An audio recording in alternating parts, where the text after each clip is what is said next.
Hello there, everyone. How are you doing today? Are you having a good time? Are you having a fun time? Are you perhaps having a slinky time? I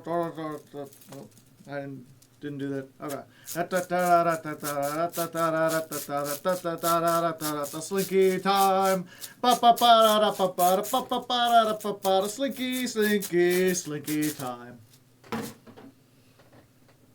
That's the power of improv comedy right there. You know?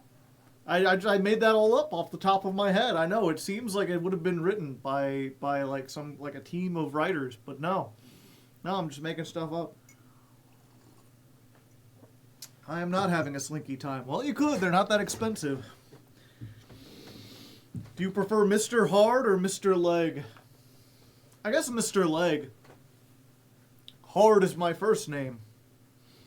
Or Mr. Joe. I've always been a fan of Mr. and then your first name. I've never seen comedy before, so that's what comedy looks like. Rebster, you're on this stream all the time. No! Why would you wound me so deeply?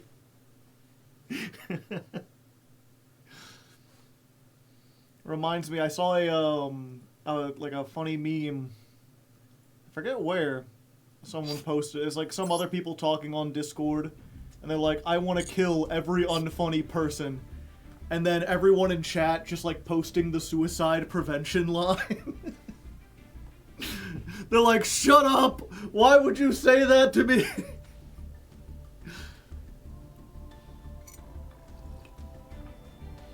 I jest.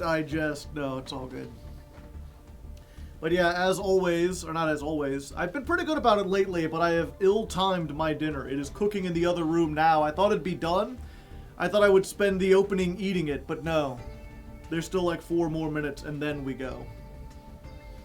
So until then, we're just kind of killing time for a little bit. We're hanging out with the family, having ourselves a party.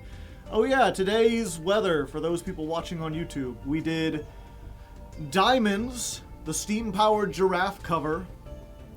We did Diamonds Are Forever by Dame Shirley Bassey. I don't know. It was a James Bond theme, I believe. And then we did Sweet Caroline by Neil Diamond. Haha, I got you! It was all diamonds today, baby! I could find other, could you find other Diamond songs? I could. All the other Diamond songs suck. I was like, oh, diamonds are a girl's best friend. That's, and I listened to it, and it's like, not only is the song, like, barely about diamonds at all, and I'm sorry, but I didn't know it was sung by Marilyn Monroe. She doesn't sing it very good. But also there's like a long spoken word section where she's just kind of like naming off different places, like different stores. I'm like, it doesn't have a good vibe at all. The vibes are rancid. Mitsu does have a reptile lock on their kaiju. Don't know if that's in Master Duel yet. Yeah, we got everything. Give me one moment. My air fryer just went off. I think my grilled cheese is done. My grilled cheese is not done. It needs at least 4 more minutes in the tank, chat. Which means I need 4 more minutes in the tank. I don't see synergy between Mitsu and Gem Knights. Mitsurugi, at least from what little I was able to learn between yesterday and today, it has enough go second tools that a lot of builds have basically gone really light on hand traps, because even if you play the deck pure, you can just kind of break through people's builds or break through people's boards, and we're already doing that. And there are a lot of people who play Gem Knights, but with whatchamacallit, Gem Knights, but with a Fiendsmith package, and Mitsurugi, it's pretty easy to put like a Mitsurugi package. Mitsurugi is just okay. I don't know, I was reading it, I was like, okay, this is pretty strong. So you know what? Just to give you an idea, chat, let's go ahead and read through these. Let's do a mini Let's Learn. If you haven't learned yourself a Mitsurugi, now you're going to. And we'll start with the highest level, the boss monsters. Ame no Murakumo no Mitsurugi. You can summon this with a Mitsurugi with Mitsurugi Ritual. Yo, Spore Mate, he's so adorable. Hey, Kale. Thank you for the gifted sub. I tip my hat. If this card is special summoned, destroy all monsters your opponent controls. When your opponent activates a card or effect, activate this effect, your opponent can discard a card or have that effect be negated. So on summon, wipe the field. While on the field, a negate or a hand discard, your choice. On a 3200 body, if this card is tributed, add a Mitsurugi card from your deck to your hand, then special summon this card. Yeah, opponent's choice. That's the most brutal. Well, I'm actually not exactly sure how the rulings work in terms of, like, do you have to properly summon this first? Because the big thing, right? This part, like, if this is tributed, add a Mitsurugi from your deck to your hand, then special summon this. Yes, it has to be properly summoned. Okay. Because I'm going to skip right down and let you know Mitsurugi Ritual. So this can be used to ritual summon any reptile, activate one of these effects, and you can only use each one per turn. So it's got 2 effects, and this is essentially a twice per turn, once per each effect. 1. Ritual summon a reptile from your deck by tributing reptiles from your hand or field. 2. Ritual summon a reptile from your hand by tributing up to 2 reptiles from your hand or deck. So it's advanced ritual art or high ritual art. You either summon in your hand using the deck or summon from the deck using the hand. The summon is optional. They can be activated without having been properly summoned prior. I see. So what happens is if you've got the other Mitsurugi Ritual, you could basically summon this by tributing this from the deck, and then when this is tributed from the deck, you special summon it and wipe the field. And then some of the lower Mitsurugis, like this guy, if this card is normal or special summoned or tributed, add a Mitsurugi monster from your deck to your hand. If another reptile would be destroyed, you can tribute this instead. Every Mitsurugi main deck monster has an effect that searches or summons or does something when it's tributed. So the fact that you have a ritual spell that says ritual something out of your hand using 2 cards from the deck is just nutty, because you send like 2 of these and then they immediately get their effects to search and you can like chain block them. The main deck level 8 doesn't do that. Every level 4 does. Oop, give me one moment. I think my grilled cheese is finally done.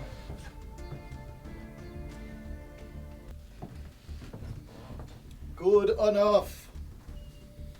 Behold, chat. The deep fried grilled cheese. Ooh, ah, crunchy.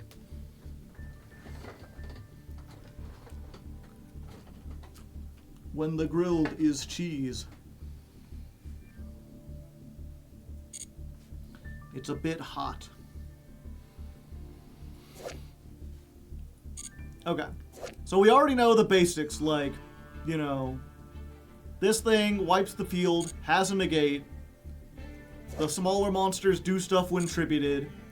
The ritual spell lets you tribute from the deck. What about this guy? I keep seeing this guy everywhere. You can ritual summon this with Mitsurugi Ritual.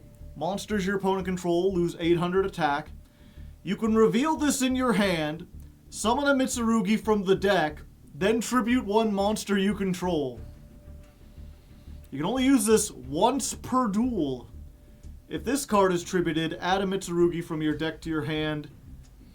Accept another copy of itself, then special summon this card.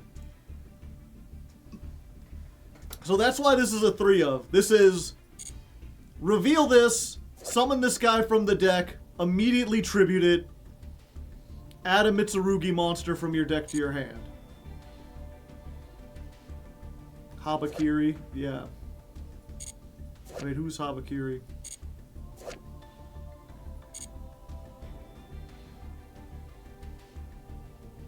Oh, yeah.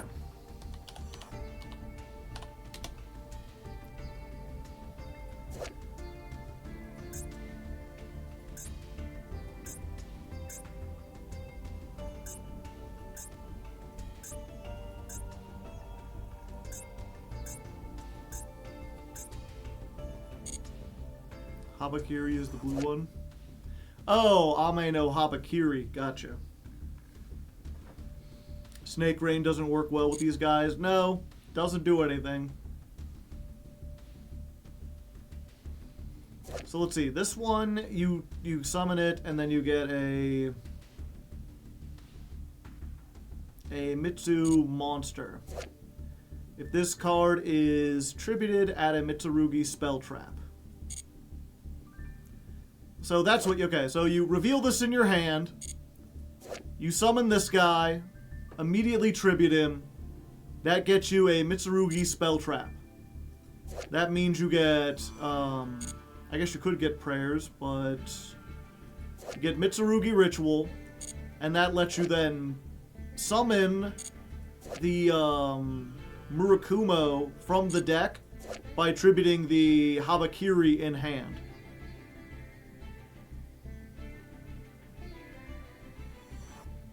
You would get prayers. When you activate this card, you can also tribute one reptile in your hand or field, apply one of these effects, or if you tributed a monster, apply both. Add a Mitsurugi from your deck to your hand, take 800 damage, special summon a Mitsurugi from your hand or graveyard, it cannot attack.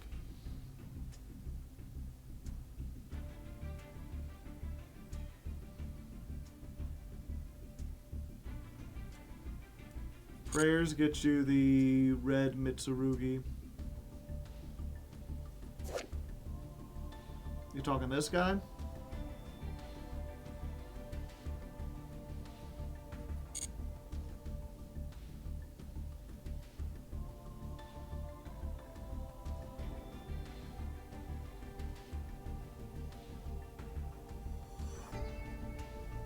You could just use Murakumo with the rituals. Yeah. The names are weird. Most people don't play Magatama.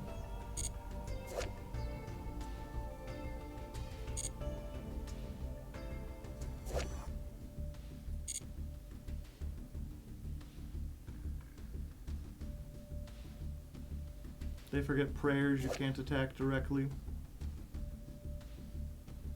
But it cannot attack directly.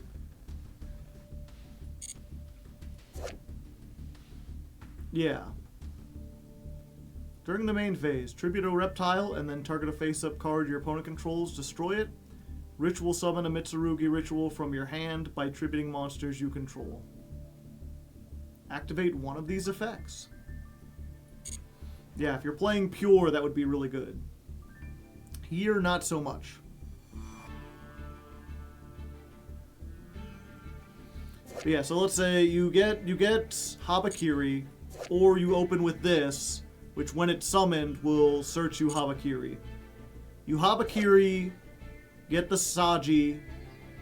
Saji tributes itself, get you a spell trap. And chat, you're saying you get prayers?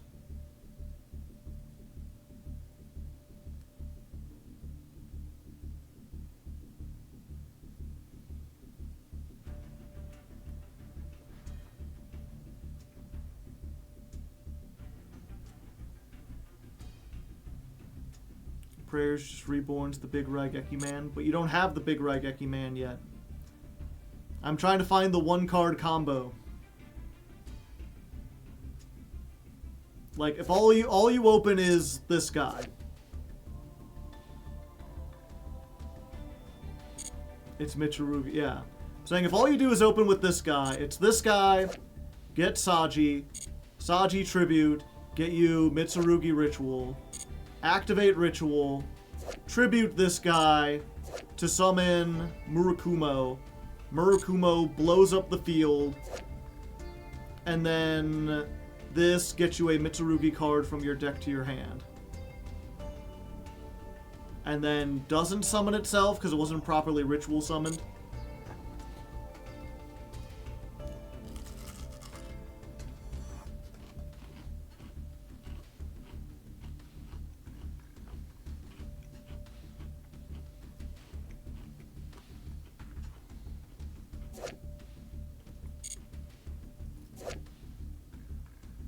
I'm gonna assume when you say Hana, you mean Haba.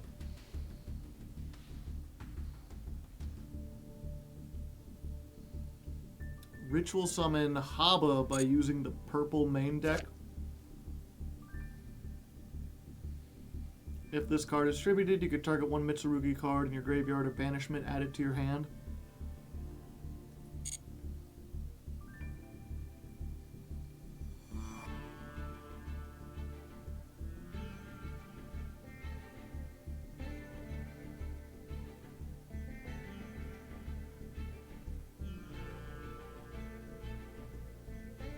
Watch Sam's guide on it. If possible, I'd like to just figure it out myself. It feels like it shouldn't be that difficult. Especially for a one-card combo to just be a board breaker.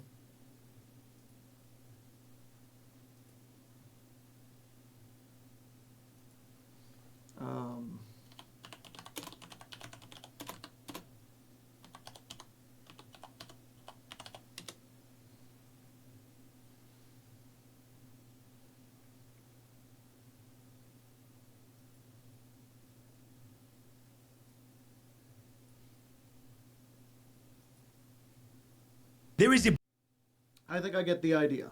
And if that got cut out of the YouTube videos because I was watching someone else's YouTube video and eating grilled cheese. But yeah, so it's a big scary end board. It dies to droll.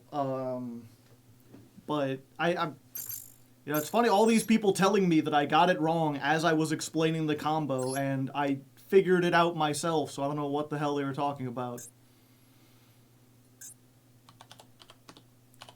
Because I was specifically being like, if I splashed it into Gem Knights, here's the combo. Which would be, you just play this. You basically play like 3 copies of this.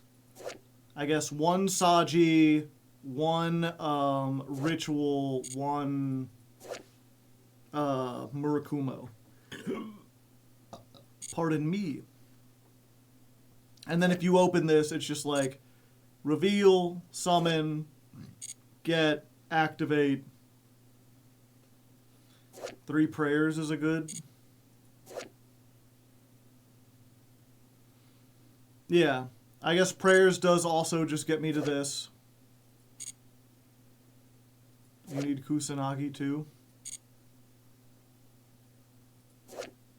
I do not. If all I want to do, chat, is activate Murakumo, I do not need to add all those other things in. It's good for recursion, it's good for a whole bunch of other stuff, but I don't need to do the full all I want to do is try to blow up the field and or get a negate on.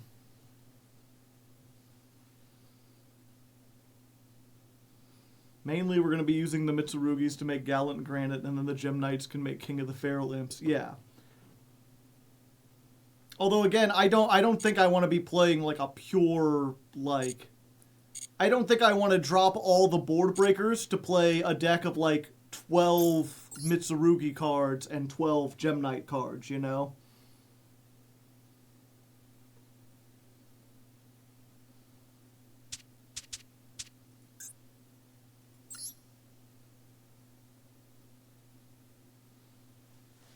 I mean, I guess I could, but the thing we learned is only 8 cards.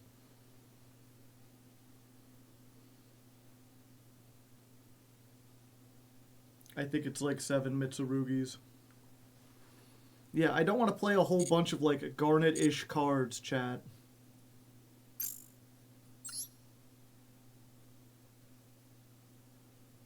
So you're gonna stick a go second again? No, it's not a go first engine. We are not going first. We are just playing the engine to blow up the field, if we play it at all. But you're playing Gem Knights, yeah. Chat's just like, but if you don't play all 8, you can't make the go first board. Like, yeah, we aren't doing that. How are we in Diamond 2? Is Gem that good? Gem is really good. We're playing the engine. Like, the engine, it's taking the same role that, like, Fiendsmith plays, you know? Where it's, basically our hope is we activate this, they ash it, and then we like, activate Brilliant Fusion. Because we baited out the ash. We're playing it like we're playing into a board and like we're trying to get our way to Murakumo, and if they don't stop us from doing this, then we wipe the board, so they have to stop this, and that's a 1-card combo, which means we have the other 5 cards in our hand of Gem Knight stuff to play through the rest of their disruption. Think of the value. So we're doing, yes! This is a lot when we could just play Raigeki. No. Raigeki doesn't bait out Ash.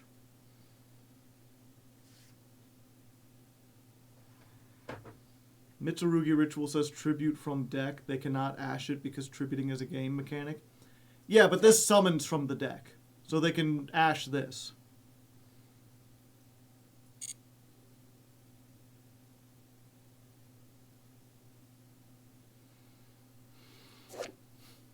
Yeah, and I mean, that's part of the reason why, at least we're not going to start with this. Pay attention challenge, difficulty impossible. We already die from Droll. We don't die from Droll. We can actually pretty easily play into Droll, because usually with the pure Gem Knights, like, what searches? If we have Triple Tactics Thrust, that searches. Like, these 2 search, but they're usually the basically we have like we're gonna use our normal summon on either Armadillo or Nephirim, and then from there the only other searches we have are Thrust and Phantom Quartz. So all we lose when they Droll is that they've basically like ashed the Phantom Quartz. And so that's not a huge deal. Because this, like, sets cards from the deck. This sends from deck to graveyard, and then we get it back. You could play King of the Feral Imps. Yeah.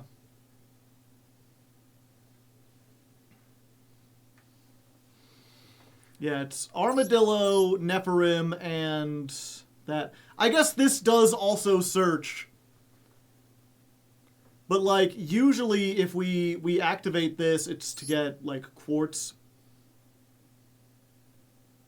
There's certainly some time, like, if we activate this and then get Nephirim and then they Droll us and we don't have any other extenders, then, like, yeah, Droll shuts down our turn then. But we can easily play around it or through it.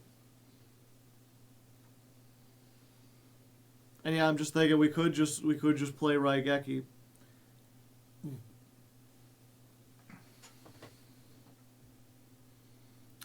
I'm trying to think, is there really any other advantage to the Mitsurugi engine?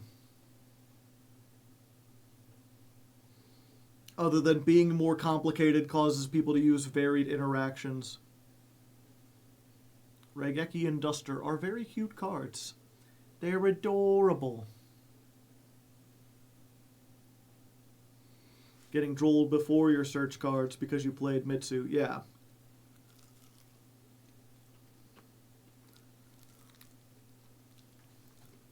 I mean, it's more than just, yeah.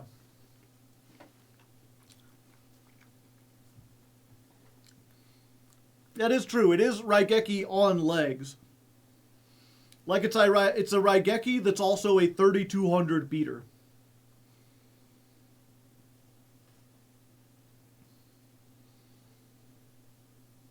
Why is that deck looking easy to play, but there are not many negates? Yeah, there's 2 negates, but it's got more interaction other than negate.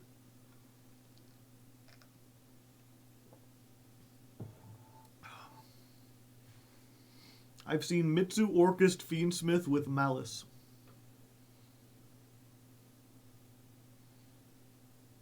Oh yeah, that's a good point. So not only is this Raigeki, but if it sticks on the field, then if they want to Nibiru you, they have to discard a card.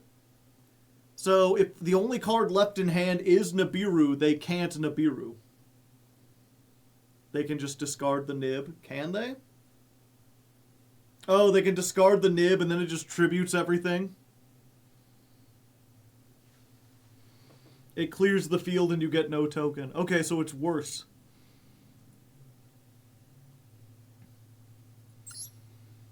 Yeah, so I think we take this out. Well, we'll stick. The thing was, last time I was like, this is the new deck we're playing. So I think we have to at least play a few duels with this, and then we can alter it up.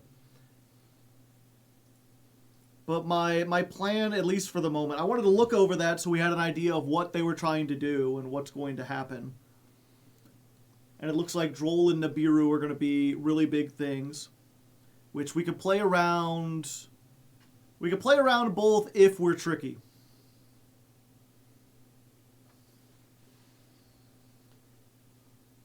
But we're gonna try this, and then maybe next time, or if it just proves like really, really difficult this time, we can add in the Mitsurugi.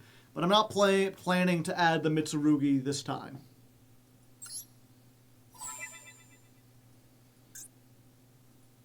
Yeah, they can Nibiru themselves, and they don't really care. Because yeah, it's like, yeah, go ahead, Nibiru the rituals that get effects when they're tributed. Go ahead, tribute off my board.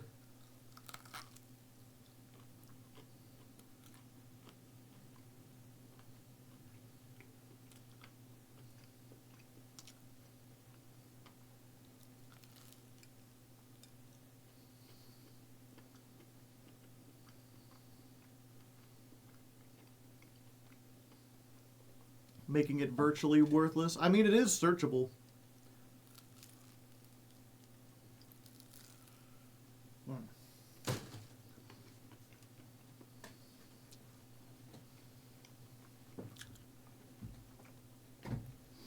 I really do. If you don't know, I've been on this quest. I was like, why is it so quiet? I forgot to turn the music back on. Oops. Sorry about that. I've been on this quest to try to make a good mozzarella in carrozza, which is like an Italian deep-fried grilled cheese.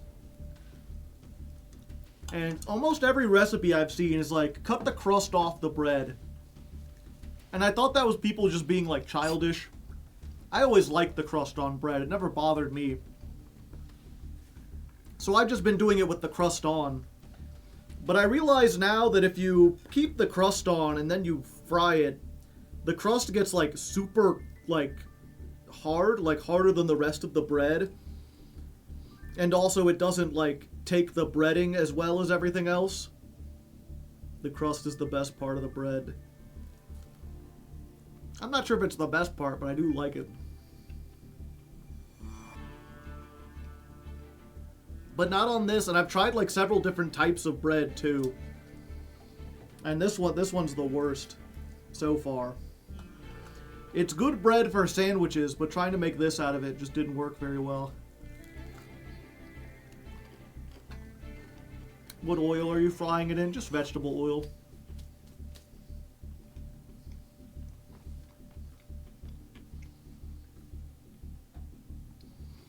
Joe Bread Shop when? Probably never. Oh, I'm out of coffee.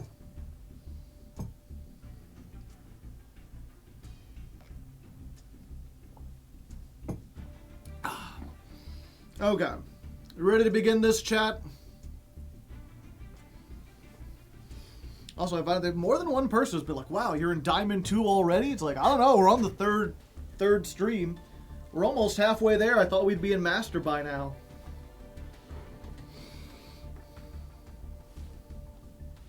Let's do it.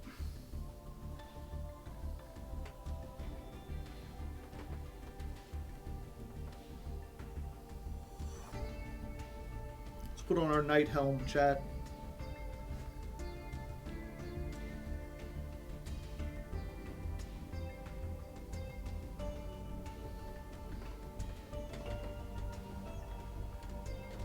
And here we are, dawn of stream number 3, and some stuff has happened. It's only been one day since you've seen me last, but in that time they have added a whole new card deck thing. Okay. Also, did the ban list go into effect? I think I have stuff I could break down. I remember that. And here we are, knights and squires, the dawn of stream number 3. And even though it's only been a day since you've seen me, a lot has changed. We have a new pack in the shop, and it looks to be quite impactful. I said that like it's a pun. I don't know what's going up. But yeah, it adds a whole bunch of stuff. We got the new Orcus stuff, which I think was meta in the OCG briefly, so we might be seeing some of that. We've got the new Dragon Rulers that fleshes out the rest of that archetype. I've heard it's not very good, but it is at least like Rogue, so we might run into that. There's new Argo Stars card. Just one. There's Ancient Fairy Dragon stuff. And of course, then there's Mitsurugi, which is like a #1 deck in the TCG and has been for a while. Ritual reptile archetype that is not only really strong on its own, but fairly easy to splash into a whole bunch of decks in the same way that Fiendsmith is. And what this does is it gives you this guy, a 3200 board wipe, like basically Raigeki on legs, that also has a weird form of negation. This, like, if you want to activate an effect, you must discard a card first. So it's like a discard or a negate, depending on how many cards they have in their hand. And I'm just now realizing... Oh yeah, you can hold it. Okay. So pretty powerful deck, pretty powerful engine, and undoubtedly we will be running into this. And who knows, I've heard that you can splash this into Gem Knights and run like Gem Knight Mitsurugi. I'm pretty low on gems, like not the Gem Knights. I'm low on like the gems you use to buy the packs and everything. So I'm not sure if I want to go in on a big huge deck right now, but maybe we'll see. For now, we're going to be sticking with what we built last time. We went through the trouble of making this build and then only played a couple duels before the end of the night. I want to try this out more, see how this goes, especially because I think there's also a new ban list that's been enacted. Something that hits all of the Malice cards significantly. Actually, let's check that.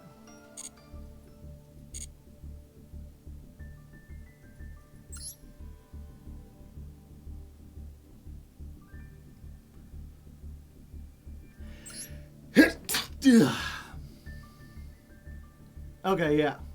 It went into effect yesterday. So we'll just continue where we left off. Especially because... Oop. And now there's a big helicopter outside. Okay. Especially because there's been a new ban list enacted, something that hits the Malice cards pretty significantly, and also bans Baguska forever. I mean, maybe not for... Okay, why did I say that? Okay. Especially because there's been a new ban list enacted yesterday, which hits the Malice cards pretty significantly. Especially because there's been a new ban list enacted, which hits the Malice cards significantly. It reduces their consistency. And Baguska has been banned, which is something that's been giving us quite a bit of trouble in the past. So, it's a give and take. Malice has been hit, but there's this new thing we have to worry about. It'll be interesting to try to see if our board breakers will need to be switched up, if maybe having all these like singleton cards to deal with individual threats, stuff like the Lancia, will be useless now. I know that Mitsurugi in particular dies really hard to droll, so we may end up even switching out the Ash and just going pure droll. But for now, we're going to try this out, see how it works, and then we'll make changes based on the results. Bazooka. Okay. Let me get the time codes.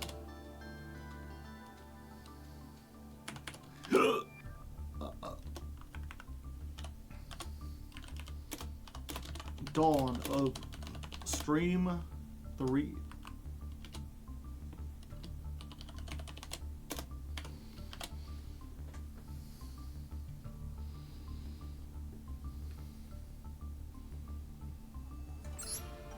Okay, so real quick.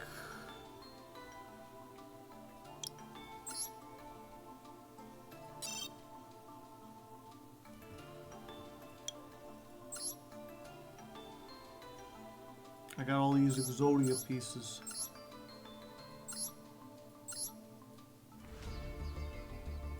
I only had one of these. I can't dismantle these.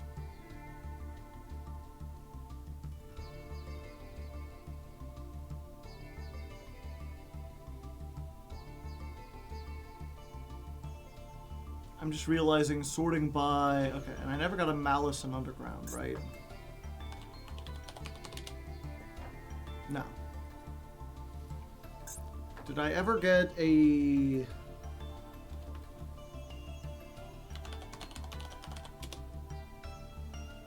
No, that's not what it's called.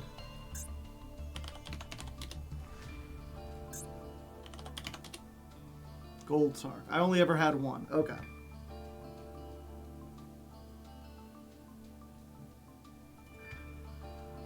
I should also...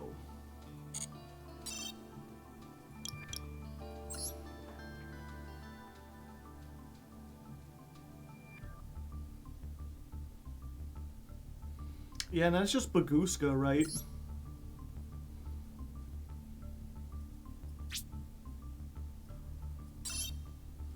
I'm gonna keep one because they might bring it back, but I'll take the one while I have.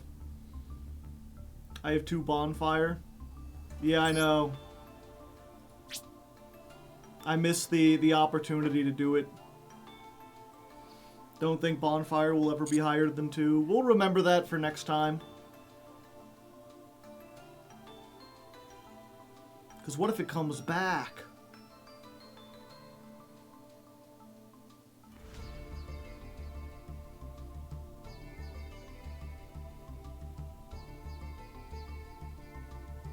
Baguska's too toxic and best of 1. Yeah, but we also might be playing That's another thing, Chad. Remember, what if they bring Genesis format?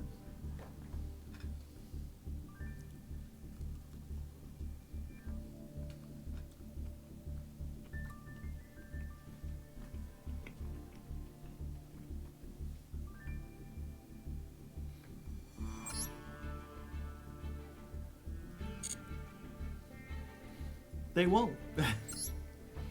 Ah, a nice argument. Oh, also, what's up with this, chat?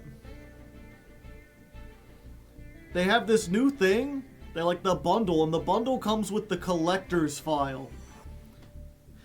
Contains ancient technology and a strong sense of purpose within it. It is said that when the orcas are gathered, a gate of melody will shine bright. It's a new collection system.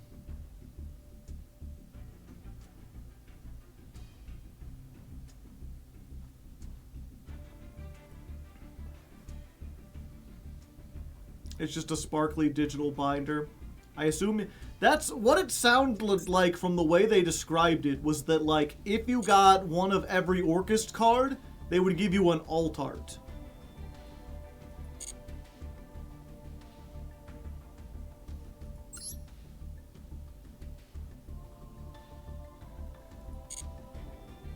Nope, no, it's just a binder. It just turns the border gold. I see.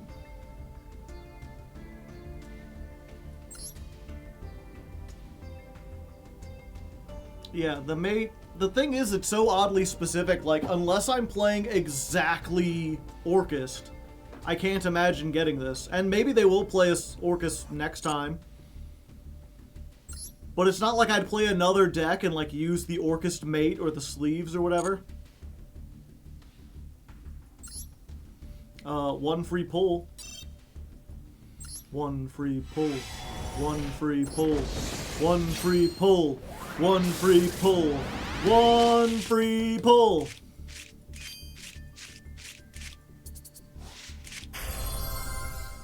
And I got the one thing that doesn't belong in this.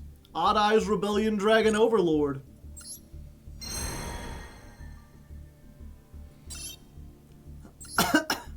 Yeah, I remember looking at this. It's like featured cards. It's like URs. Dragon Ruler, Dragon Ruler, Dragon Ruler, Dragon Ruler. Odd Eyes Rebellion Dragon. Dragon Ruler. The URs are all Dragon Rulers, and then this fucking guy for some reason. It's a rank 7 dragon. Yeah, but it's not one that they use. Why isn't this in the Odd Eyes pack? Or the Phantom Knights pack or something? Gotta put something in the pool. That dragon is not a ruler. And I already had one of them.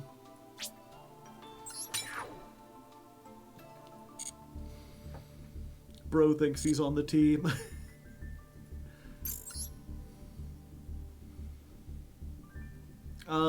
Yeah, in the stadium. I kind of want to get this. Because if we ever end up playing, like if they ever make more UA support or FAs or whatever. Also, this bundle, The Birth of a Challenger, not bad. Not bad at all. We've got another chance to get Perulia. We got a chance to fill out if we want more Moonlight Chills, more Ghost Sisters, more Ghost Reapers. These are all cards that, like, I've always wanted to play in some decks, and then it was just like, I'm not spending the points on it. We could get 2 more Ultimate Slayer. I think I just have 1. So there's, like, 3 cards that I really want, and then the rest are just, like, free UR dust. It's just, like, guaranteed if you got this, you could break it down. But what I really like, chat, what's giving me hope, is that they're like, okay, let's make a pack with every main deck staple.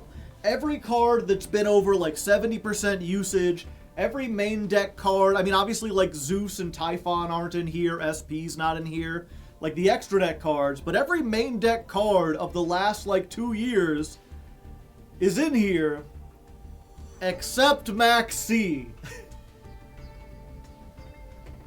And maybe it's because Max C is at 2, and they didn't want you to, like, draw a 2 of. Maybe it's because they realized 97% of players already have Max C. But then, like, why is Ash in here? Because 97% of people already have Ash, too. And even though Ash isn't a 2 of, most people already have 1 from the bundle. So if you go through this, it's going to give you, like, you're more likely to get Ashes that you can break down. And they put Gamma even though it's at 1. Yeah, they didn't include neither of the Dominus cards, unfortunately. No Dominus, no Meowls. But it's got Droll, it's got Lancia, it's got Chaos Hunter. It's got Bestials. They didn't include Magnamut, funnily enough. Solemn Warning, Dark Hole, Evenly Matched, Book of Moon. Why the 1 equip spell? It's an SR that gets used in Isolde decks. Storming Mirror Force is like a fun tech card. But yeah, most of these make sense. And it's just like, why is Max C there? Could it perhaps be because they plan to ban Max C and they don't want to give people a card that is going to be broken down shortly? Can you make a Psy-Frame deck easier with this? Maybe.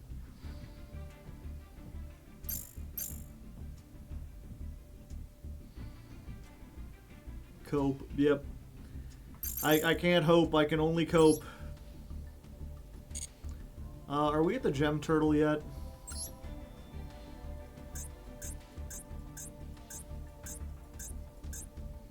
No, not even close. Gem turtle, my beloved. One day you will be able to Beyblade on my field, but today is not that day. Slash, thank you for Let's the get $5. the stadium bundle. There's a few decks that could work with that field, and best case scenario, we get the staples we need. Worst case scenario, we get free dust. Okay, $5.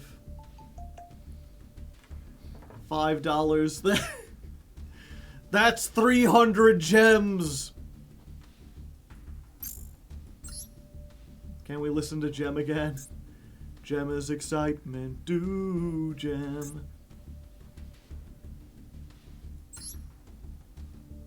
The claiming button.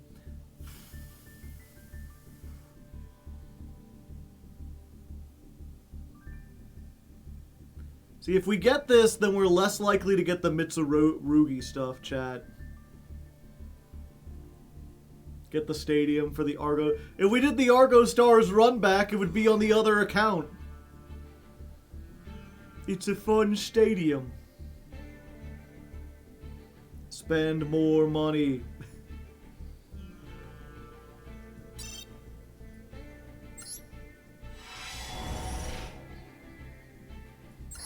Sure, we'll open some packs. Ha! Well, I got a treacherous trap hole. There's that.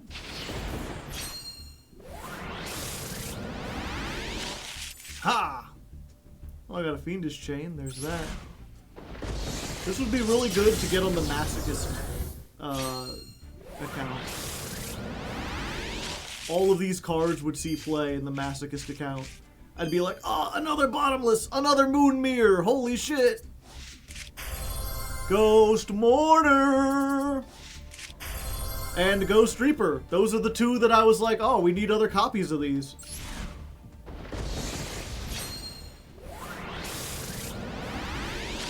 Gemma's excitement, do Gem. Gemma's excitement, do. Fashion and murder, fashion and fun. Ooh, she's truly outrageous, truly, truly, truly outrageous. Oh, oh, oh, Gem. Her music's contagious, contagious. Gem is my name, no one else is the same. That is my name. But we're the misfits, our songs are better. We are the misfits, we're misfits, we're gonna get her.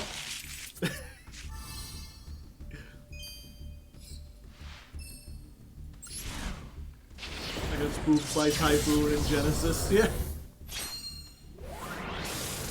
Fantastic meme. 2 lava golems. G Billy, can we get some G Billies in the chat?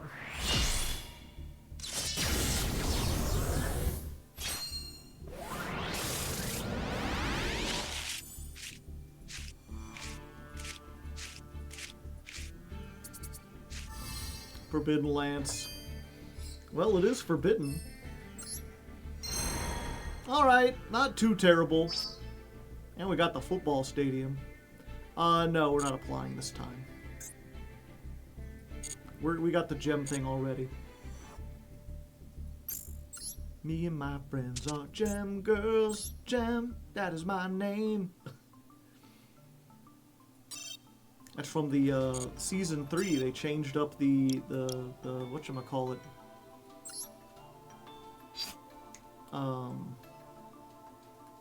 The theme song, and it wasn't as good. She was no longer truly outrageous, yeah. Oh, hey, I have a Royal Phantasme? When did that happen? Oh. I was like, I still need a Ghost Mourner. Turns out I don't. Man, I only had one Forbidden Lance? Huh. Weird. But at least we got the one Ghost Reaper.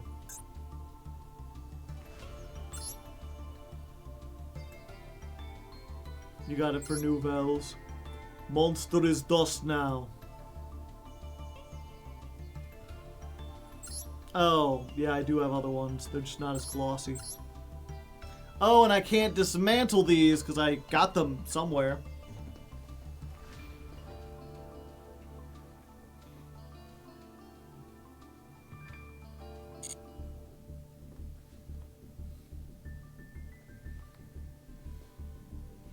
The sword soul structure. Ah, I see, I see. Why did I make myself big? Okay, let's try it, chat. We're jumping on in.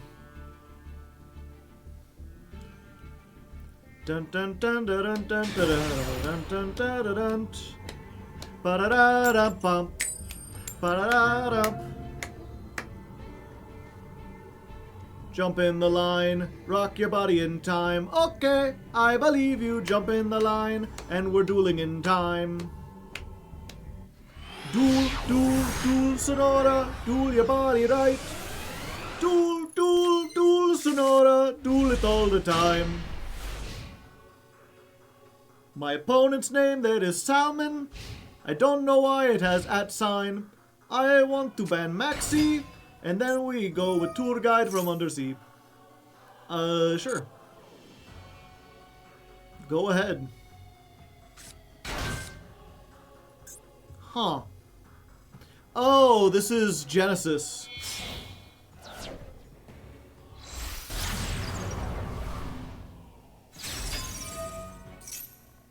Yeah. I think we're just gonna Ash this. I was like, we need to save the Ash to stop the Maxi. That's why we had it. But then I realized we had Called by the Grave.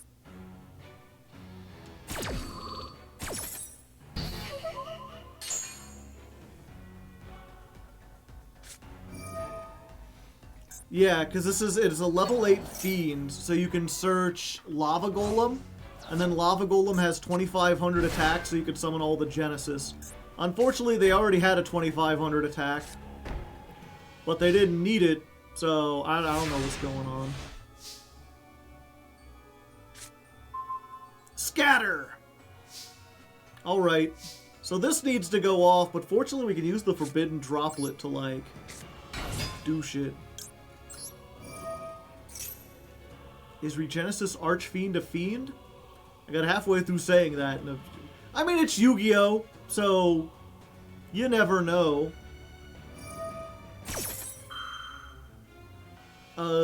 Sure. That doesn't negate what I want to do. And if you're getting rid of this, that means you can't negate my summon.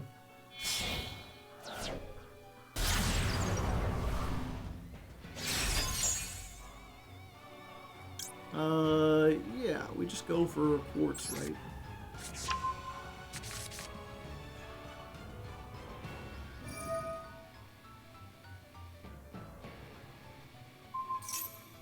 I mean, if I'm gonna lose it anyway, I might as well lock this on your side of the field.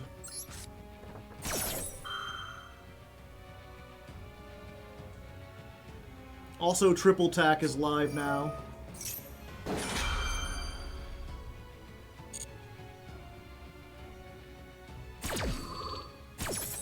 Also, why would you chain this to Forbidden Droplet?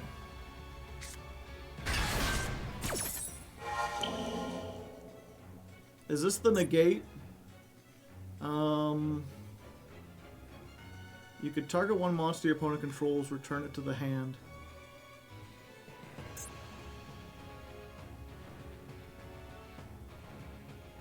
Yeah, I think I'm fine with this.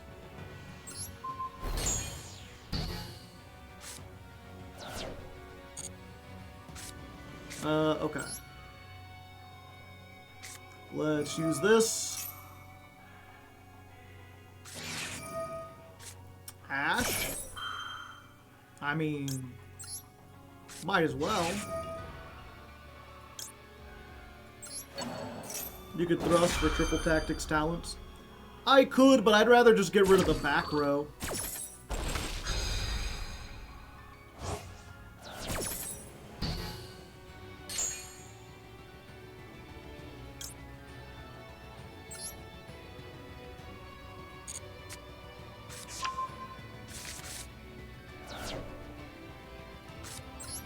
Hello.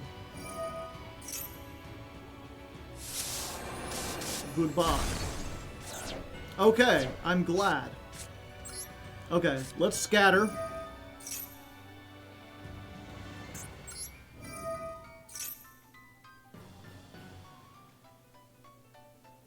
Oh, I needed to activate this. That's fine. Yeah, we're just gonna send you. And real quick.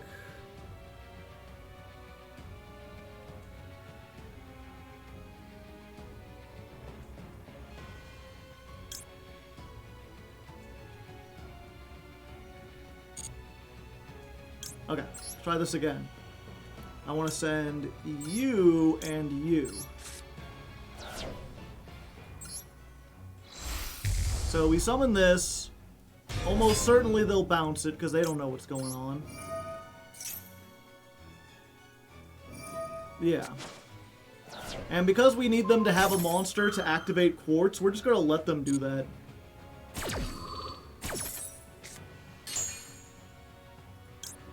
So we get Hollow Core.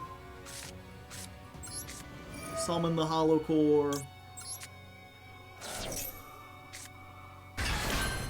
And then, surprise, it's me, Gem Knight Quartz. You may remember me as the thing that searches Brilliant Fusion. Howdy, howdy. Let's go for... Oh, I think we go for Lady Brilliant here. Yeah, and then we tribute off to get Master Diamond. Or Diamond Dispersion. Yeah.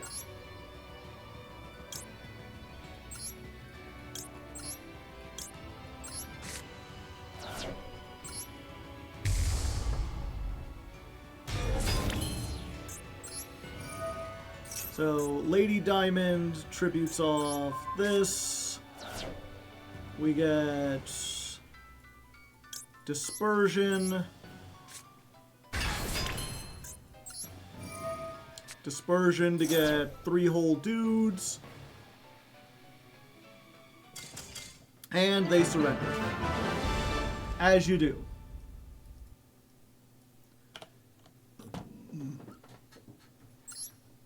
Easy colon peasy.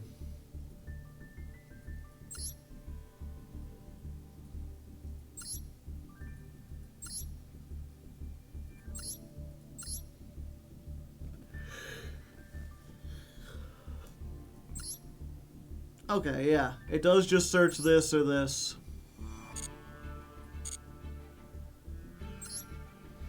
Imagine an army prepared just to go for little old SP. Oh snap. One more win and we rank up. I'm not ready. Oh, fuck, my hat. Second. Hold up. Mr. Metal, don't show any of this. I need to look cool. Don't let me not look cool. Okay. And now we're here. We're ready. We're going in. We're facing our opponent. We're going to rank up, except it's been spinning for like 10 seconds now. Did they see the go second and they're like, I'm not fighting Tempai. Quick, pull the Wi-Fi router. Quick, get out of here. Did I stumble and almost... No! Okay.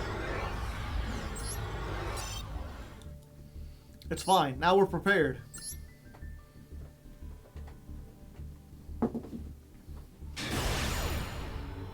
Wait, what?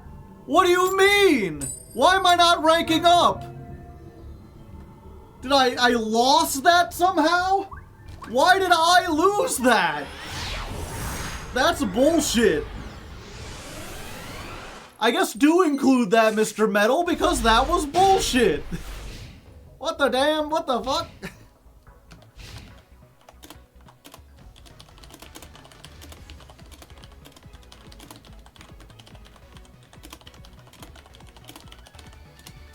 New time rules. It counts as a double loss. Okay, anyway, we're up against fucking Mech Knights, and we do have a Fualos, so maybe there's that. I'm not counting that toward... Well, I guess I do have to count it as a loss. We literally didn't do anything. It's literally like a quirk of the system, but... You know, otherwise my score won't reflect what it says.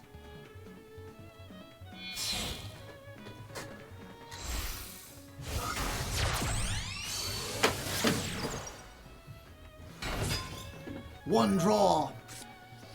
But you know what? Just to make it clear, I'm putting a fucking asterisk there.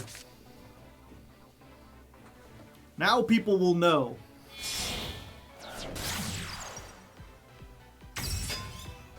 Oh, they just go in hard. Oh, they have droll. Gotcha.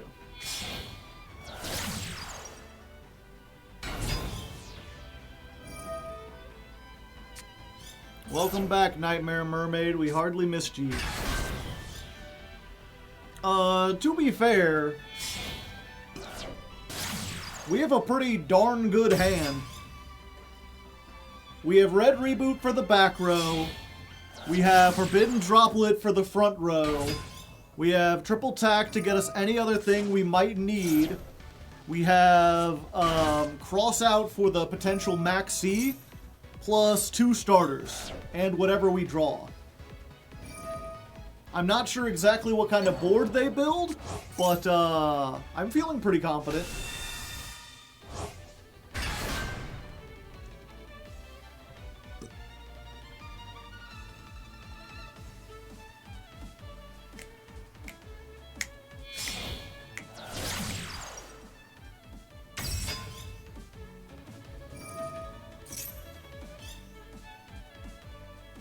Yep, just now we've got the Fua and Droll just waltzing in the corner. Just every time they summon, just da-dun, da-dun, da-dun, da-dun. It's me, then me, do-do.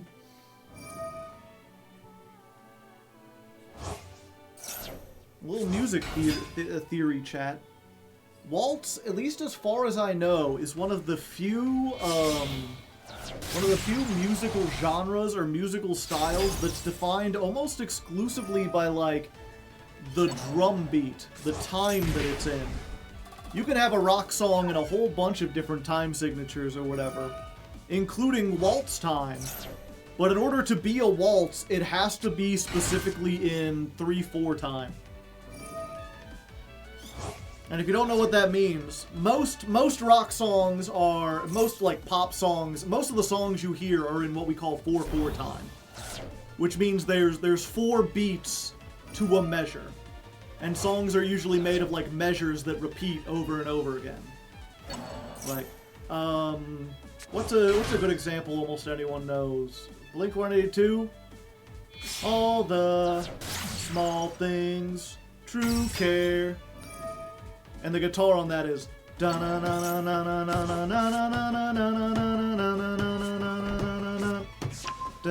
1, 2, 3, 4, 1, 2, 3, 4, 1, 2, 3, 4, 1, 2, 3, 4.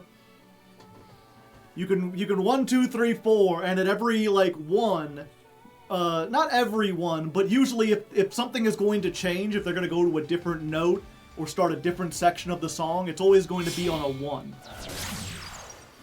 But waltz time is 3/4, which means everything goes in a beat of 3.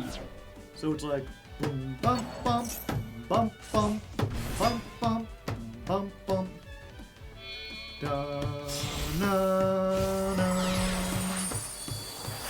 do do do do do do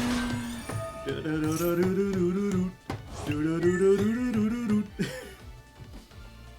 And And most waltzes are like old-timey like songs. I know there are rock songs and stuff that are in 3-4.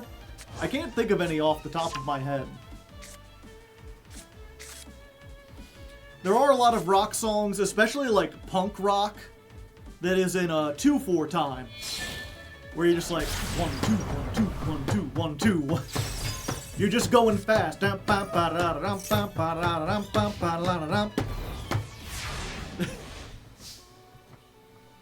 Alright. Another forbidden droplet. So what does this do? Target 1, shuffle 1 card. Okay.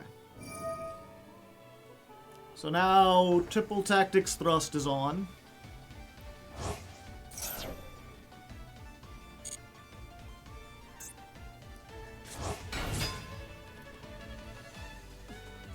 Send 1 card from your hand, add 1 Orcus from your deck or graveyard to your hand. Okay, so we don't need to negate this.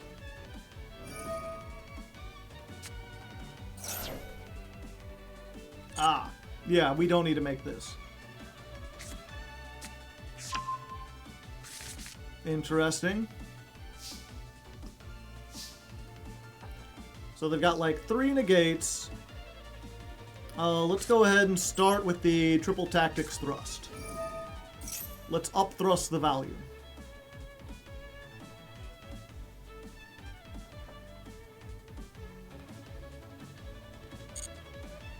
I think we just get Lightning Storm. I think we just Lightning Storm everything, right? No, because the problem is if we do that, then the Quartz is off. We kind of need them to continue to have things. So we can thrust, or we can get talents and then threaten to steal the Appaloosa.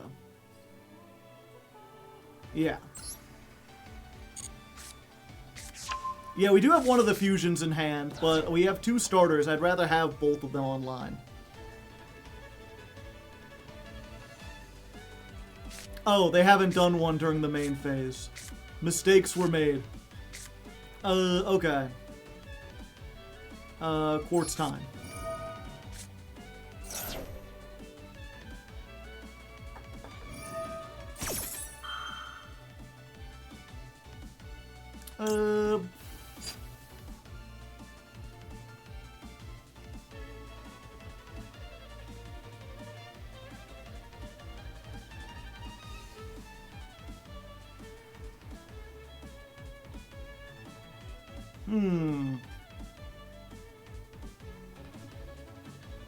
Yeah, I don't have any monsters I can send, so they can just, like, chain the Masquerena. I think that's fine. Because now they've activated something, we can Talents, Steal, Red Reboot, and then we have stuff to negate everything else.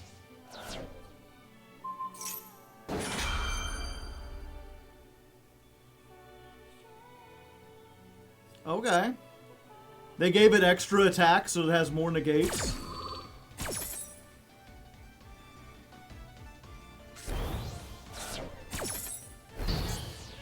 Serious. Special summon this. Quick effect, you could target 1 card you control, 1 card your opponent controls, destroy both. Gotcha.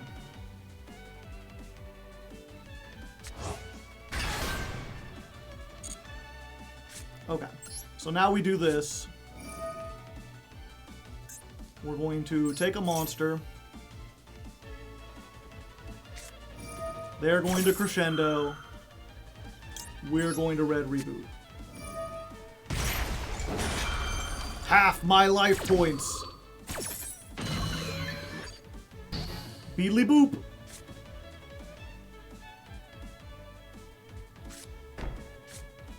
Reboot. Give me your Appaloosa.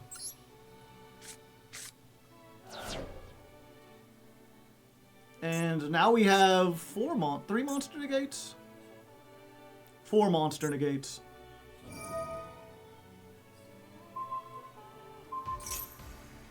Yeah.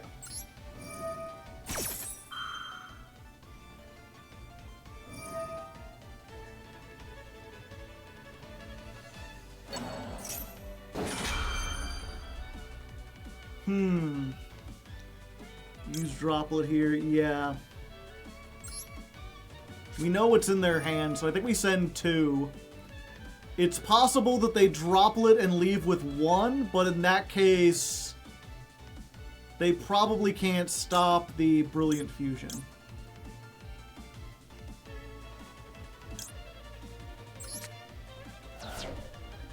Use their Apo. But then we don't have negates for the other graveyard stuff. They can just bring back Ding and send our stuff off.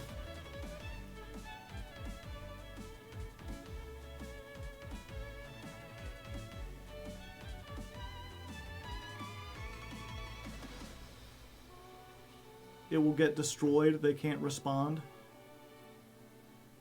Yeah, we need to be able to negate Ningirsu, or Dingirsu. Yeah, so we're sending off that as well. So they can activate the IP here. But unless they send off everything and make 1 creature, then we can negate everything on the board. If they do this and get rid of everything, then I think we've just lost.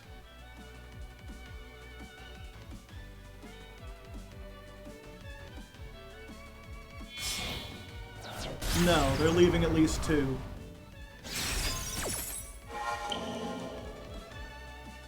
So we can negate this, and... yeah, it's fine to leave that there. Let's just double negate this.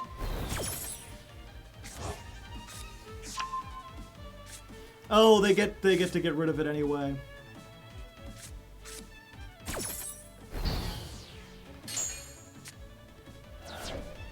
Oh, I thought this banished. I must have read this really quick.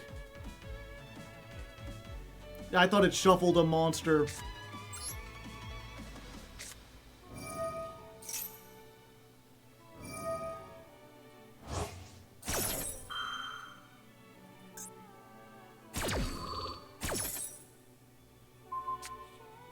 Ah.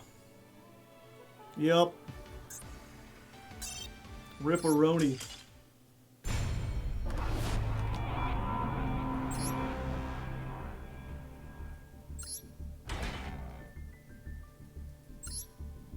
I didn't study the Orcus stuff. We should be in Diamond 1! If you use the Apo, they wouldn't be able to respond. Yeah, I know, but if I use the Apo, then I activate the Brilliant Fusion, they banish the Symbol Skeleton, they summon the Dingirsu, and then they just send whatever I have off. I lost either way. I know what I'm doing. At least somewhat. I mean, obviously I didn't read the one card effect. But the reason I didn't play around that is because I was playing around the other thing. In hindsight, what I really needed to do was not get the triple tack, but get the Lightning Storm and take out the back row. Because if I could stop the field spell, that turns off so many of their graveyard shenanigans.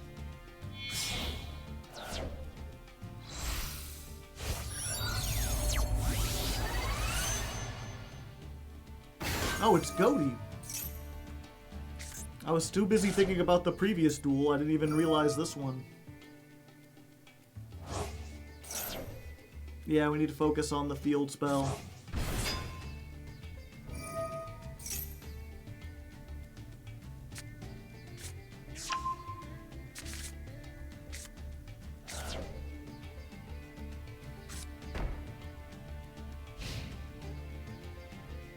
What's this? They've hardly got anything.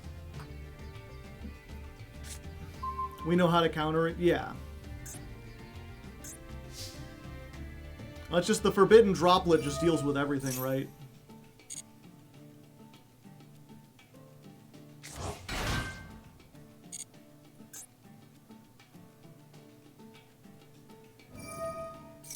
Like, we just wait for them to make the big, huge Goaty from beyond. And then we negate that. And everything else, like a targeted singleton negate, isn't going to deal with the board.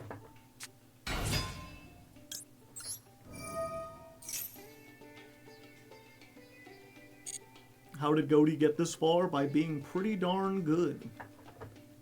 By being pretty darn effective. Okay, so we get the hollow core here. We're going to hollow out our core.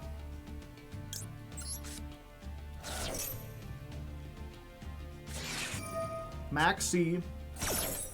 This is why we played the called by. Fuck you, Maxi. Go die in a fire.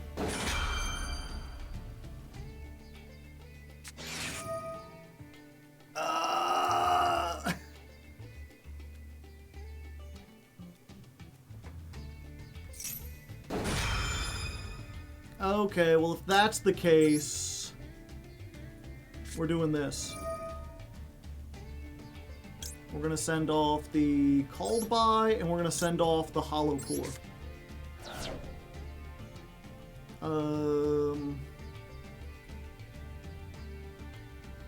Yeah.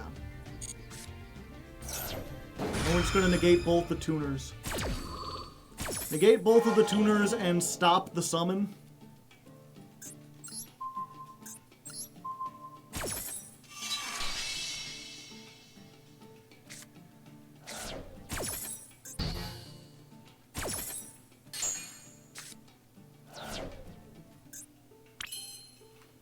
And then we're just going to immediately Brilliant Fusion.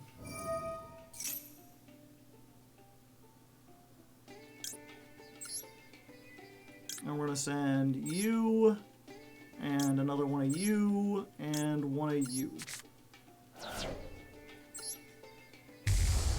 And then I think we could just OTK them from here.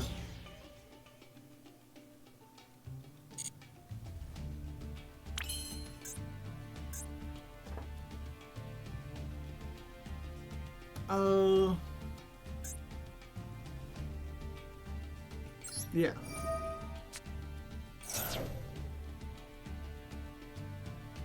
Let's go for you. Fortunately, this all counts as one summon. And Topaz. And...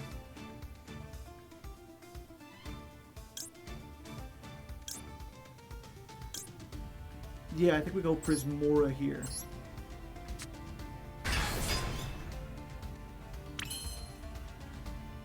And actually...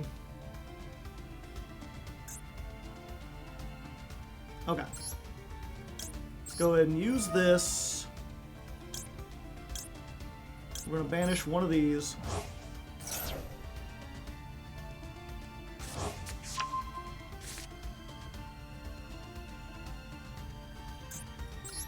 I'm going to activate. We're going to get off this to pop this. Okay, so Topaz does 21 plus gets rid of that. This does, or that. We do 25 piercing, so 21 plus 25, 41.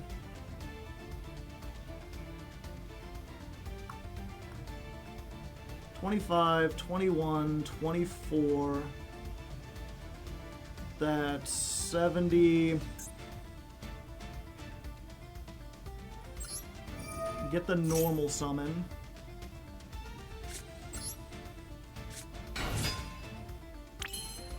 And I think we just Ruby.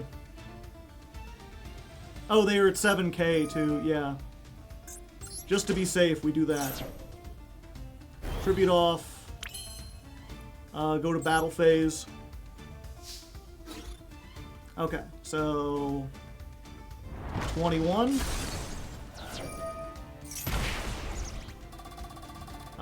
Just hit this. Does nothing. 4,000 piercing. And then attack in for 1550. There we go. That's one of the things I realized we also weren't doing last time as much, is like figuring out the math of what's the fewest moves we could do to kill people. But that time we worked it out, we did well, and we get a win because of it.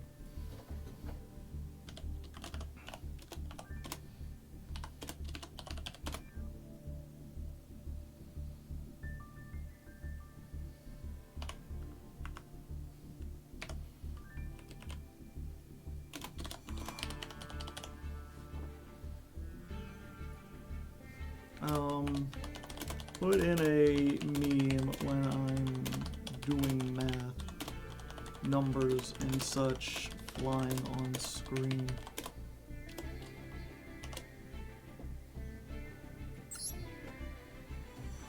The total might not always be 8K. As I like to imagine in GX that, like, the math class is just like, you know, everything is divisible by 8,000. Like, they have a math class, but it doesn't it only teaches you how to, like, figure out if you've done 8K damage.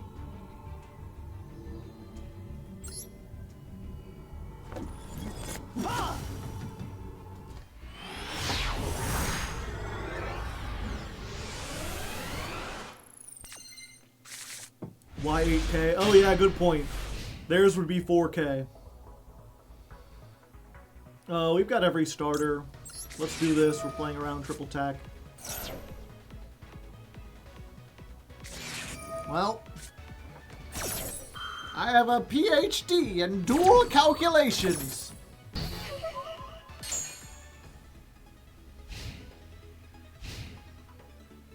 A doctorate in finding lethal. Oh. Blind allure.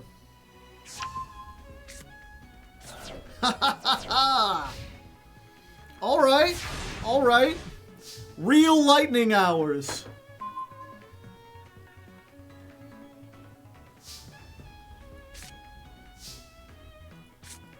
Windmill slam. Get them all out of here.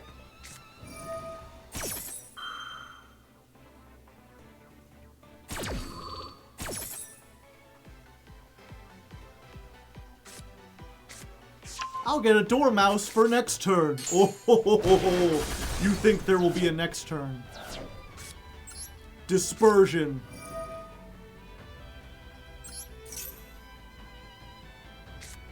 Ash Blossom. Okay. But now we know that the other card in hand isn't Nibiru or Maxi or anything. Scatter Fusion? My opponent must control a monster. It's fine, I have Brilliant Fusion too. Oopsie doopsie.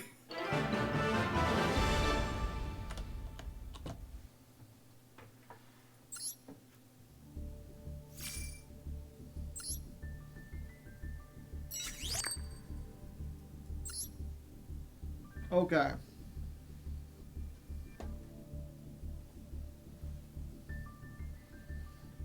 Scatter Fusion for the PM. The Scatter Fusion was there to tell them to scatter. You better scatter, because you're dead anyway. Omewa no Shindaru.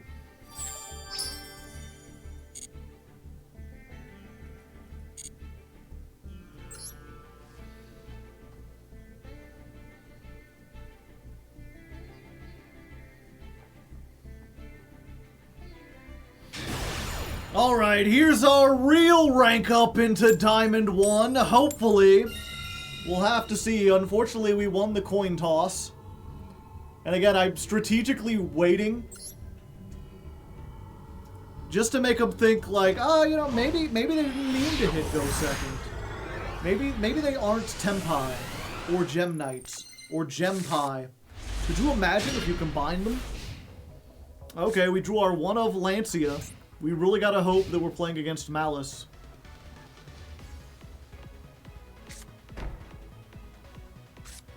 Ah. Well, it's either Labyrinth or they bricked.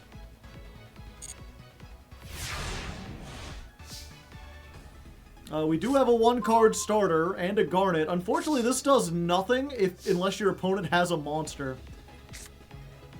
So this really has to go hard.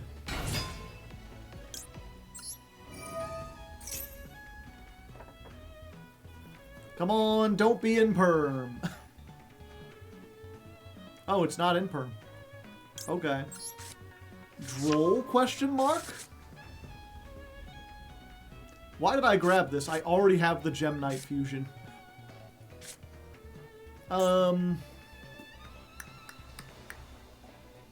Okay, what we're gonna do...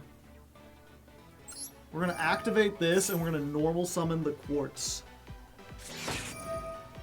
Max C on the normal summon. Okay. Cool, man, cool.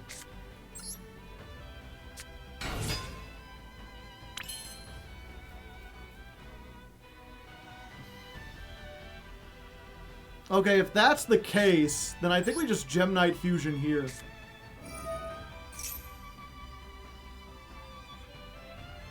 And we just make this right off the bat. We use everything.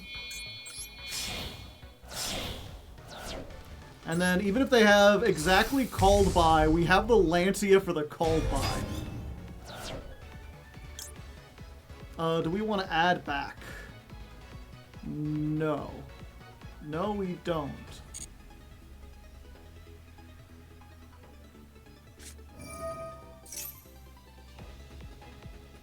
Add a Malice from your deck to your hand. Okay.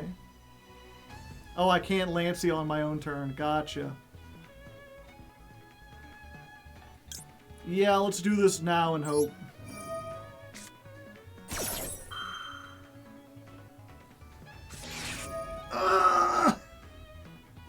And now we don't control a fusion, so we can't do it.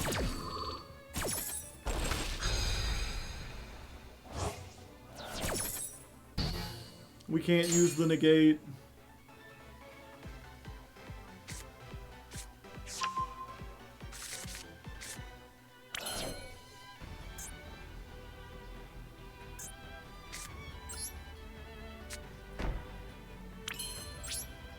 Ripperoni.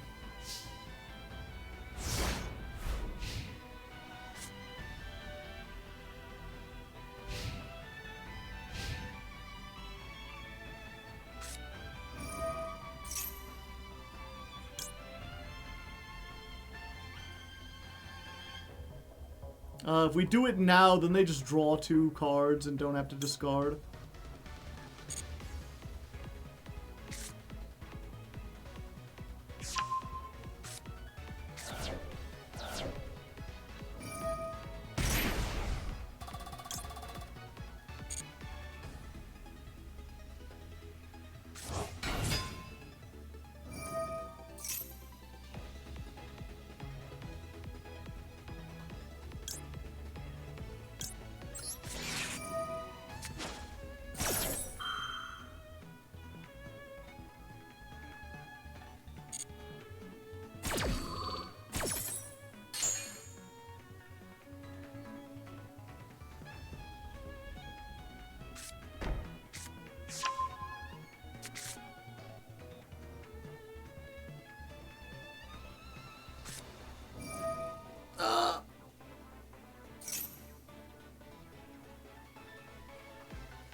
Well.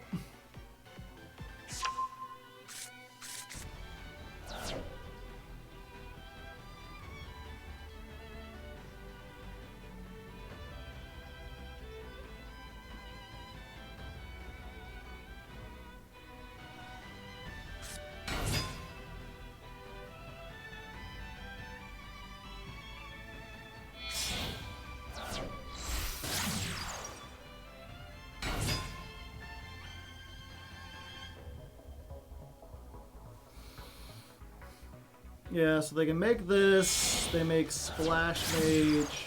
Splash Mage brings back, makes Heart's Cryptor. Heart's Cryptor gives them... what?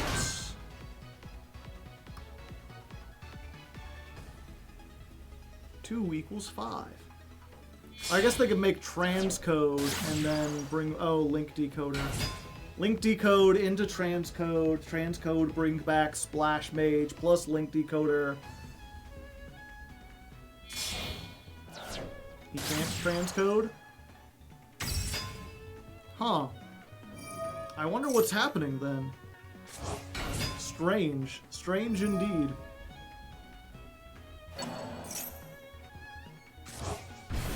You better report them to the police, I guess.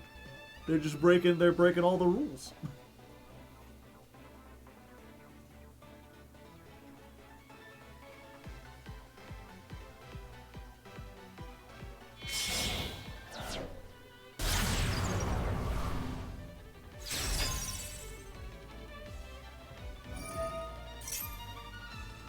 Is it only special summon? I didn't know this had any locks. Yeah, you can't special summon the rest of the turn except... Well, I'm not dead. But I have one card and they have an Omni Negate. Plus whatever else is in hand. And whatever else is on field. But if I get exactly like Gem Armadillo, I can normal summon it, search, and then tribute it off for that. I think that might work unless they have Ash or Maxi or whatever.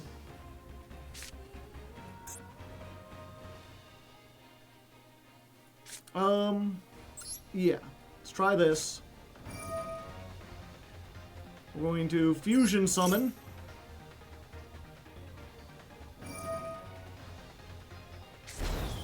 They will do that. And we will use the Droplet, sending off the Dispersion.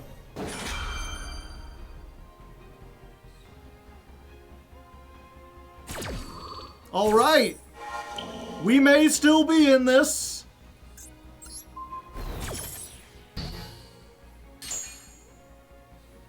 So we can make Lady Brilliant using you and you.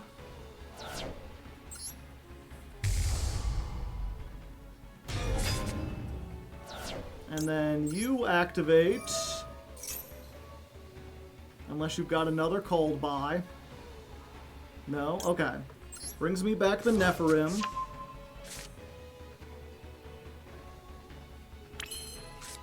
Go Nephirim. Give me the tools!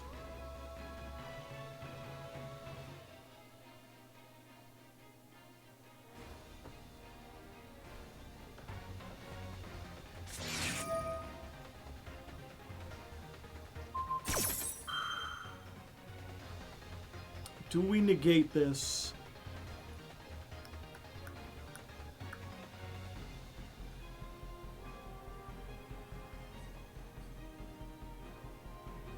I think she only searches the knights. I still have one more quartz, and then quartz gets me into Brilliant Fusion, so I think that's worth it.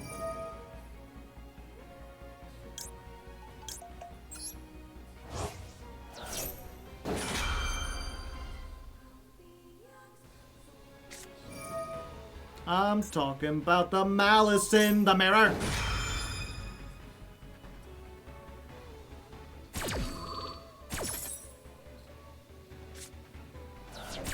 And they're banishing the March Hare. Everyone do get big.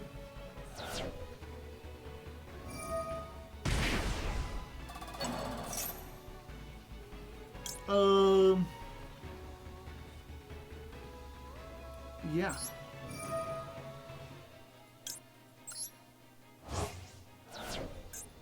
Just pop that because we can.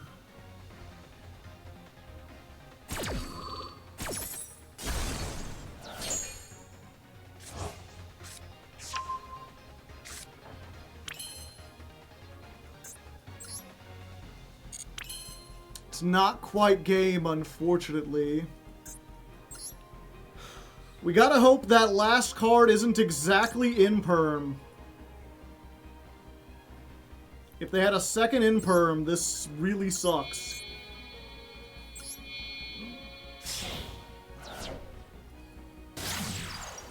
It's the Malice Trap. Don't you know what that card is? I don't think so. Unfortunately, we can't quartz now. But that's fine.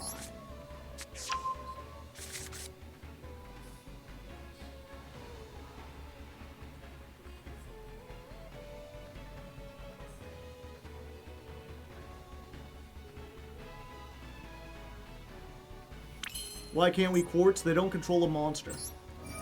We can Phantom Quartz. We're going to make Lady Brilliant, and we're going to shuffle back all our banished shit. You, and you, and you. Brilliant!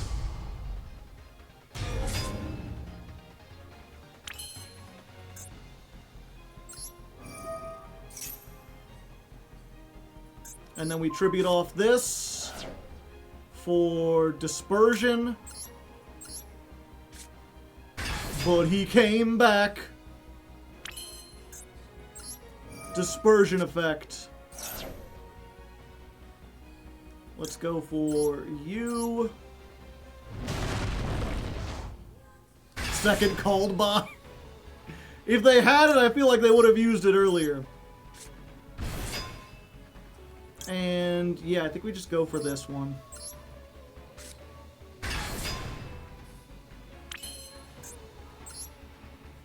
Does this only blow up face-up cards? Yeah.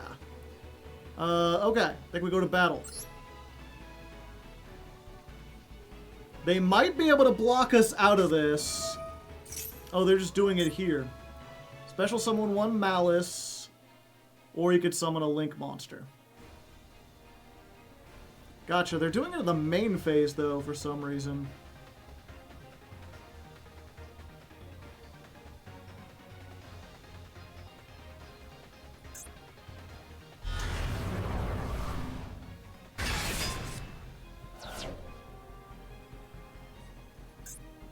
Heart Cryptor. You don't have any banished Malice cards at the moment.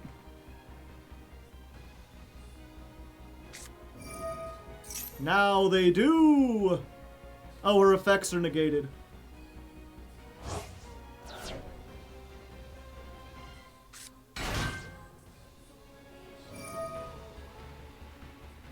Okay, so they're just using it to, like, body block.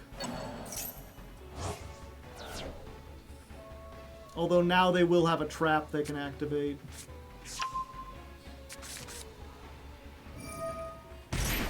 Or what was it? It's not that it's negated, it's that you could summon it, and then for the rest of that turn, that monster can't attack, and neither player can activate its effects.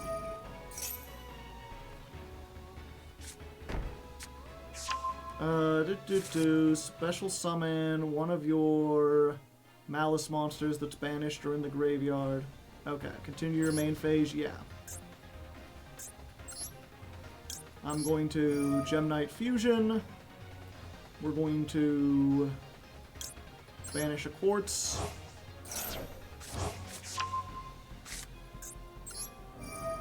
We're going to use this.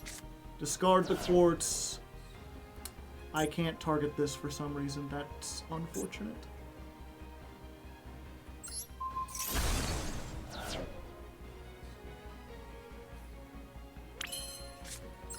Okay, give me a second. Add a gem. I think we have to go for Master Diamond here.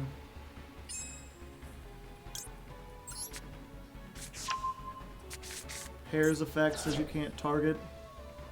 Ah, okay. Yeah, I think Master Diamond, we have to go that way. So we're going to Gem Knight Fusion again. You can use quartz now. Oh, yeah. Many mistakes get made. It's fine. Master Diamond time. We're going to use the one in our hand, plus Topaz, plus Prismora. Big man. Yeah, there we go. And then the Master Diamond can copy the Quartz effect, and then we can punch twice with 3,500 while dealing the damage, do the piercing, get everything, and I think that's game. It's like a puzzle, chat, you know, it's not like, there's some people like, this is like Tenpai with rocks, and like, yeah, a little bit, but it's also trying to figure out, it's got toolbox elements, you know?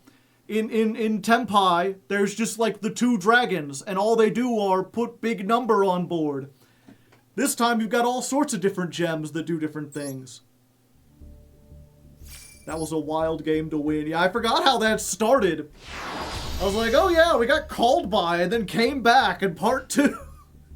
I was really quiet during that second turn. Because I didn't think we were going to win, but there we go, you know, never give up, never surrender. We get into Diamond 1, even in Malice format.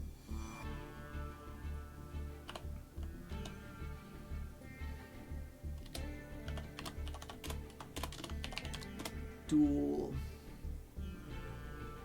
40 versus Malice.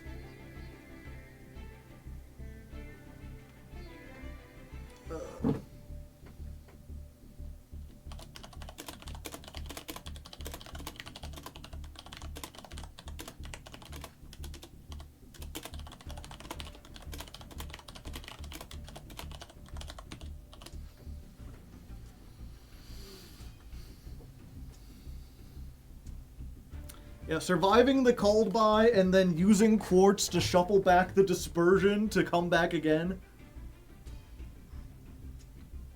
Is it still Malice format with Ryziel in here? Yeah.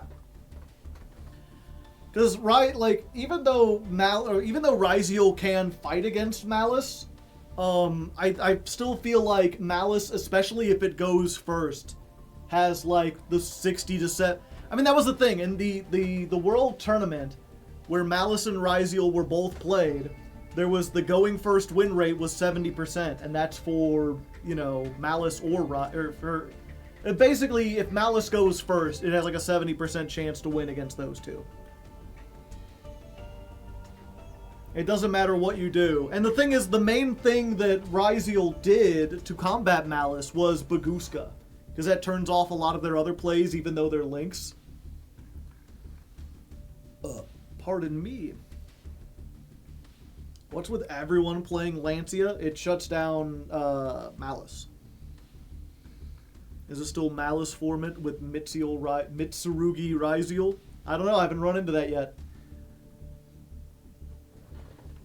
That's one of the things we found. Like, right, like in TCG and OCG, Baguska wasn't really a problem because you have side decking. But because so much of Master Duel is just like high rolling, like, can you win the coin toss and put an unbeatable board? If a Ryziel player can just make like Baguska and Starliege Paladynamo and Detonator, like they just win. Because getting over an untargetable Baguska is almost impossible for another Ryziel deck and very difficult even for a Malice deck. And then if they do, they have to deal with the Detonator. And in real life, it's so easy to board against something like that, but because there's no board, you can't. Orcus to seeing play, so Lancia is even better.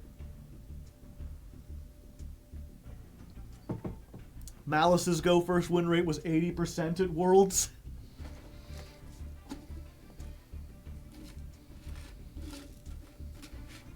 They just win, the droplet being forbidden. Yeah.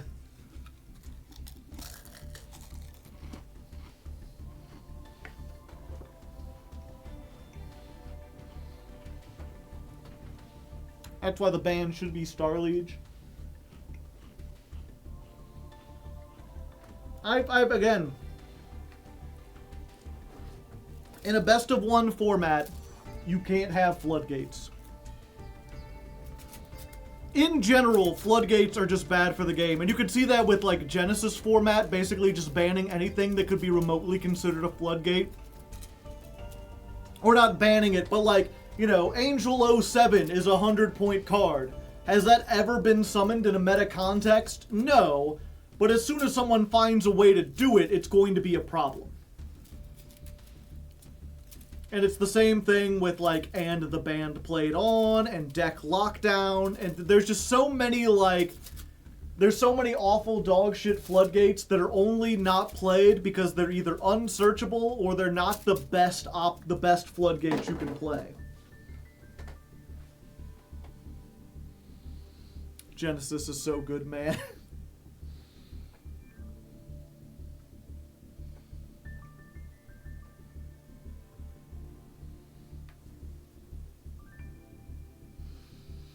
Yeah, and so you really, if you want to make a best of one ban list, I think stuff like Baguska does have to be a casualty. Because there's just not enough tools in a best of one format. You can't prepare to play against, like, Baguska and Tikaboo and Skill Drain and what, you know. In TCG, you can argue, like, yeah, you need to be playing something, at least in the sideboard, that can out, like, a Mystic Mine. As the saying goes, like, you honestly, if you're a pro player, you need to be prepared for this eventuality. But there's no making a deck that can, like, deep draw into that kind of stuff.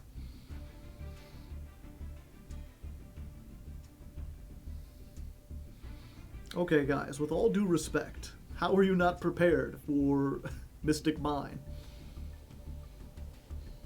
Yeah, on top of other stuff.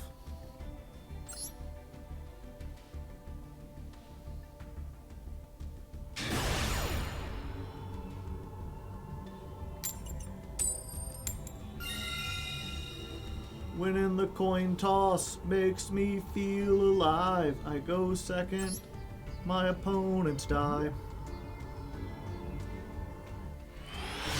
How are you not prepared for Tetsudo Eret Newman? The tiny turtle will ruin a format in the future. I see. Scatter Fusion and a bunch of hand traps is not great. Let's see what Valmonica can do.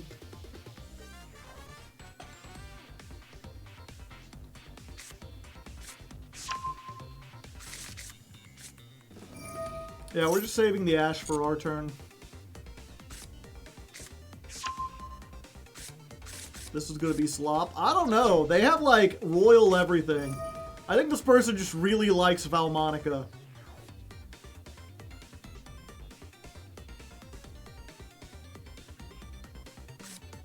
No, no, no. No, watch out. No, you're gonna die, Joe.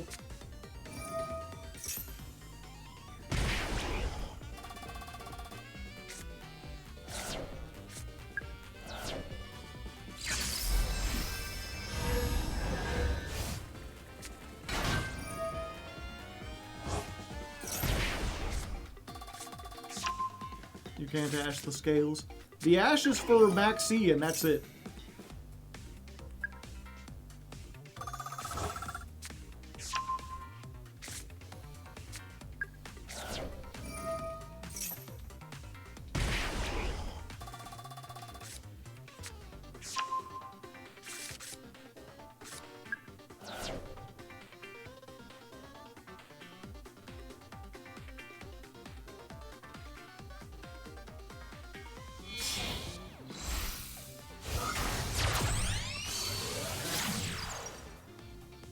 Oh, hello.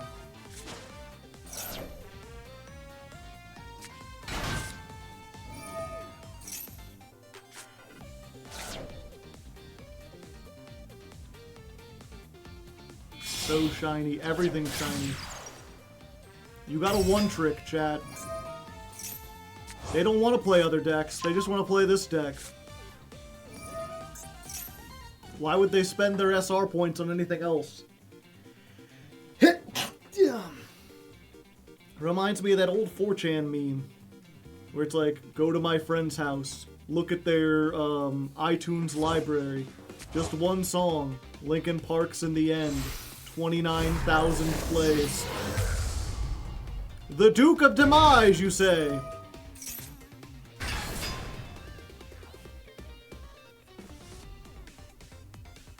And then some guy was like, and then it was like years later, someone posted and they're like, that's actually me. I was that guy. And they're like, prove it. And so he posted a picture of his iTunes library, and it had like 40,000 plays. And they're like, he never stopped listening to it. And they're like, that could easily be photoshopped. Do it with like a cell phone camera. And he took a picture of it, and it has like, it's the same exact thing from a cell phone, except it has like 2 extra plays. And they're like, he's listening to it right now as he's doing it. And they're like, come on, did you really like that song? He's like, I like the song. And I don't like other songs. Just that song. It's the one song I like.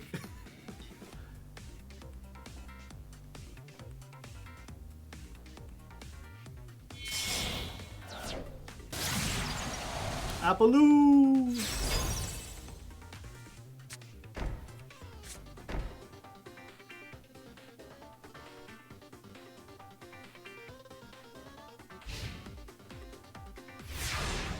Alright, what do we draw for turn? That's a pretty good one. Okay. So we normal summon. We activate the effect.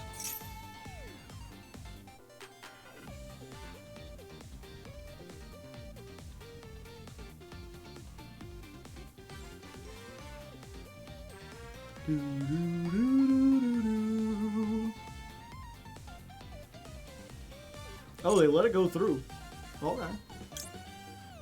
I'll get Gemnite Quartz.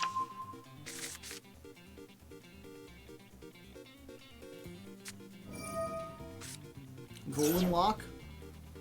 Okay. So we don't need the Ash now.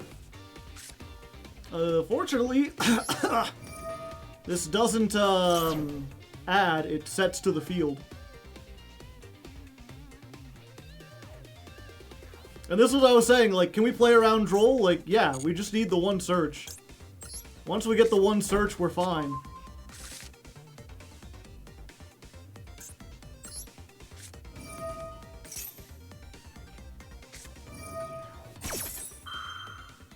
How about no? How about no? Reboot! I'm Bob, fighting against the user. They have counter trap? They do now. It's a bit too late for that now, though.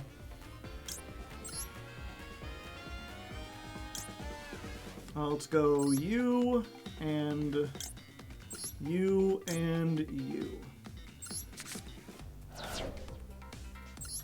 Hello, it's me.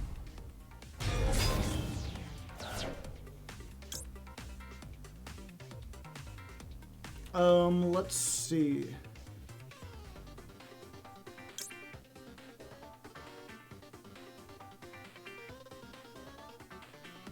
Yeah, it doesn't really matter.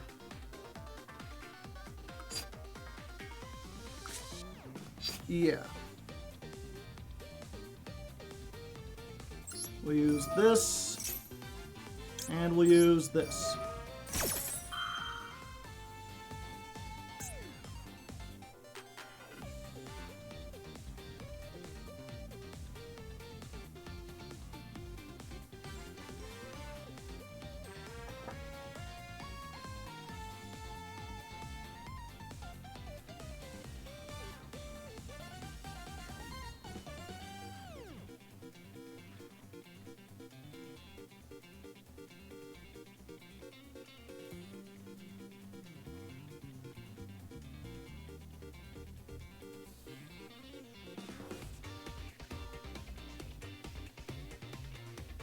I think they're sad, chat.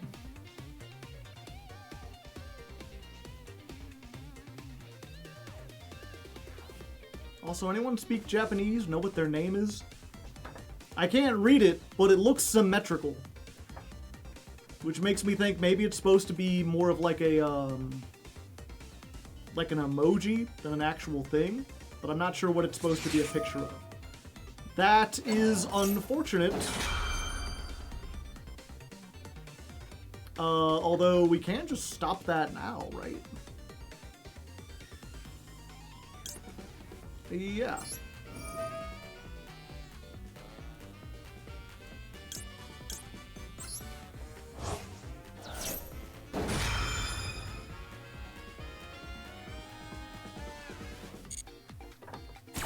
How come they don't want to activate their Appaloosa, I wonder?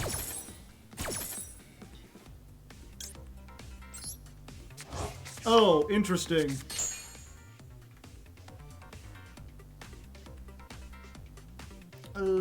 Yeah.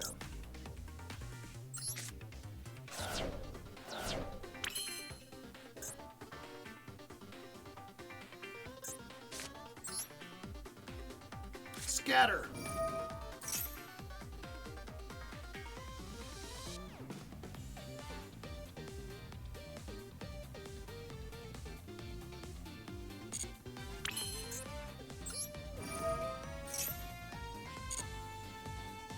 Yeah, I think we just make this. I was like, oh, no, we could use oh, funny.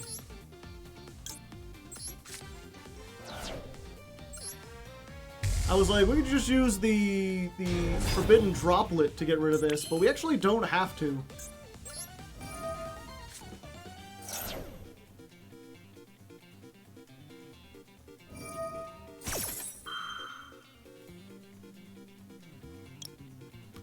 Yeah.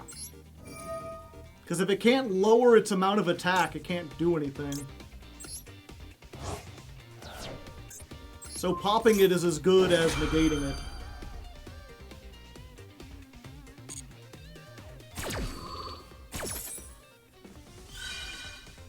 Oh, it'll protect. Fuck.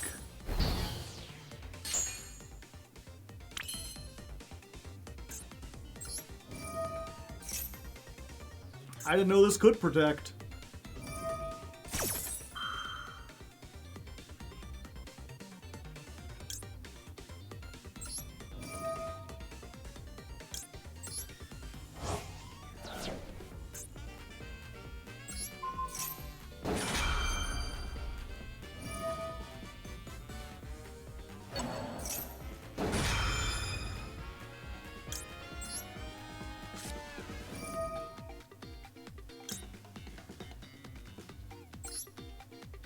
Oh, whoops. Oh, I already did it. No! I wanted to send the other one. Yeah, I can't go back.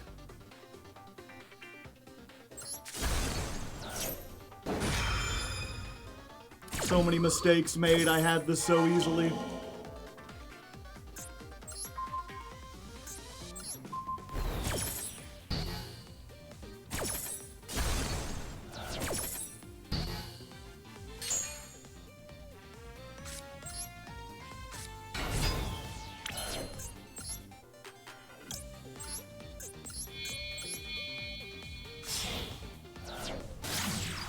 You probably still have it. I don't think I can OTK from here.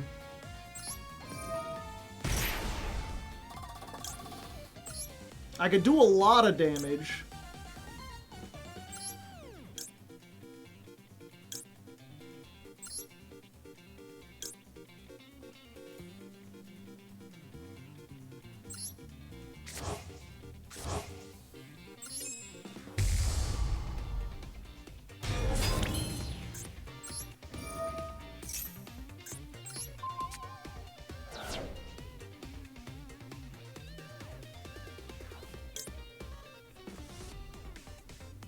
I could summon this again.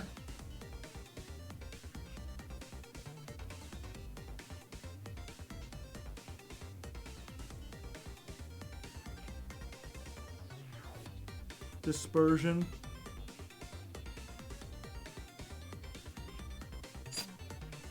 $32 plus...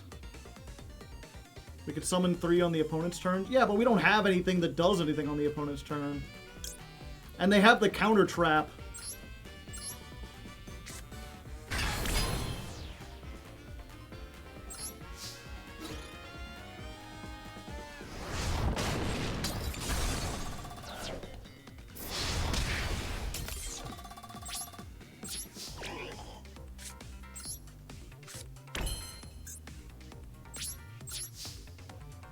They need a link to use the counter trap. Yeah, good point. 1 second. Hold chain.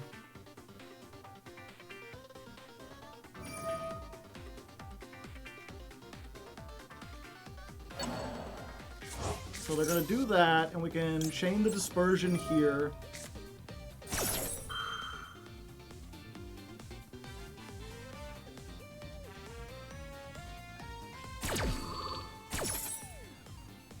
And then we get this guy, of course. And this is only during your turn.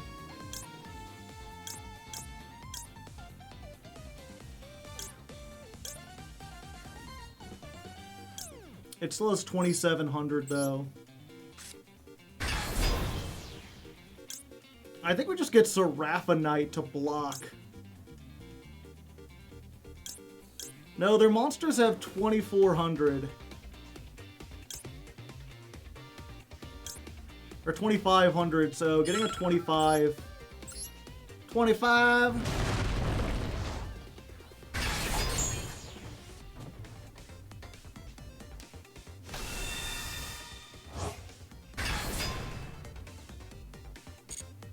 Now they need 3 counters in order to summon the links.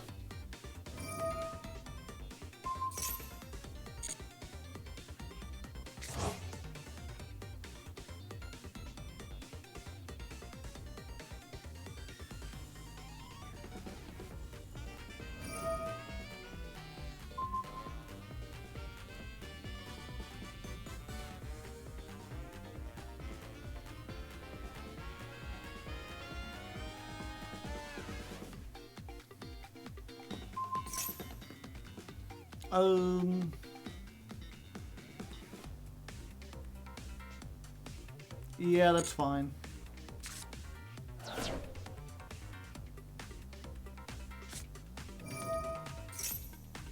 Okay, last card in hand is Attract.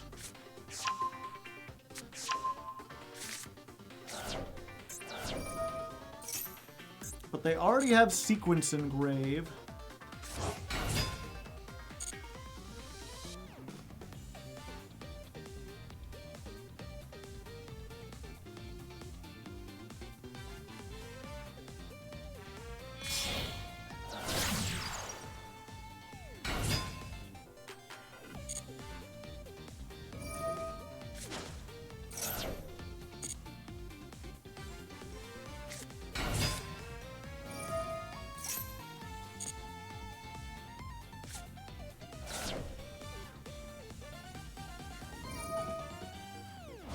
They can fusion here.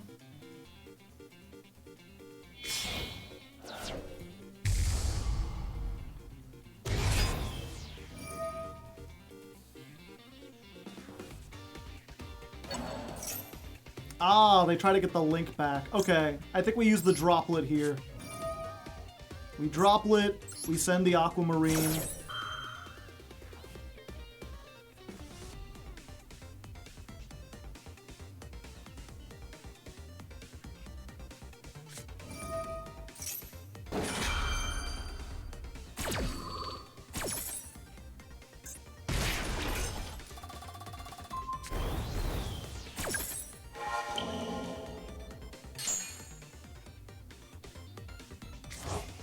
Damn, I see.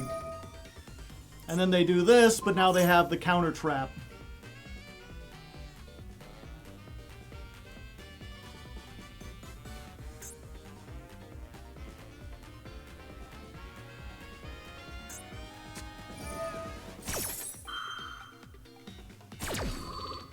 Yeah, so they got that, and now they can get the big link that can attack 3 times.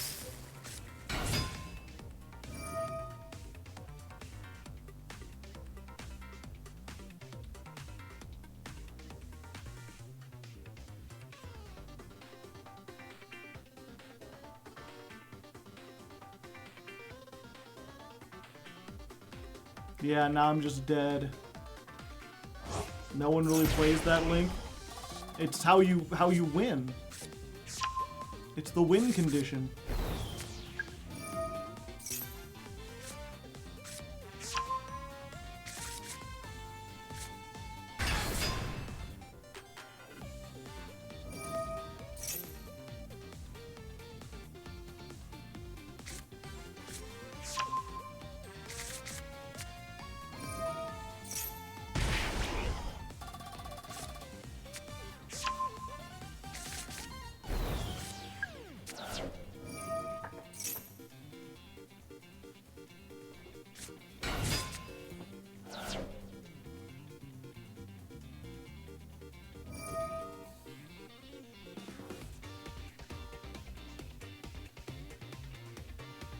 full royal. I told you, they're Valmonica's strongest warrior.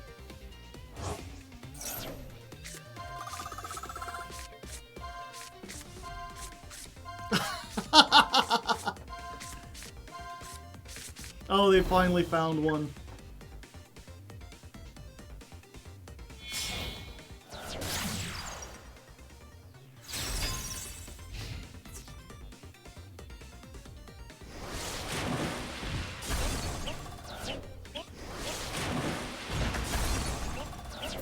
Oh?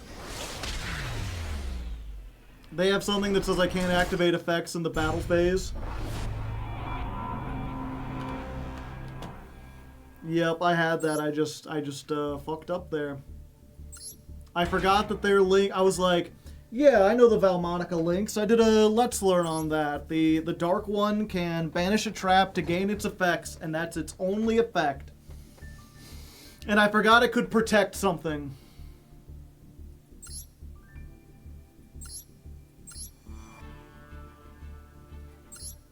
Yeah, they had the light one too.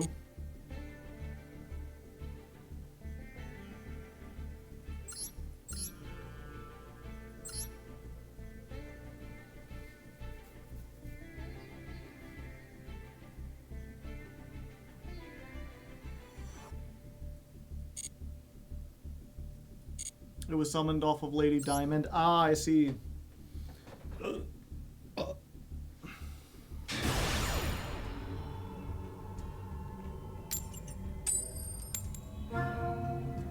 It wasn't a bad game. I mean, it was because I made critical mistakes. I should have just, like, started with, you know, like, basically use the Forbidden Droplet and hit both of their monsters. I shouldn't have given them a chance to activate things.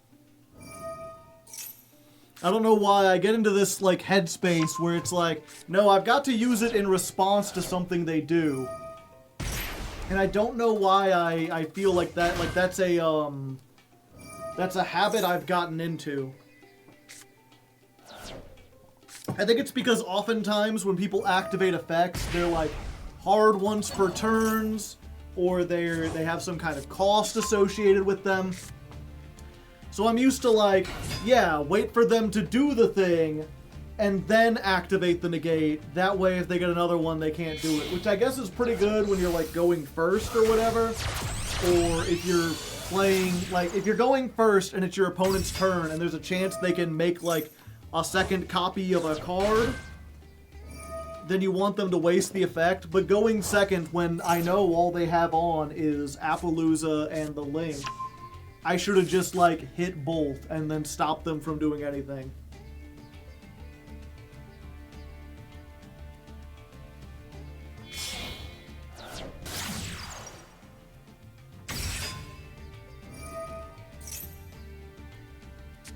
You had no clue?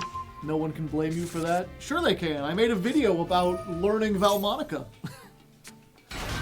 It's not that I had no clue. It's that again, it's, you know, I often talk about this where people are like, you didn't read the cards.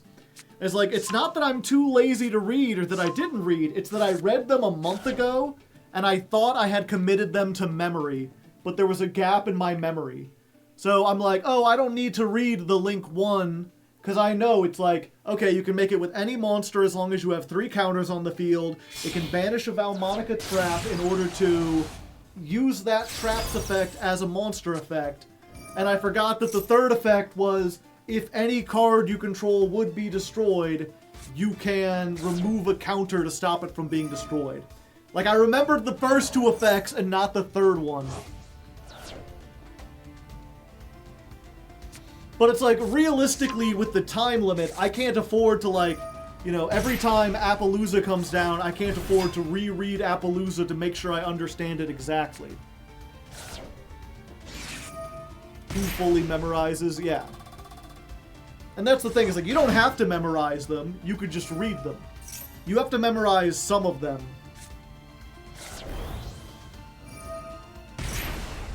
Just target any normal spell? I thought it had to be Valmonica.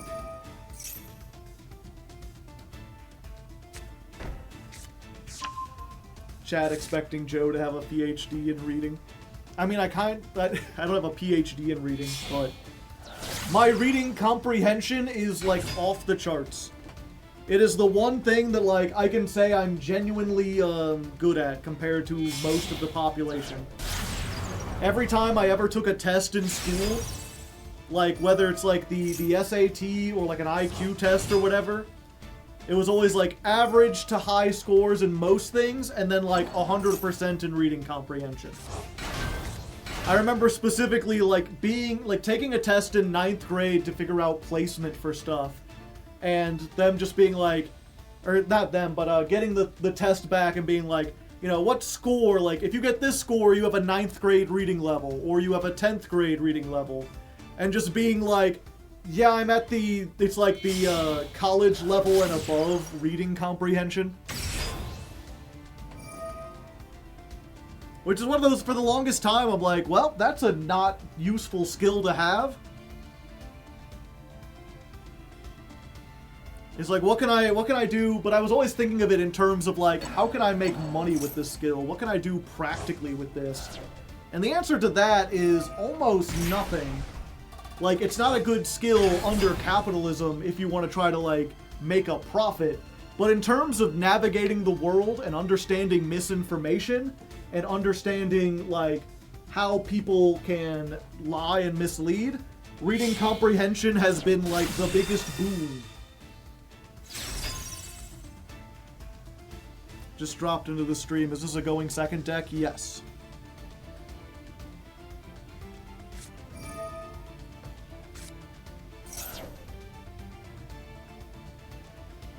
I was terrible at reading just because the material was so boring. Lightning Storm Fox.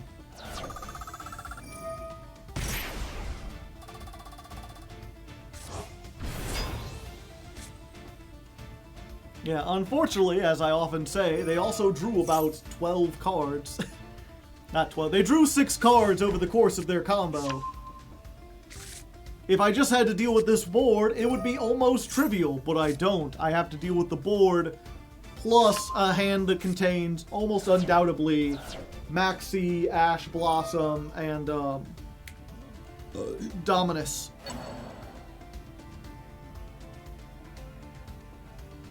At least.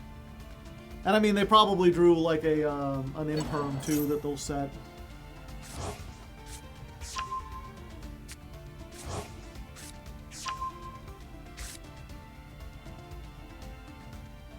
Even further beyond.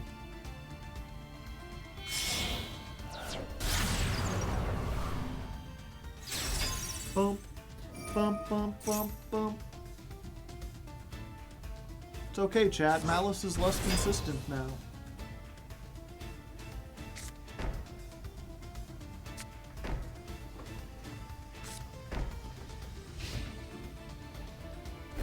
Yeah, I think I have to Lightning Storm the back row.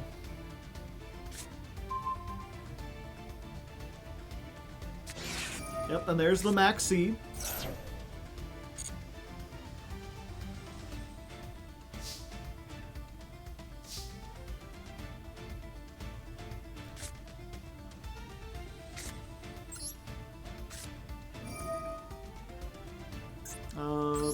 Destroy all the back row.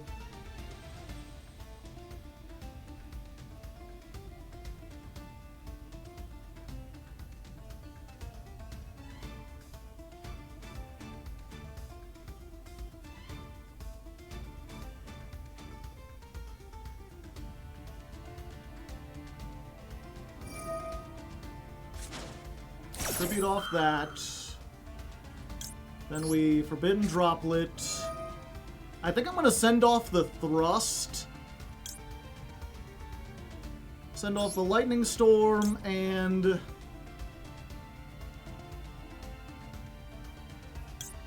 What else can I search off the Thrust? Yeah, I think we just do this and then we draw 2.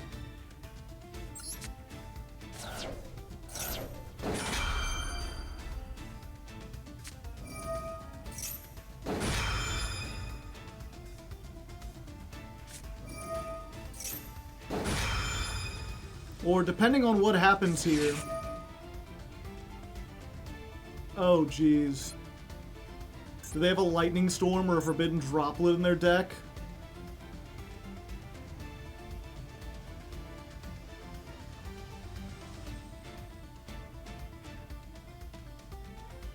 A droll, maybe? Gold sarcophagus?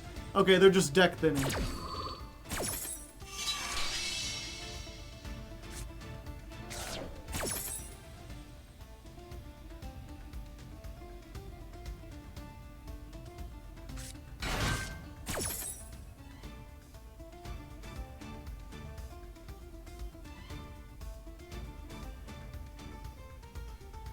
I guess they're just getting everything. I mean, they might as well. It's going to be destroyed anyway.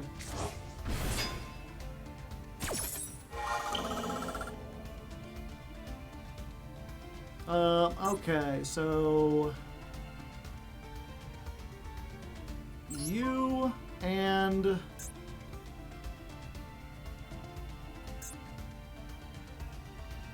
I think we have to get the white binder too, right? And then we steal the Apo.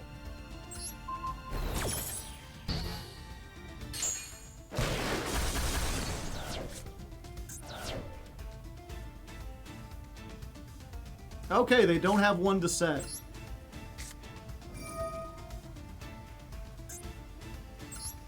Give me your Apo.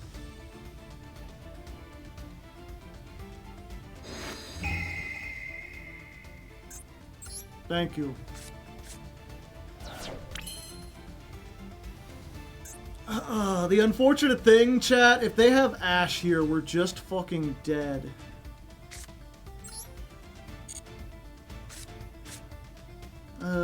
Fusion summon. If we summon this first... Oh, we negate with Apo. Yeah, good point. Okay.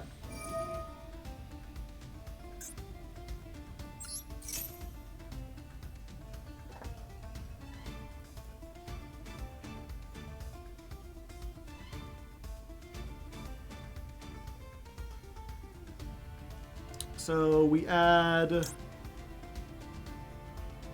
I was like, we add Nephirim, and then we get... Yeah, we just get another monster on board.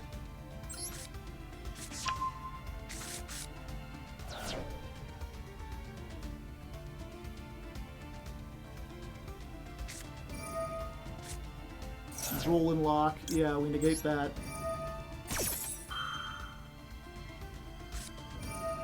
And then they use March Hare.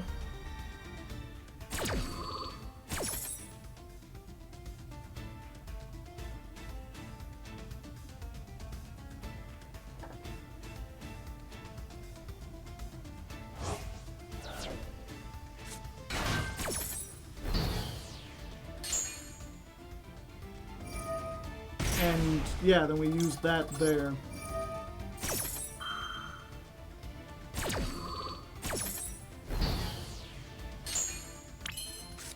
Then we normal summon the Nephirim.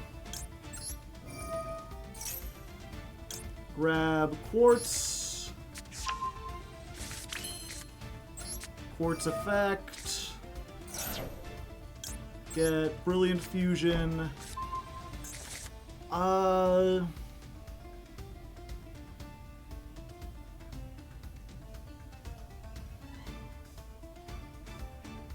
Yep, we just have to run it and hope.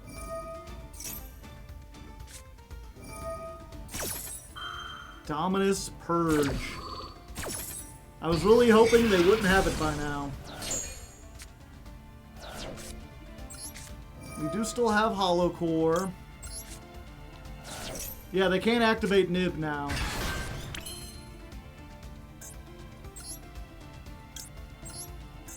We make this.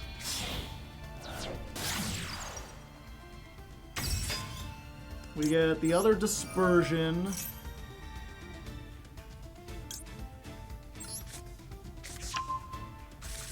We activate the second effect of Dispersion.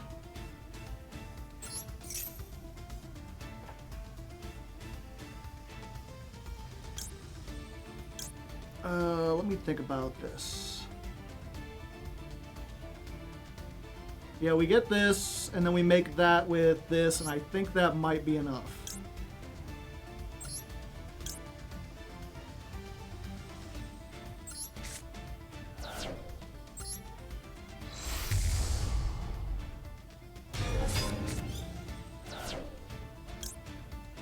Do we add something back? There's not really any point. I guess to get us... yeah. Actually, we might be able to fuse with something else. Let's add one of these back. Then we activate Phantom Quartz. We get the dispersion.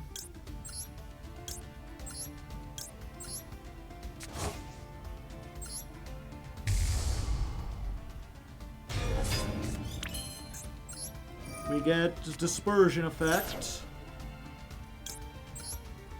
You! No, I mean you! And I think we just do this one. Yeah.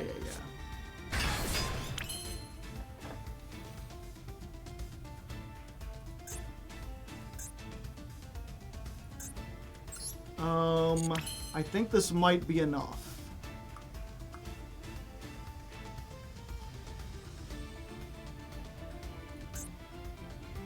Real quick.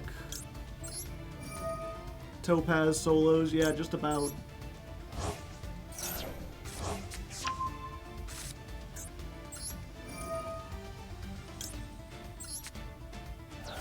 Pop this just to get an extra one out. And I think this is game. So, Topaz, 18, deal 23, 650, deal 23, piercing damage, attack for game. And there we go! And there were people who thought that Gem Knights couldn't beat Malice.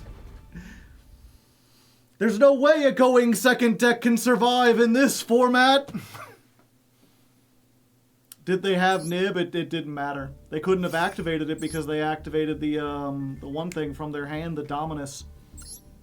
So light monster effects were turned off. I forget if we've done that. I feel like we've already done something like that, so I'm not sure if we even need to include that. I'll leave a note for Mr. Metal.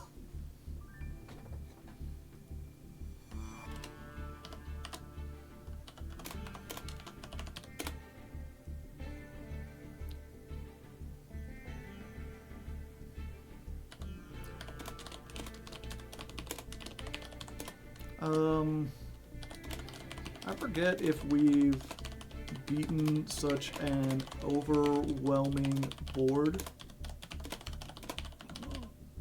like this before. If we have,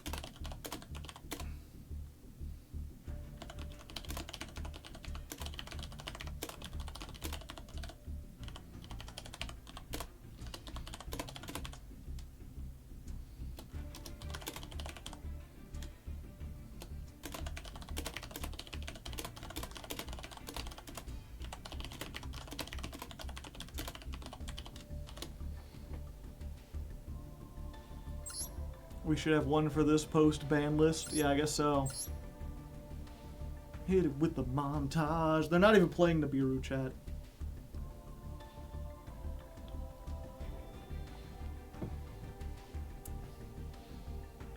How many Mitsu cards are in this build? None, it looks like. Or you mean my build? None, it looks like. But some of them might be an illusion. Look at what the ban list did! One Dormouse, one Underground. Yeah, they're still playing a whole bunch of shit. A whole bunch of stuff. Give me 1 second, chat. I feel like I have a very specific craving. And fortunately, I have the means to satisfy.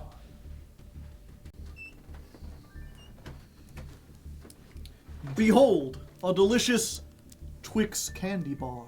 Ooh. purchased so that if people come during Halloween, I can give out treats. I've been here 4 years now at this new house. So far, not a single trick-or-treater. But every year I prepare because if you buy candy and other people don't eat it, you can just eat your own candy.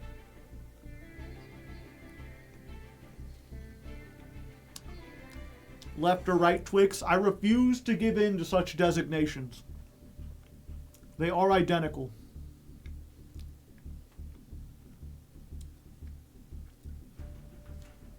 Do you keep the light on in my door? I do.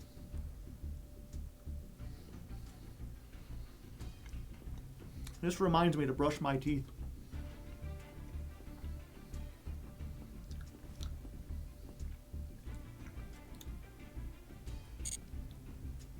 Don't you have a neighborhood with kids? I know there are kids in the neighborhood. Because sometimes they play soccer outside my house. And then the soccer ball hits like the side of my house and it sounds really loud. And I'm like, what the fuck was that?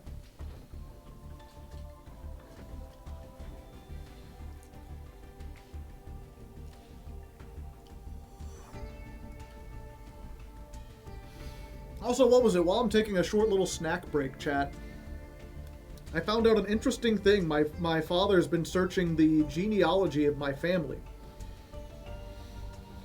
And he stumbled upon the origins of my last name, which is really funny. Of course, I don't want to tell you my last name. My actual last name. So we're just going to use an example. So give me, what's a common last name that starts with the letter H? Joe Hardleg. Oh yeah, we'll just assume it's Hardleg. So the thing about my real last name is it's kind of unique. It's kind of weird. And my dad was trying to figure out, like, what are the origins? Where did this come from? Because my family is made of German and Irish immigrants that kind of mixed together, and we're not sure if it's a German name or an Irish name.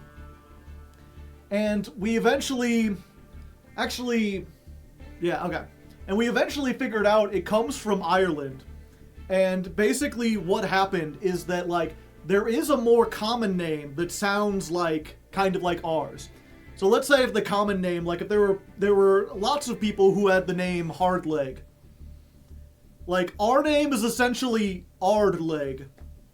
It's a common name just without the H at the start of it.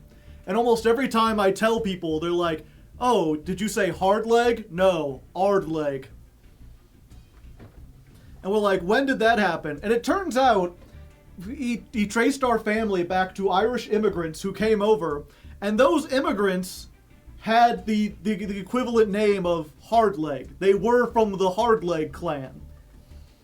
But when they came over on the island, and they were to Ellis Island, and they told them their last name, the guy apparently had a really thick accent, so he was like, hello, governor, it's nice to be here.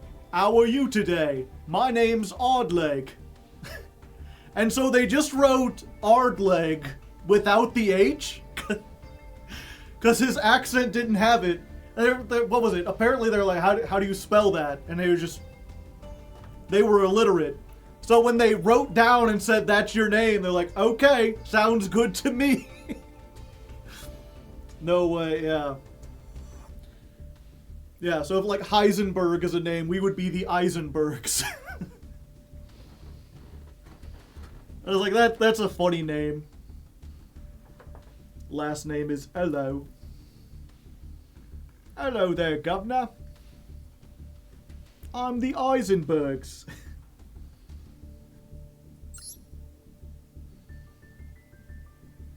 And it's just weird. I guess back then they're just like, yeah, well, you know, these days people put so much stock into like, oh, I want to make sure I have my last name. I must carry on my legacy. And back then they're like, what's your last name spelled like? I don't fucking know. Legacy, I'll be lucky if my kids survive. I'm just happy to be here.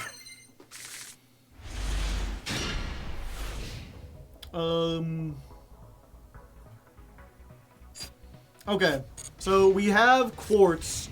We want them to put a monster on board so we can use quartz. So So we don't want to use Fuelos immediately. We want them to summon something first. And it looks like they bricked.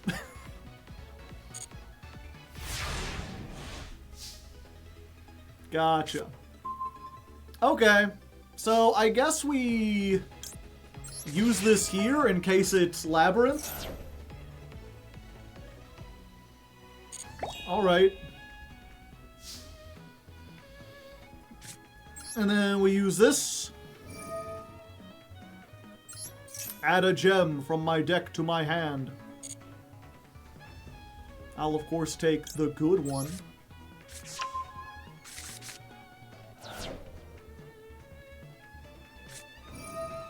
Droll and lock. Okay. Thrusting makes me feel good. Let's just get the old Harpy's Feather Duster.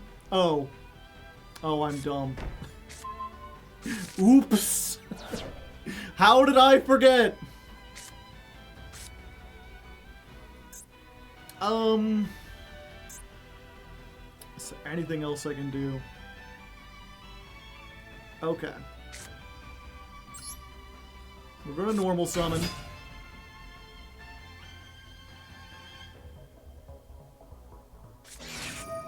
In perm, so I can't get the extra normal summon.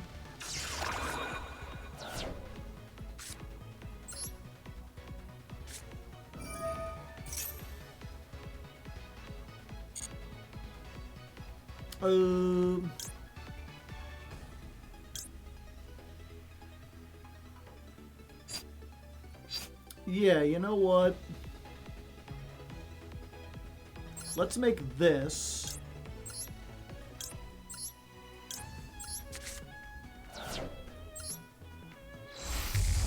We're gonna play around the called by ever so slightly, chat. Okay, never mind. We're good.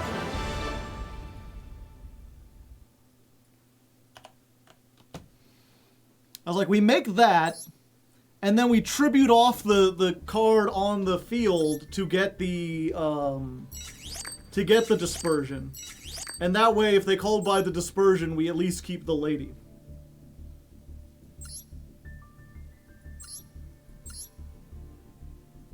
Huh. So, let's see, what could they have had set? That, which doesn't stop us. That, which does nothing. That, which does nothing if they don't have a Primite or a Blue Eyes in hand. That, which does nothing at this point.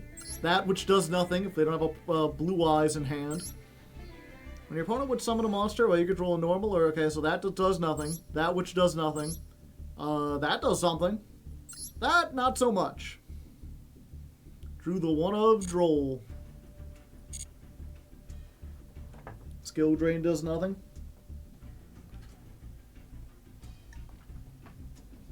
Actually, against that exact board that I had, Skill Drain would have won them the game.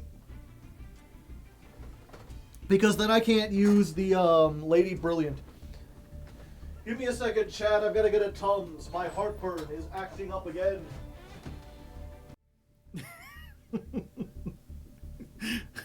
The animal I have become.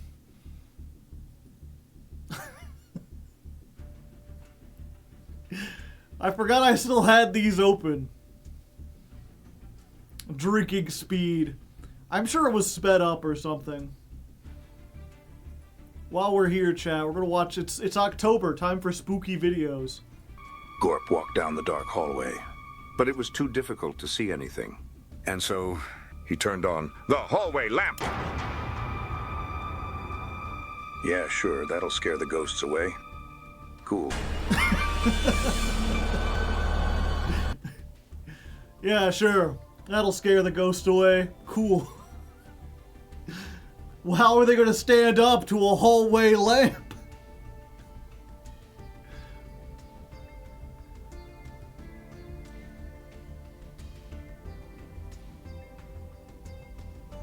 Suddenly the pot shifted slightly.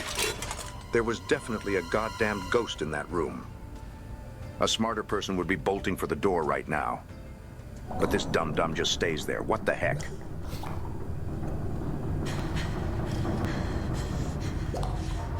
Yeah, you hear that? That's a ghost, probably.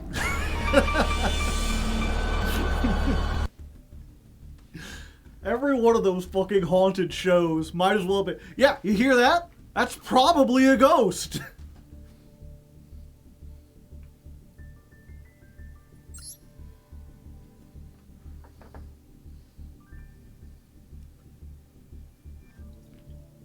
Now you're haunted. Ed and Lorraine Warren are going to be wanting to talk to you, and they're ghosts too now.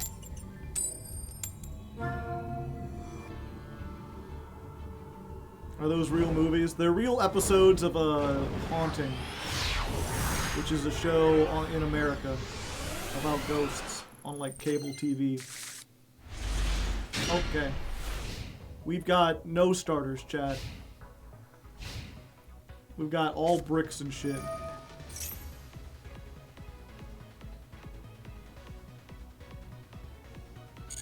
Yep, go ahead.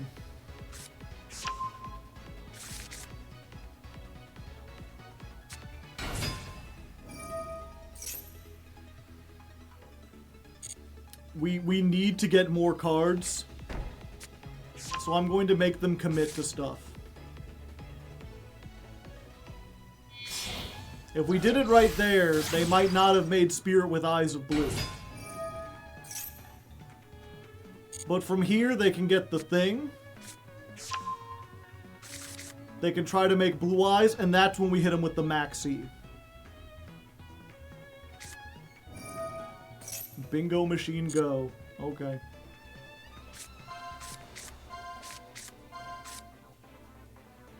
Select a card. Why?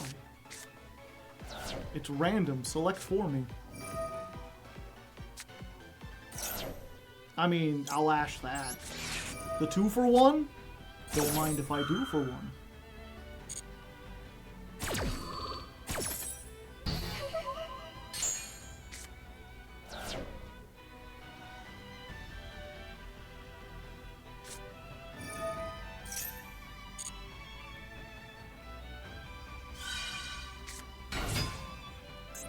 Kaiba Man the Legend. Maxi.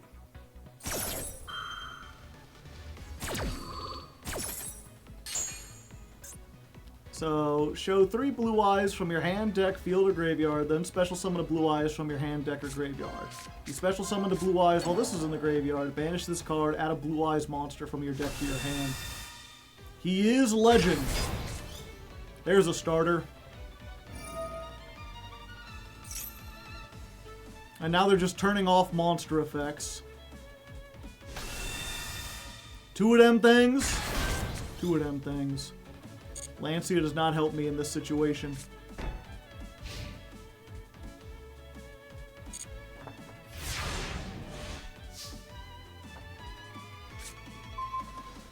That does not help me in this situation.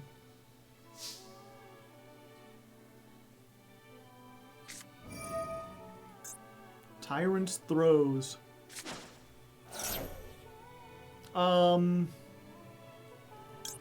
How about Tyrant's Nose?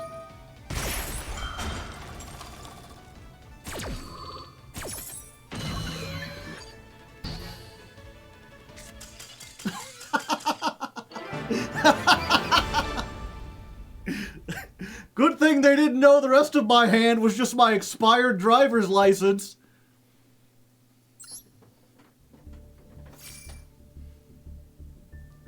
That was going to cook us. Yeah, I was sitting there like, shit, but how am I going to play through the drill beam? But the fact is, they can't activate the drill beam. They tributed off their normal monsters.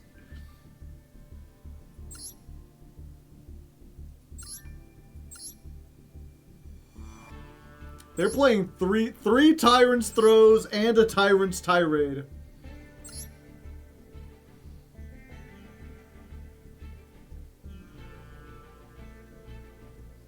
Yeah, so this is just anti-meta Blue Eyes.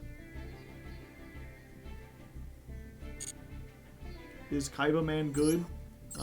No. They only play one of. Can you search it?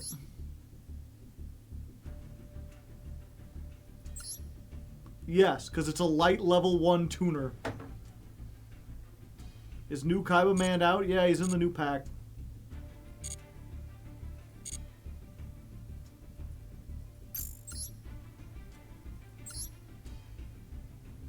Yeah, I guess we didn't really go over them. We talked about the Mitsurugi stuff, but like, we've got T-posing Galatea. We've got Girsu, but with big shield. We've got the bigger Dragon Ruler. We got Argo Stars on a horse for some reason. We got Ancient Fairy Dragon 2. We got Mitsurugi Raigeki. We got Mitsurugi Rhoda. We got Girsu. We got Adra.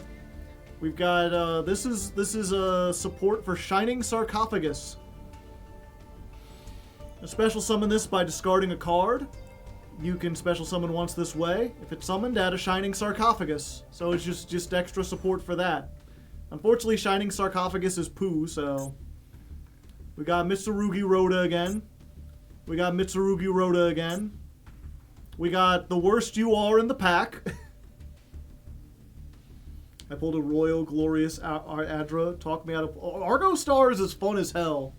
It's just not, like, meta. But, like, if you want a casual deck to play with friends, or, like, a rogue deck, if you're not up in Diamond, like, Argo Stars can be fun. If Genesis ever comes, Argo Stars will be good.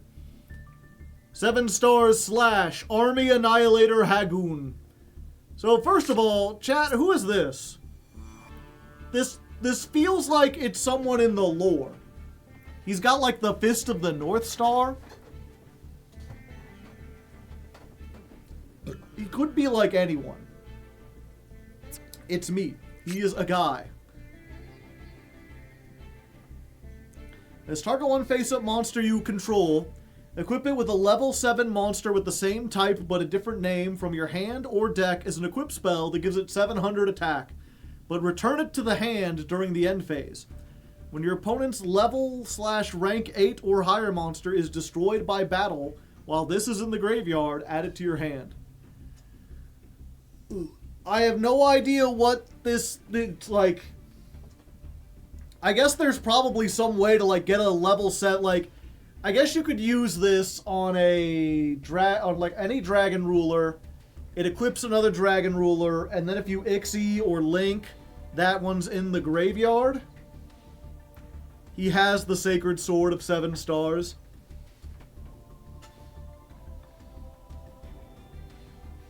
I see. Yeah, this does not feel you are worthy. We got Galatea. They reprinted all the Girsu stuff.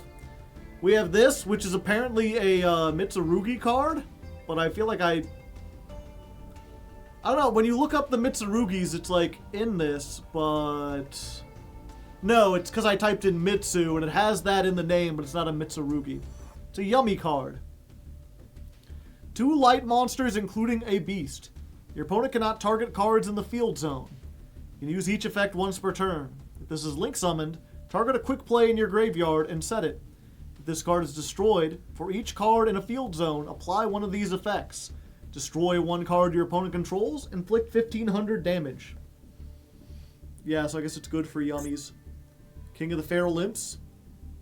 Yeah, detach, add a reptile. This is how you can bridge between almost any deck that can put 2 level 4s on the field can then grab Habakiri and then go through the full not the full Mitsurugi combo, but like the main Mitsurugi combo. Pan the Cat rating with a party of 13. Welcome, Cat. How are you doing today? We have been rated. Yeah, I'm actually going to be appearing on Pan the Cat is having a 24-hour live stream. I'm going to be playing some, I believe, Yu-Gi-Oh! Related Pictionary. Hopefully that's not a spoiler or anything. I assume you'd want me to advertise it. So keep an eye on that. We've got Volar for Niges? The Darkest Dragon Doom Rider? I'm just gonna call it Volo. I know he's not new. He's just like a rank 7. He just got a weird name, and like that horse don't look big enough for him. He's riding a dragon or a horse or something. It's got spikes going all the way back.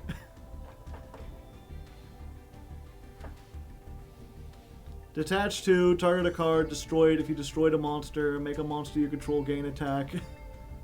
Elden Ring reference. We've got the white dragon ruler. We've got the dark dragon ruler. We got Foot. We've got Mitsurugi Rhoda number 4. We got Wonko. This is, I think, for the whatchamacallit, the new I just reviewed it. Ancient fairy dragon. But he's also a noble knight. And also, his name is fucking Wonko. Look at that goofy ass cartoon eye. He ain't useful. Regulus, the fairy beast. This was Regulus after retirement. And there's the tiny dragon ruler of light. And the tiny dragon ruler of dark. Look at Regulus's face. Yeah, he's confident. He's got that swagger. He's got those moves like Jagger. We got Big Machine. Someone used this against us earlier. Kaiba Man the Legend. Argo Star Stadium. Mitsurugi Ritual. Fairy Tale Prologue. Journey's Dawn. It's a happy sun. We're gonna have a happy time. Any battle damage a player takes is halved. That's weirdly worded. Couldn't it just say all battle damage is halved? Why is it battle damage to a player? Is there other kind of battle damage? If you control a light beast or a level 7 or 8 dragon synchro, draw 1 card. During the standby phase, you could send this to place 1 field spell from your hand or deck in a field spell zone, except another copy of itself. Oh, battle damage dealt to a monster is not halved. Interesting. So basically, all this says is draw a card, then during the next turn, get any kind of field spell. Which, I mean, Ancient Fairy Dragon is all about the field spells. And this says if you have that field spell, you can add... Oh, what was it? If this is normal summoned, add a Fairy Tale Prologue from your deck to your hand. If you already have that, draw a card instead. While a card is in the field spell zone, your opponent's monsters cannot target monsters for attacks except Wonko. If it's destroyed by battle, that monster loses 500 attack. Whoa! Hold up. No, Joe, that was a meme. Ah, I see. World of Spirits. It just shows how none of this shit fits together. What the fuck is this? When this card is activated, add a monster that mentions Ancient Fairy Dragon. You can only use the following effects while you control a level 7 or higher light dragon synchro. Each time a monster is special summoned in attack position, change it to defense position. So it's stumbling. During the end phase, destroy all attack position monsters on the turn player's field. Okay. World of Ass. I know it's a anime reference to Luna's archetype, but Luna's archetype famously doesn't make sense. Her deck is like not consistent. It's just a bunch of like girl cards. Crescendo. Real Lightning. Eternal Sunshine of the Spotless Mind. Monsters gain 500 defense for every ancient fairy dragon and monster that mentions it.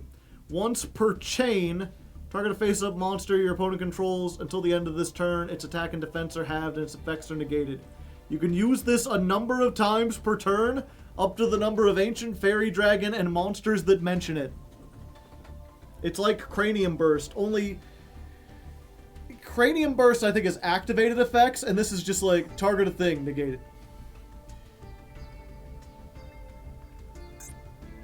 Orcustrion, Lizardos. Yeah, and I don't think there's anything else that's really, like, most of these are reprints. Bat the Forest Ninja is here. It's a bat. If this is summoned and Fairy Tale Prologue is on the field or graveyard, add a light beast from your deck to your hand. Cool. Cool, man. Here be dragons! Special summon a dragon ruler from your hand, graveyard, or banishment. Then immediately Ixie summon a dragon ruler, Ixie, using only dragon rulers you control. During your main phase, you can banish this card from your graveyard, target any number of banished dragon rulers, return them to the graveyard. Ninja support. Oh, yes, technically a ninja. Crimson Firewing Pegasus. Something about the way the muscles are rendered. I don't like it, chat. It's creepy, it's weird.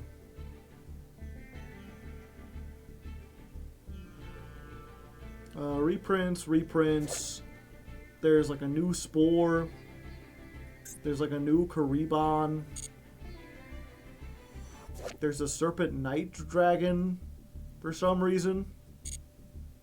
Look at Spore 2. If this card is special summoned, count the number of monsters you control and have this card gain up to that many levels. If you control Ancient Fairy Dragon or a light monster that is Beast, Plant, or Fairy, and this card is in your graveyard, summon it, but you cannot summon out of the extra deck except Synchros.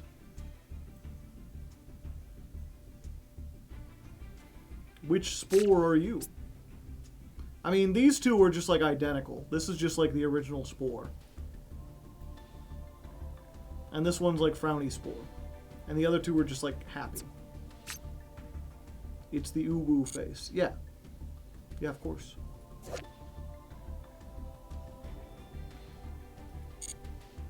They're like, we released a ritual deck. Throw Execution of the Contract in there.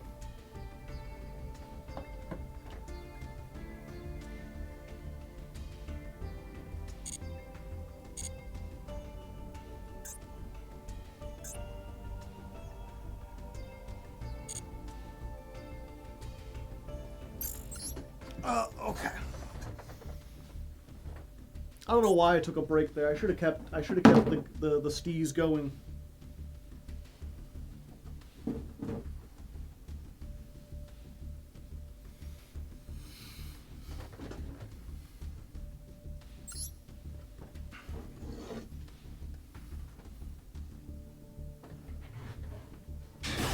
March forward, brave soldiers! For in just one more duel, we get into Master 5. We have what it takes. I believe in the power of the Gem Knights. We're not even halfway through, but we're almost... Oh no. Oh no, they forced us to go first. Chat, we don't want to go first.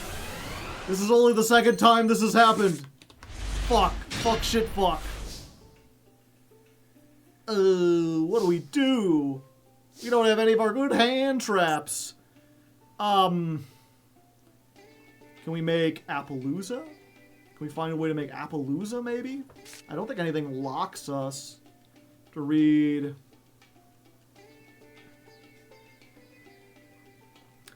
You can add one Gem Knight. Okay. Let's try it.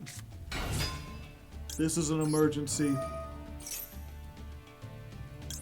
You can send and then special summon this when your opponent activates a card. You can... Okay. So this is fine. We're not locked yet. And famously, Brilliant Fusion doesn't lock you. Okay.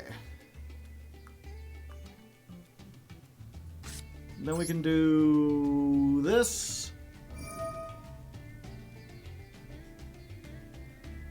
Yeah, we're gonna fusion summon from the deck. We're gonna make this using you and you. 'Cause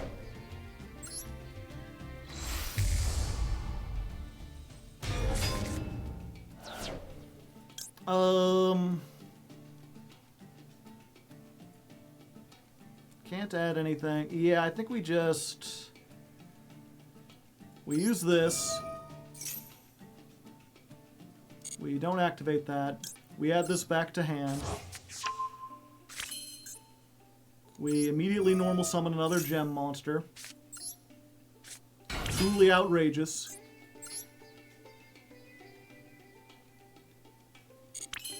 Am I locked somehow? No, because I can make this. Appaloosa is different names, isn't it?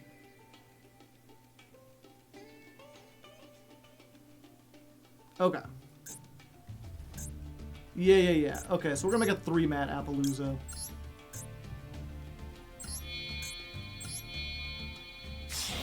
So we make the link. We're going to add a dispersion for next turn.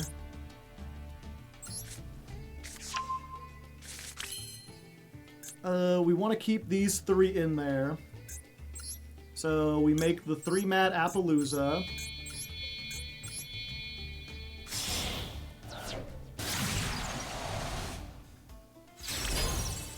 Then we're going to be brilliant. We're going to make dispersion using you and another copy of you.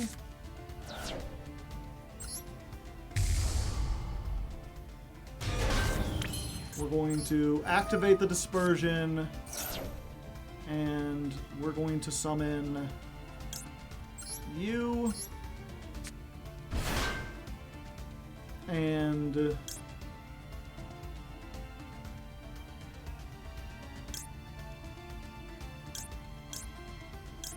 yeah, he really do have the biggest defense. And you, and I think we bring back this.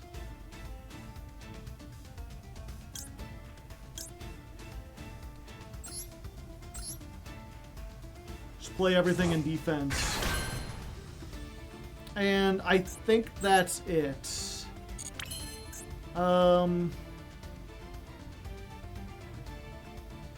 Yeah, to stop stuff from them from potentially banishing this, we're going to banish this.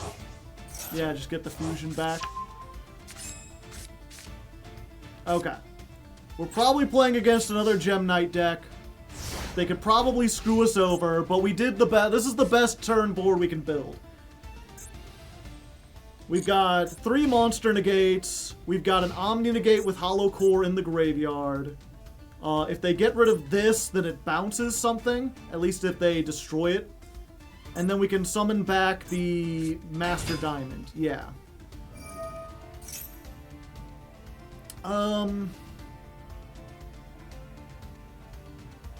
Yeah, we use this.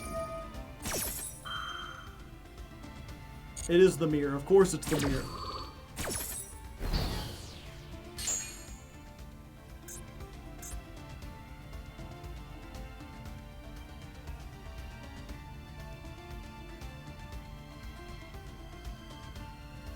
I was like, is that MBT on those sleeves? But there's no way. They're like the dumb soccer player sleeves, right?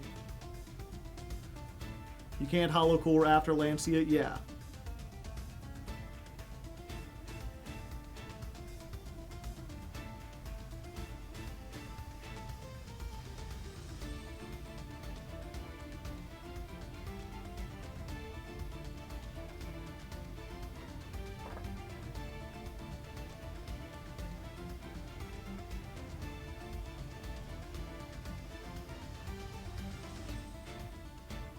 Oh, they thinking. Triple tack. Yeah, we can't allow them to steal the Appaloosa. So we do this now. Yeah, you and you.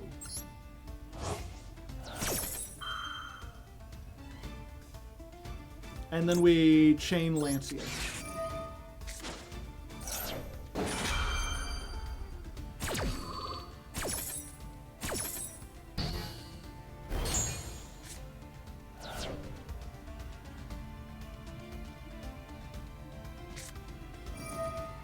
Okay, triple tactics thrust.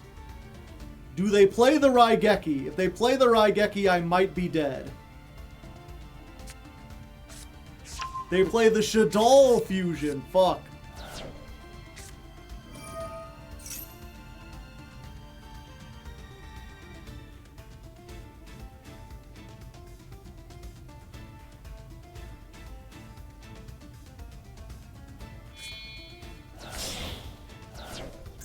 They had the genius in hand, of course.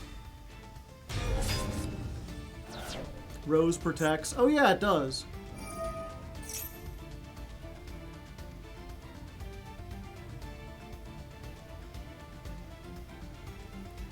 Yeah, they put themselves in a bad position. Because either they stop us from activating this.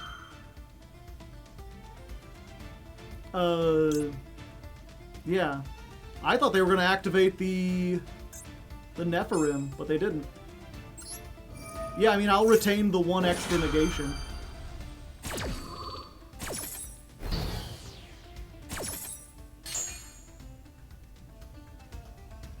Are they playing Dragon? Just pop the Brilliant Fusion? Yeah. Which does nothing.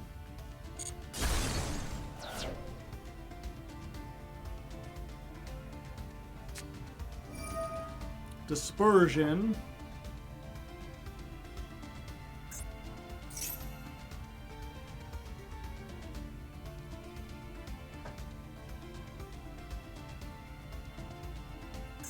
Dispersion, but they don't have Gemnite Fusion in the graveyard, so they can only add.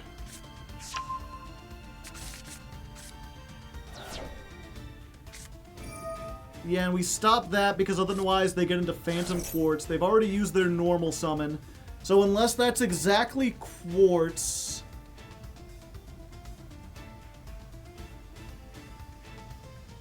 Yeah, I think we're still doomed either way.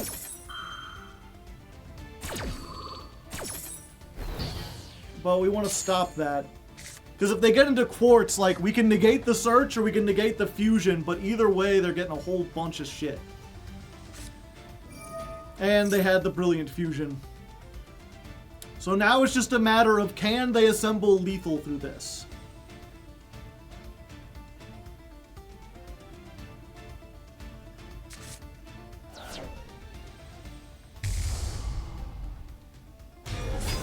Brilliant. Oh yeah, they can't get Gemnite Fusion back because they can't, whatchamacallit. They can't banish. I forgot they're under Lancia. Wait, I'm under Lancia. Oh no, you can just special summon this. Okay.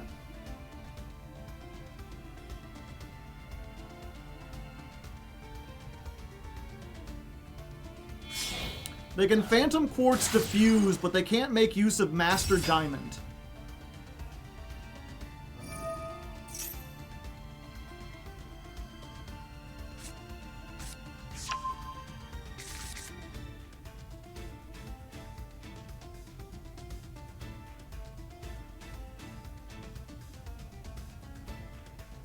Yeah, they can't use Master Diamond's effect to, like, steal the topaz. Like, they can make it and it'll be big. But that's the main way you get a shit ton of damage against a board like this.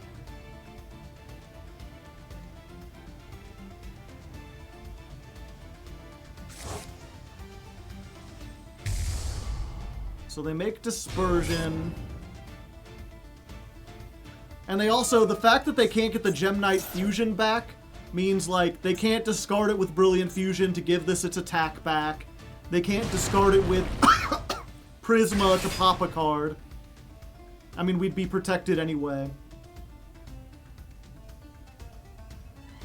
Yeah, if I wasn't so worried about Lightning Storm, I would have put these in attack mode.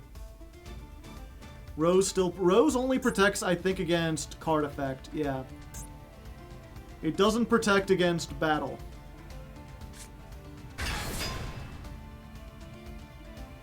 So they are going for Prisma. They can just discard the card in hand, but that won't do anything. They can tribute off the sapphire to bounce our own sapphire.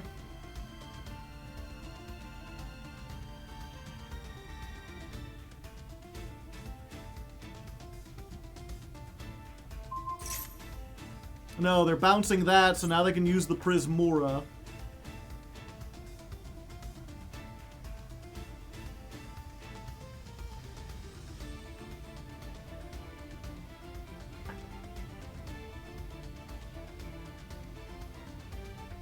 But as soon as they get rid of the Aquamarine, I just, like, bounce the Ruby.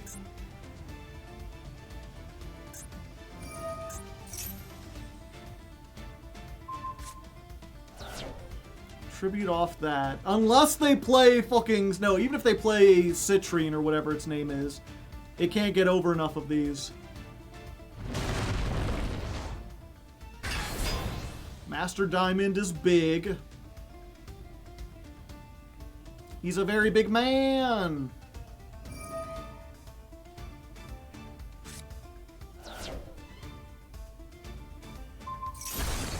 Pop that. Alright. Sent to the graveyard. Take a 35. Oh wait, do we just die here? No, we don't.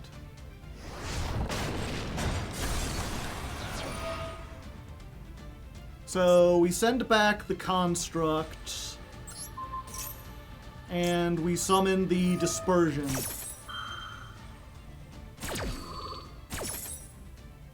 Attack mode! And now all they have left is Prismura. Oh, they can get their own dispersion! Dispersion, crash, attack for 2400. 2450. I'm still not dead. They do stop me from getting all the attacks. And I don't think they can feel... Alright! I'm still standing better than I ever did. Feeling like a true survivor. Feeling like a little kid. And I saved the dispersion.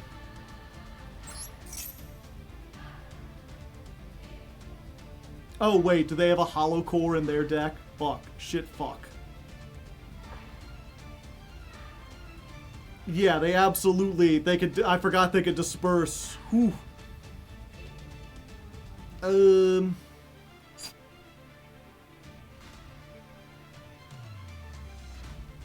We should have kept the fusion in the graveyard.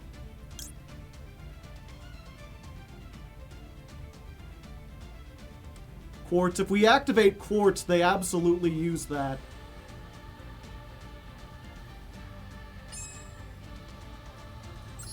Yeah, I think we go for this.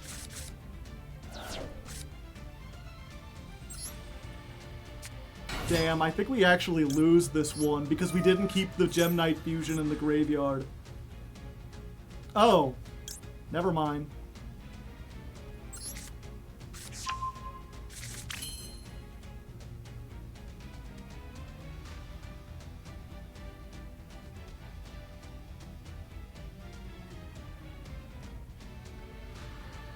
Thrust gets us the spell, yeah.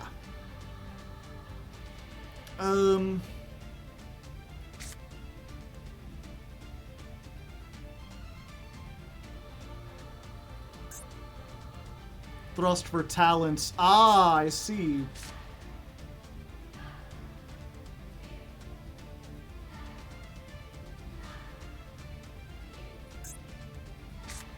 Yeah, I think we... activate this. We summon the quartz.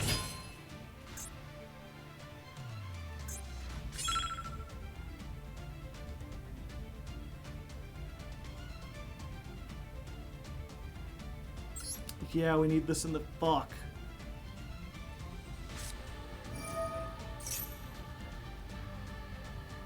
No, I think we're good. The timer, man, yeah. We make Lady Rose. We use these two.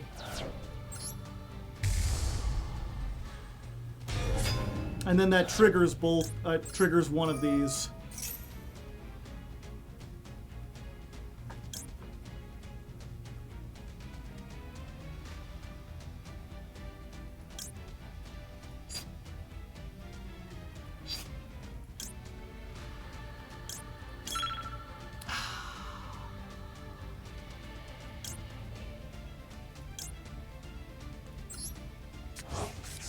I kept expecting them to use the thing.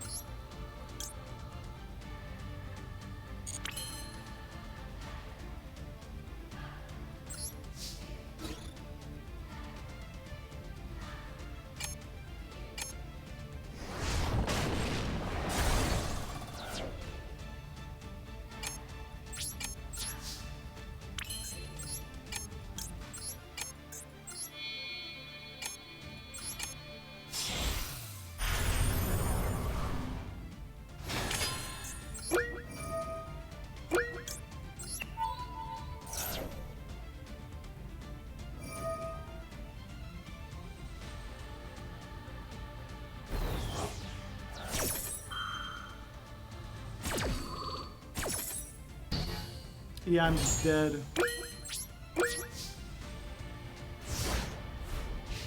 Yeah, they played around thrust for some reason. Oh wait, am I really that dumb? No, I'm not that dumb. They could have used thrust, they could have used the hollow core earlier and it would have shut off my turn.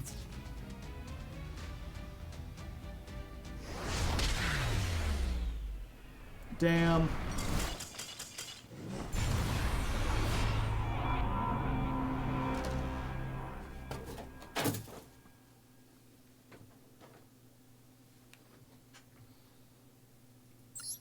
Yeah, it was, I kept, like, planning, like, every move, like, I do this, and then they hollow core, and then we thrust, and because they weren't thrusting, I couldn't do anything.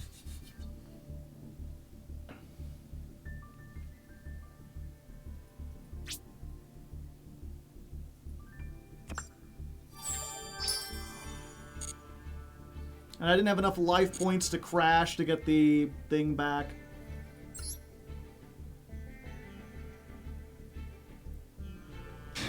Yeah, also don't tell me to hurry. That like literally only makes things worse. I would rather have lost a timeout than just like do nothing.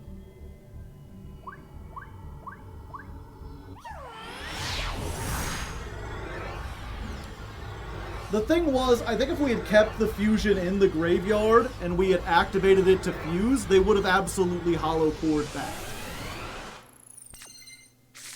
Oh, and then we do everything from, yeah.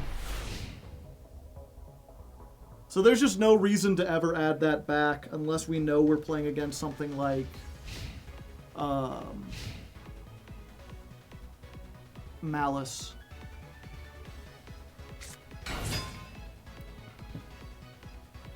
Oh hey, it's Mitsurugi.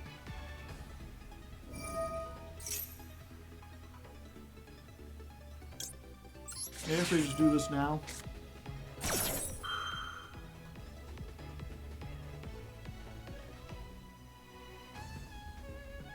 I think this does literally nothing to them.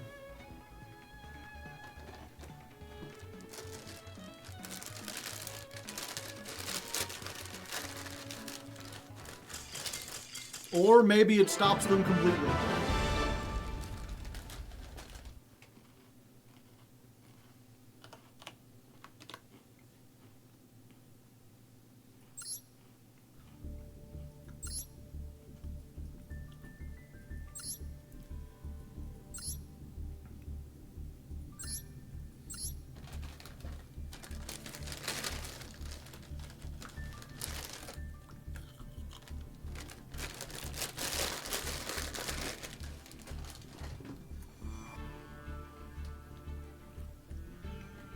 Yeah, it's pure Mitsu, or I guess Mitsu Fiendsmith.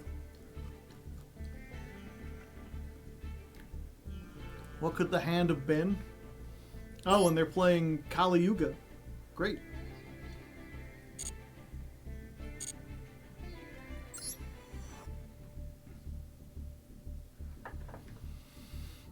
Alright, One more duel and we get into Master 5. We've been here once before, and it was against Gem Knights, and they made us go first. And it was not pretty. It was not good. This time, we're going second. That's what we want to do. Our opponent probably going to combo for a while. You know, we'll be back when they're done comboing. Oh boy. This is still fine-ish, I guess. You don't want to see two thrusts in your hand, but I think we're good. Oh, hey. It's Crystron's. I haven't seen that in a while.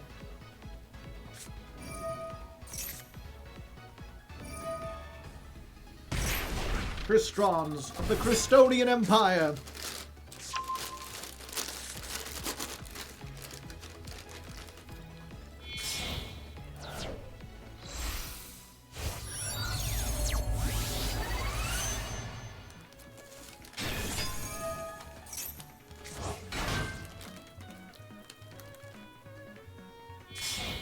Hello.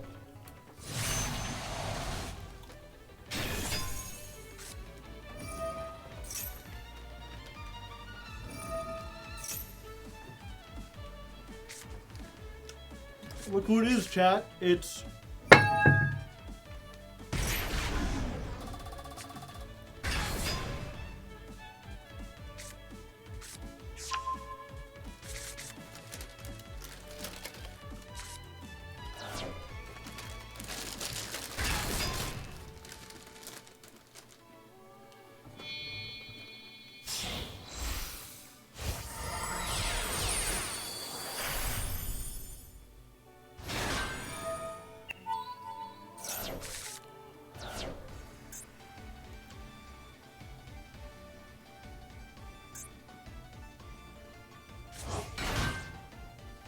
Well, they didn't get a mill they wanted, but they already had Smiker.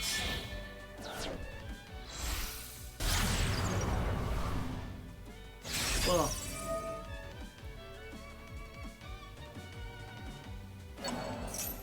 Okay.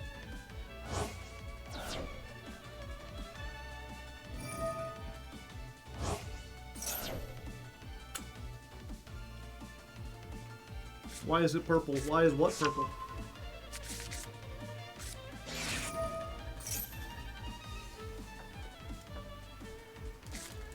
The fuck they doing? They don't want to stab Gem Knights in the graveyard, and they don't know that Gem Armadillo isn't a Gem Knight.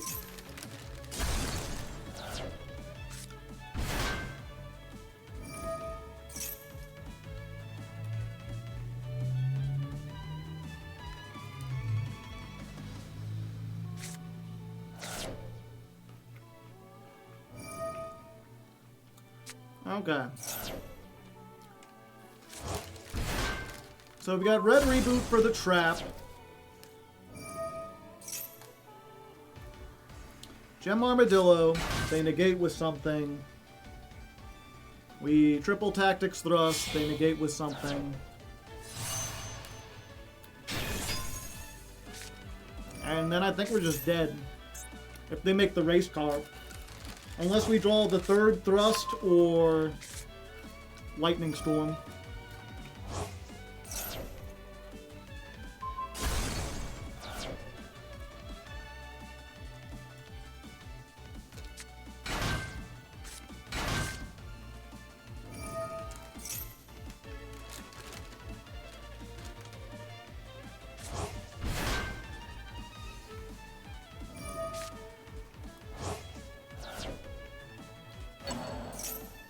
Oh, race car negates activations.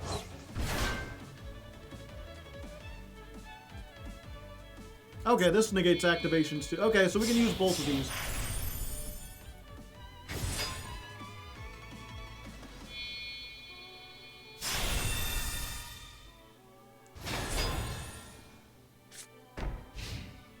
Alright.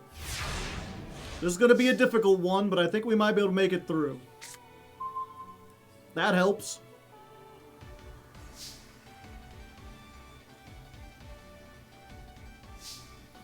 Okay, so we always start with the armadillo. Dillo, dillo, dillo, dillo, dillo, dillo, dillo, dillo, dillo, hit the gem armadillo.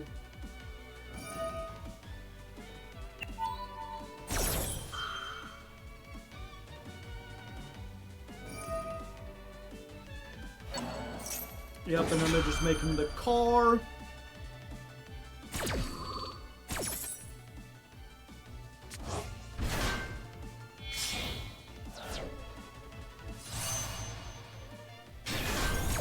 Oh, they can car and use the big guy.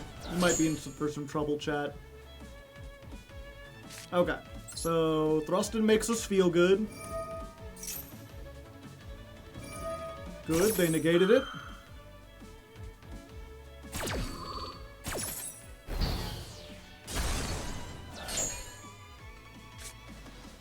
Anyway, another one.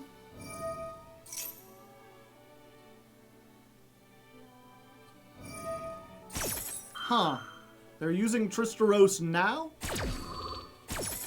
Well, just making a second car? Yes. Or Samurai Destroyer. Another car!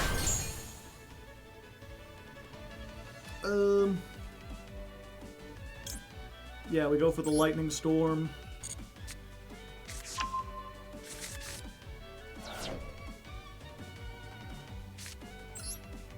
Lightning Storm, everything in attack.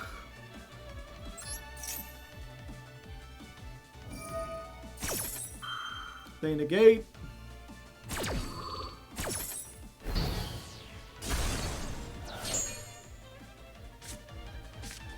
Triple Tactics Thrust. We will steal the Barone. Negate.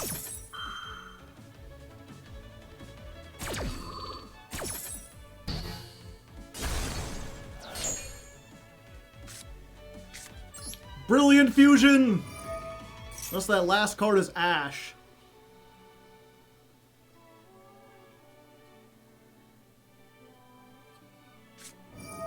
Okay, they try to activate the trap. I think not, friend! Reboot! Cease your investigations! Go back to sleep!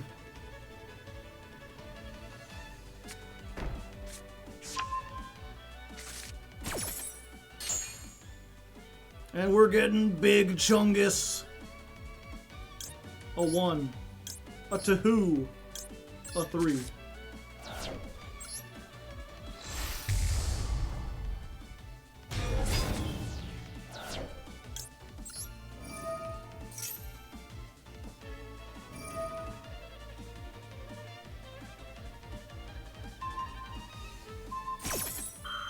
Okay.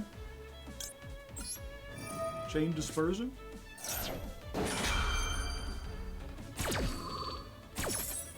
I'll just summon more dudes, you know? I think we go for... Yeah, the Triumvirate. 1.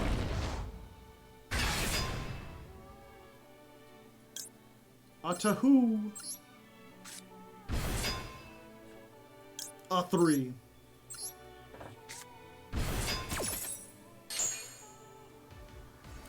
Add to your hand.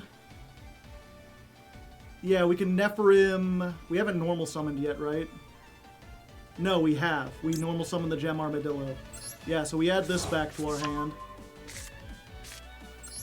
Activate Hollow Core. Send that.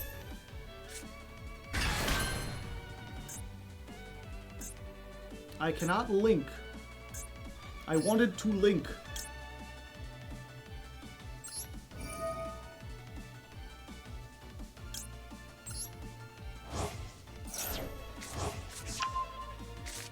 We used Dispersion. I thought Dispersion just locked us into Gem Knights, not Fusions. Okay. I think we still get this, though. We just use all 3, right? We just make Master Diamond. The big one. 1, 2, 3.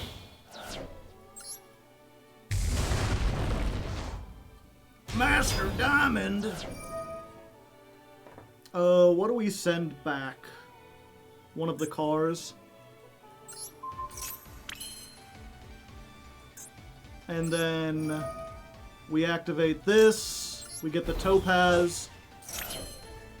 Go to battle phase. Run over you. Do 3,000. Run over you. Do 2,100. And there we go, baby! Through all the disruption. To be fair, that was the most Tenpai-like duel we played.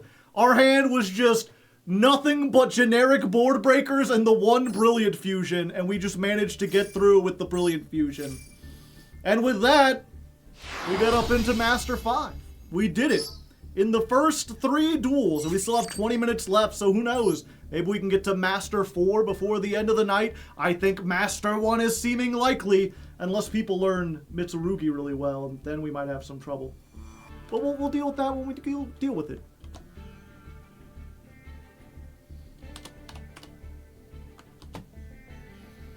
With 30 minutes to spare. Halfway there. Halfway there.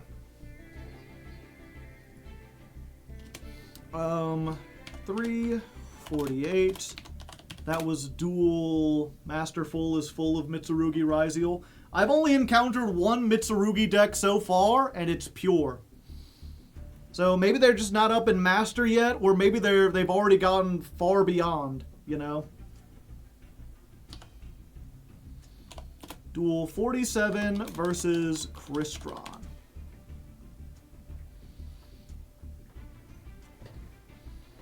They high rolled on Zombie Vampire, yeah. Okay, give me a moment. I'm gonna need a moment, chat. Ugh. Even though it's not that hot, that wool cap is like very warm. You can open the door and let this room breathe out a little bit. I didn't think that grilled cheese would make my heartburn quite so bad. It's way worse than normal.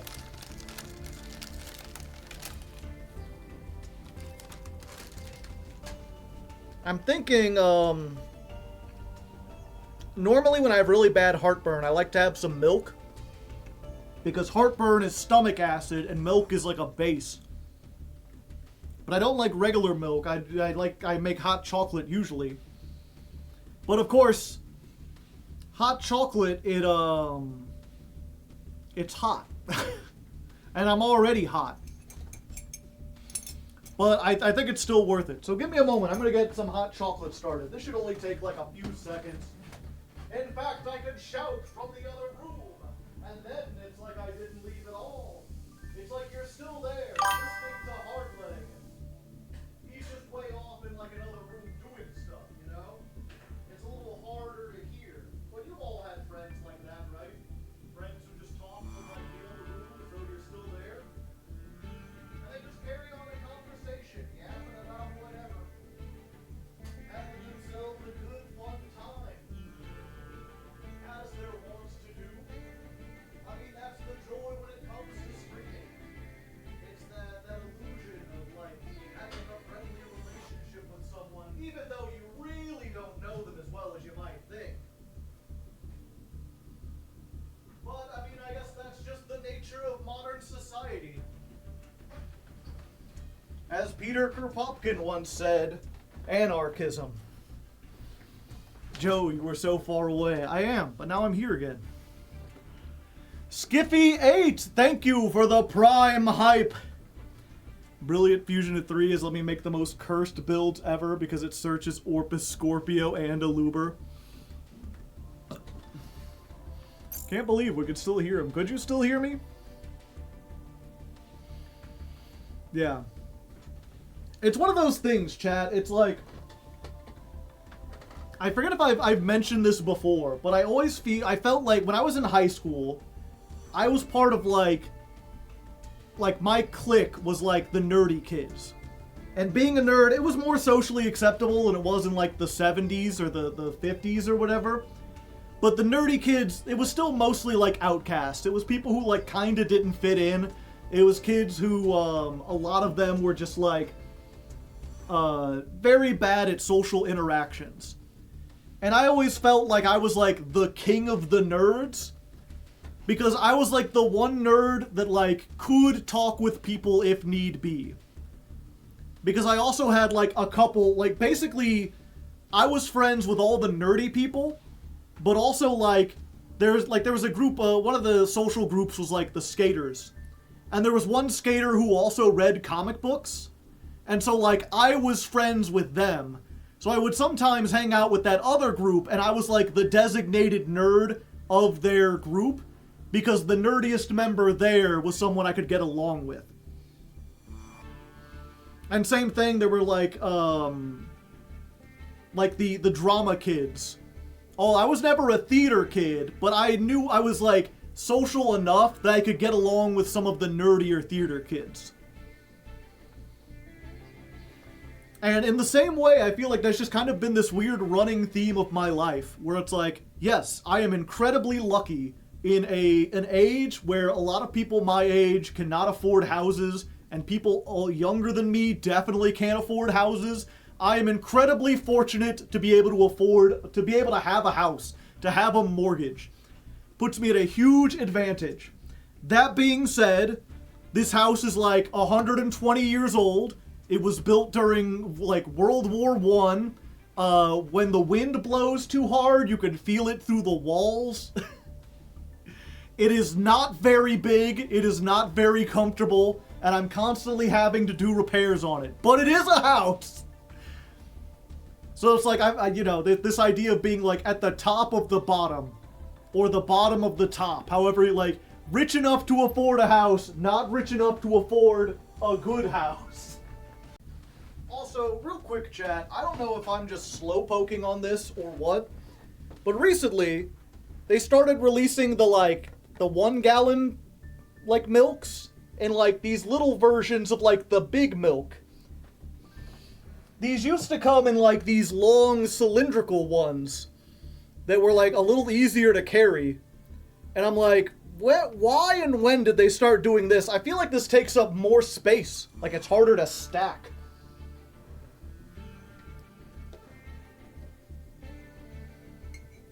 And I don't know if it's just my area, or if everyone else's area did this a year earlier and it's just now getting to Missouri. Hard to say, hard to leg. Let me put this back in the fridge. Oh, 200 bits for the hype train. Thank you very much, Skiffy. Hype train level 1. Will you be able to sell your house for a profit later? Probably. The thing is, right? Okay, so I bought my house right before the pandemic in like early 2021. And I bought it in January, which is when most people want to buy houses during the summer or the spring. They don't want to be moving in during the winter. And I knew that, and I specifically wanted to get a deal. So I saved some money, and I also hit the housing market right before it really exploded, because once the pandemic hit, shit just went off the rails. So I bought this house for exactly, and I only remember this because it's $69,000. It was like $72,000, and my realtor managed to get him to knock some off because there were things that I had to repair. So it was like 69, nice. And every year the state government sends me a thing where they're like, we've reassessed the value of your house based on the land it's on, and the house is now worth, I think, like $200,000. Like, it is almost quadrupled in value. 69K for a house is amazing, yeah. So if I sold it, yeah, I would make a lot of money. However, buying a house like this at $200K now is a deal. So if I sold it for $200,000, I would not be able to find another house to move into. I would have to move in, like, with my parents or something again. Like, where would you go? Yeah, that's the thing. It's like, so I could make money, I just wouldn't be able to use that money to buy a house because the floor for buying a house is now like $200,000.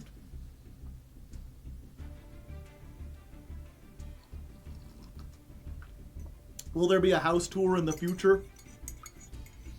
I think I released one for, like, whatchamacallit, for patrons back in the day.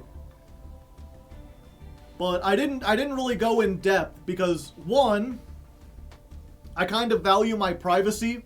I don't want to risk anyone being able to find, especially now, you know. It was weird, like, when I first started YouTube, I was very paranoid, mostly because I was watching too much, like, news about, like, YouTubers being stalked or whatever. And then over the years, I realized, like, no one's trying to stalk me, no one's trying to dox me. I am not significant enough for people to care. So I started to relax on it, but now with, like, the political climate and everything, it's like, shit, well, you know, I had a YouTube channel where I was like, socialism isn't that bad, actually. And right now, that's fine. But with the way shit is headed, like, fuck, man, in a couple years, that could be, like, prison-worthy shit. They could be like, you're part of Antifa, which is a terrorist organization.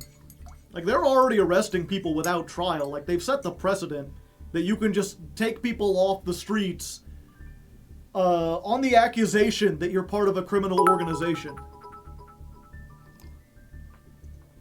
So you know what? The less people know, the less, like, I show about my house where people might be able to tell where I could possibly live, the better. As the vice president of Antifa, I completely agreed. Skippy, thank you for the 200 bits. So I get people liking different decks. Yeah. And, like, you know, it's, who knows, could just be, what was it? I am very open to the fact that maybe I'm over-exaggerating. As I always say, you know, I keep going back and forth, because on the one hand, like, yeah, it does sound pretty extreme, the idea, like, yeah, the government might kick down your door and just, like, kidnap you. But at the same time, the road to get here has been going on since like, the Reagan era. Rights have been slowly eroding. And every time someone says, we're on the road to authoritarianism, it feels like 90% of the population is like, whoa, whoa, whoa, we've just taken one little step. We're just going a little bit, but we're going no further. And then we take one more step, and they're like, okay, well, we've crossed a little bit of a line, but we're not going any further. It's just to deal with this situation. And so every time it's like, yeah, they are arresting people, but supposedly they're immigrants. We don't actually know because they're not putting them on trial or having hearings or anything. They're just kind of like, they're not even arresting them, because if you're arrested, you have rights. They're detaining them for an indefinite amount of time. It's like, we're already at that point. It's like, they're like, no, it's fine. We're just doing it to immigrants. It's like, well, if they can do it to immigrants, they can do it to us. And they'll be like, no, people will stand up when that happens. But they've been saying that since the 80s. ICE is scary, yeah.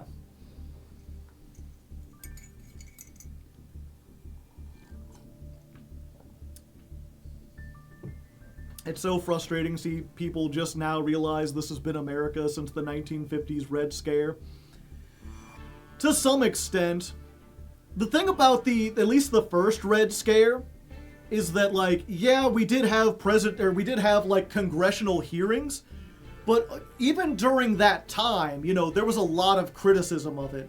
The big thing with, like, the Red Scare in the 1950s was it was largely played out via, like, private companies. There was a lot of people in Hollywood that felt like they couldn't speak out because the corporations would censor them.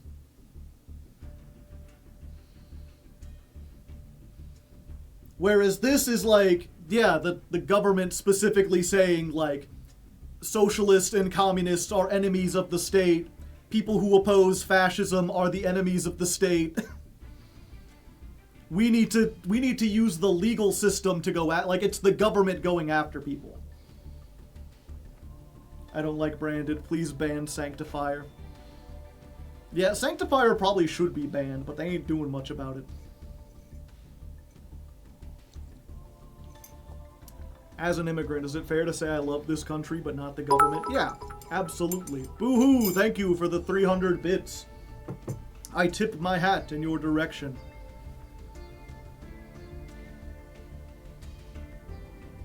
Yeah, I mean, that's the thing in general, you know, oftentimes, if I criticize America, people will be like, well, if you like it, why, or if you hate it that much, why don't you leave? And it's like, well, one, I couldn't afford to leave, even if I wanted to. But, you know, it's the same reason I criticize Master Duel, but keep playing it. I like Yu-Gi-Oh! I like Master Duel. There is a lot of things to like, and there's a lot of things to like about America. I criticize it because I want it to change. I want to fix the parts of it that are broken, that are not working correctly, that are unfair and unjust, while keeping the good parts. And I don't think that's unreasonable to say. You know, it's not unreasonable to be like, yeah, Master Duel is great, except for the ban list in Max C. Let's change that. And it's I feel like most people can understand that. And yet if you're like, yeah, I like America, except for the economic inequality and the fact that corporations have enough money to essentially buy elections. Let's change that. And then there's a ton of people who are like, well, if you don't let corporations make infinite money and oppress people, we can't have the America that you like. It's like, of course we can! We had it before then! Will you revisit the Argo Stars since there's new support? Probably not, because the new support doesn't do a whole lot.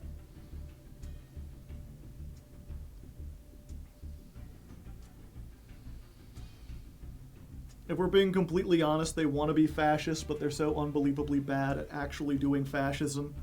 It's so... The thing that's worrying is it's so hard to tell what's real.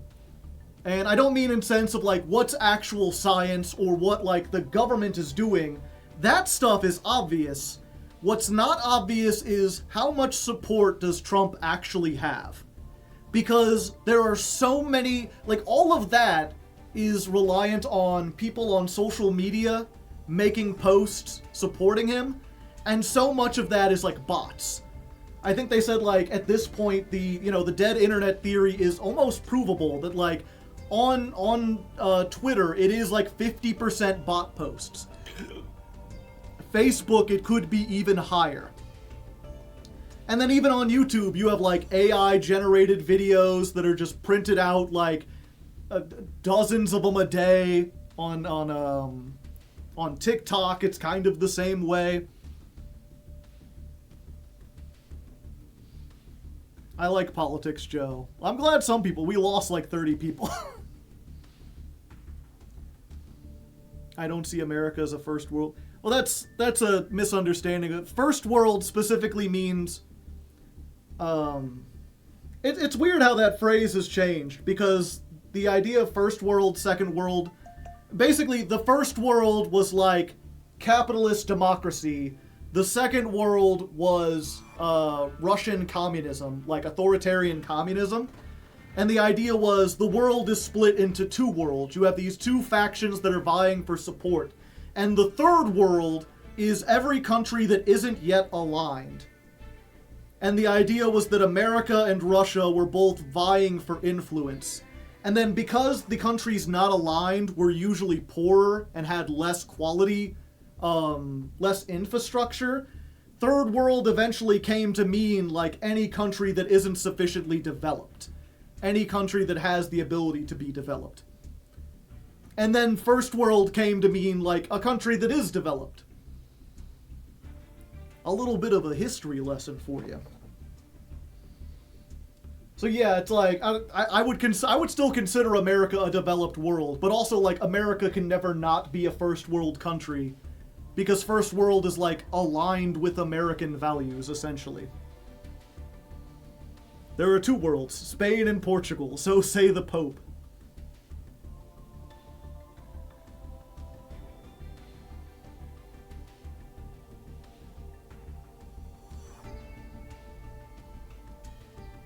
Warren Buffett explain how we can fix the national debt problem.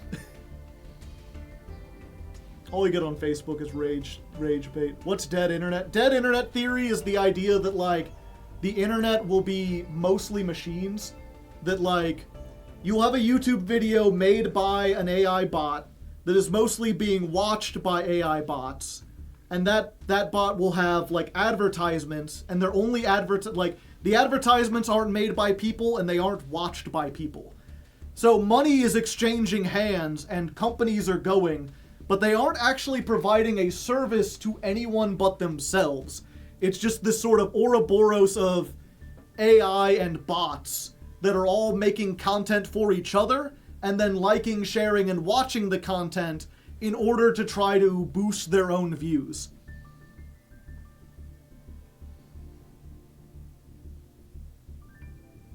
Can you repeat the explanation again? The first world is America and the countries aligned with it. The second world is the Soviet Union and the countries aligned with it. Third world is any country that wasn't aligned with those two, which could be persuaded to come over to the first or second world. And that was, one of the things that Trump did is he defunded USAID, which the idea behind that was what we call soft power, was America would go over to someplace that's not as developed, like Thailand. Thailand did not have strong ties to either America or Russia, but America went over there and they're like, hey, Thailand, we'll give you a bunch of money to fix up bridges and build hospitals and stuff. And all you gotta do is, like, let a couple American, let Coca-Cola come in here and sell some stuff. You don't have to pay for anything. We'll just let you do it. And the idea was, if you give them free stuff and you start making them reliant on American products, that they will slowly convert to a first world nation by virtue of just liking you more than the Russians. And that's why, and then Trump comes in, he's like, why are we giving all this money to these other countries? Who cares about them? And he pulled all the aid. And now a lot of those countries are starving because they kind of relied on US aid to, like, get infrastructure built. And what's happening is China is coming in and being like, hey, how would you like if we took over and we built your highway for you? What if we built a hospital for you? What if we gave you a bunch of food? And they're like, oh, thank you, China, you're a savior. And they're like, no problem. Just remember, if shit hits the fan, China's got your back. And they just don't understand that, like, you can gain friends by being friendly.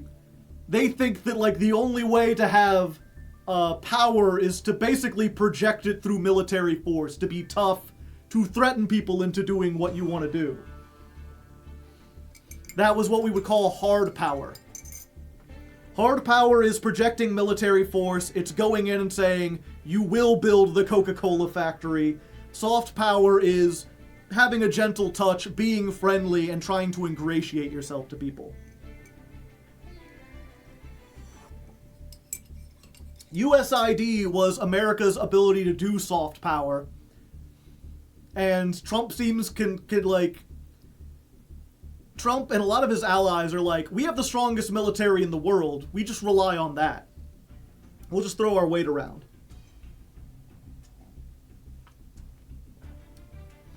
How would you make healthcare that's affordable for everyone? Just tax the rich. Pretty easy. Hell, we don't even need to tax the rich. We could take, 5% of the military budget? And that would be enough to do healthcare for every man, woman, and child in America.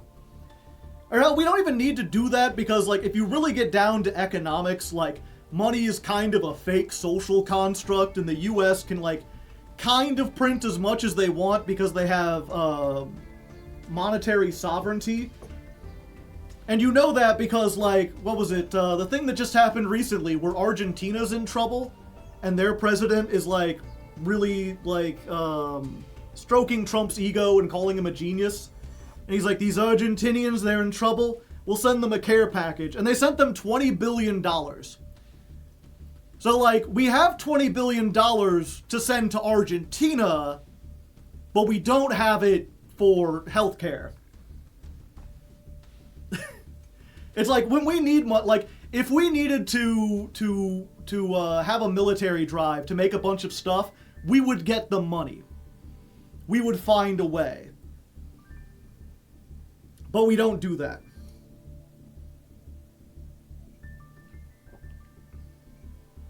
Do we have proof we have the greatest military in the world?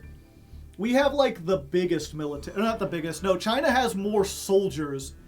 But we have more like tanks, bombs, and planes and stuff. We measure our military in terms of how many like huge ass fuck off weapons do we have.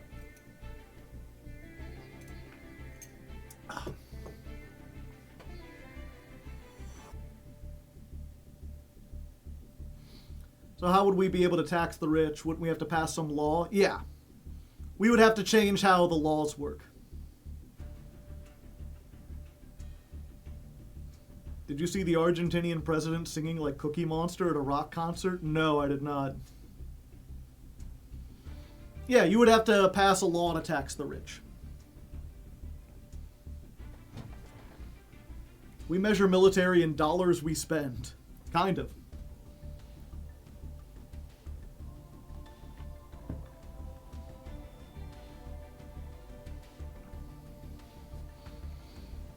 It's what got us into space to some degree. It's one of the things I always try to remind people, you know, when they think back to like when was America the most prosperous? It's like probably like the 1950s, right? That's the like everyone can afford a home, like every person who works can afford a home on one paycheck. You know, you could have a guy working like a blue collar job like a mechanic and he can buy a house and his wife can be a stay-at-home mom and take care of their 3 to 8 kids off of like one paycheck. Why was that? Because there was a really high minimum wage. The minimum wage, if adjusted for like inflation, would be like $40 an hour now. And also there was like a 70%, or no, what was it? 76% tax rate on big companies, or corporate tax rate.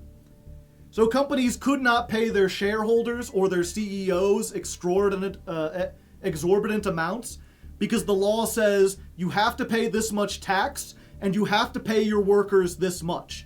Once you have achieved those two things, then you can spend it however you want.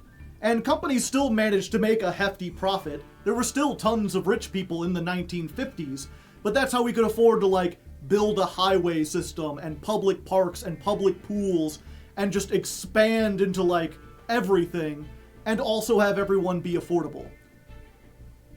More like, no, it's like 70. It's like 90% in like the Nordic countries and they still have wealthy people. You could still be wealthy with a really high corporate tax rate. It doesn't, you know, that's the thing. A lot of people are like, oh, if we raise taxes, there, you know, we'd get rid of the incentives to be rich. Like, no, you could still be rich. You just can't be like filthy, stinking rich. You can't be like Elon Musk levels of rich. But yeah, that's the corporate tax rate during the 1950s was like 73%, and now it's like 15%. And also, what was it? Minimum wage hasn't kept up with inflation, and it hasn't kept up with productivity, which is important. Companies, by using automation, are making more money and making more products, like more physical shit, than they were in the 1950s. And because of that, the people at the top are making more money because they're selling more products, they're getting more in.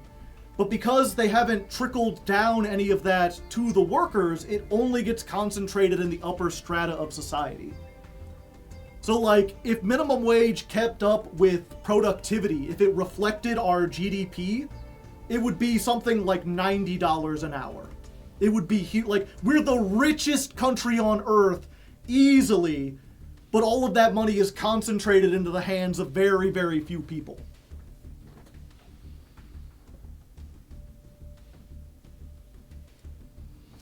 It's kind of crazy. Joe Everyman say taxes are stealing. They believe what the rich want them to believe. Yeah.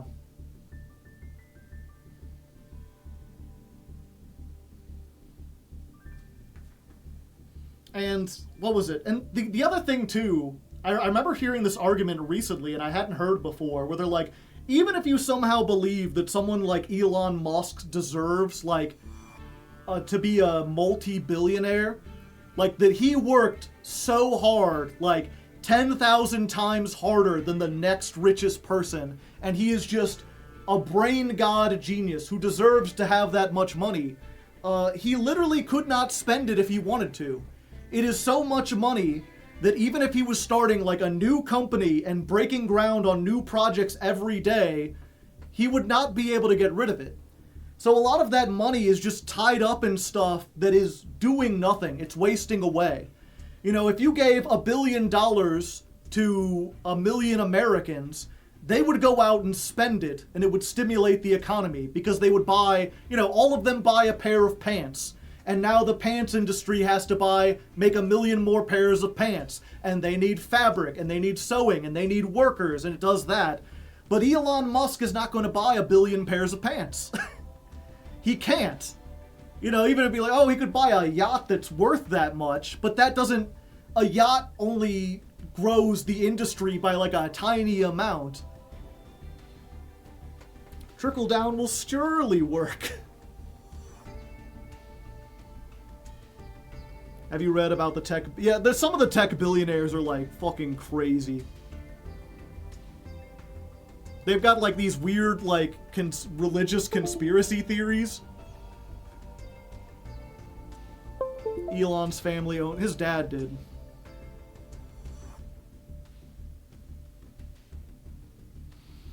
I want to believe things, yes, economically look really bad, but I want to have some hope that things can get better. Is it wrong to feel like that things can get better? No. I think things can get better. I think we can improve things. You know, there's the old story, chat, about a king who asked his advisor for something that would make him feel happy when he was sad and make him remember himself and be humble when he was glad. It would lift him up when he was feeling down and bring him down to earth when he got too haughty. And the wizard gave him a ring, and on the ring it just said, "This too shall pass." So, however bad things might seem, you know, it's not the end.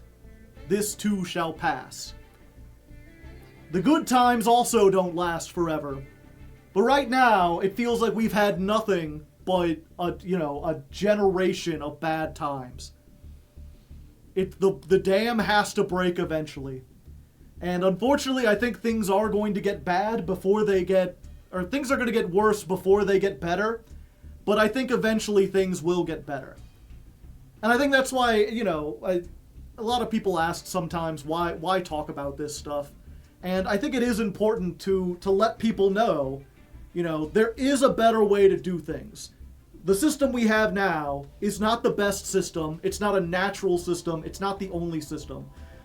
We can have a government and an economy that is democratic and listens to the people, that distributes funds much more evenly, where the people who work hard can be rewarded without also having homeless people. Homeless people don't need to exist. It is a choice. It is a government policy. And if we change that, we could fix it. And it's just important to get that idea to spread it to like normal people so that when the dam eventually does break, when the system cracks and crumbles and we're in a position where we need to rebuild it from the ground up, people understand that better options than what we had are available. That we can move forward and build something better than we had before. Life is like a wheel, you know? Like a wheel of time.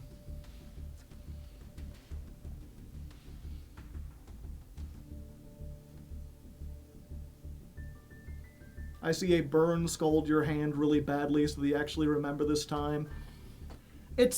I think it's one of those things. I talk a lot about economic policies, and this will be the last thing. We'll play a little extra dueling to get it to make up for this like long ass tangent.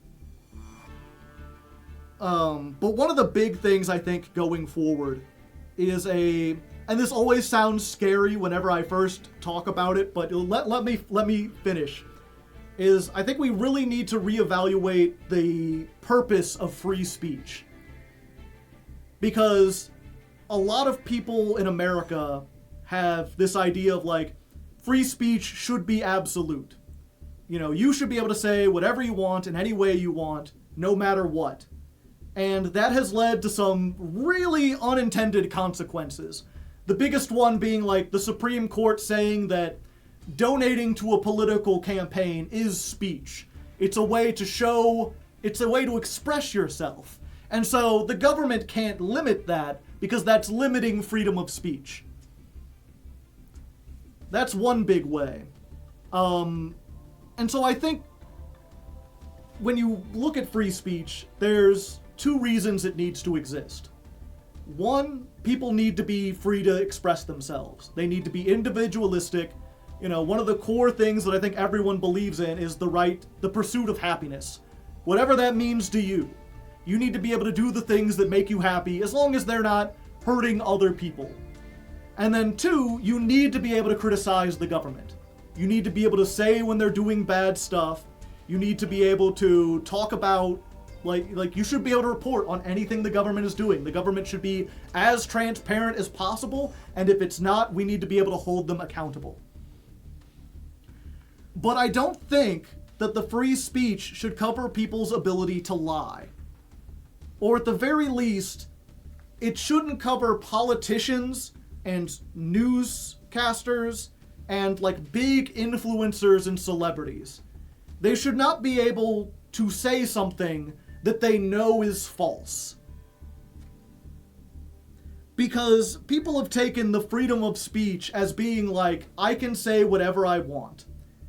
And maybe back in the past that wasn't as big of a problem, but in the age of social media and the age of the internet, we are having so much trouble from people just making shit up.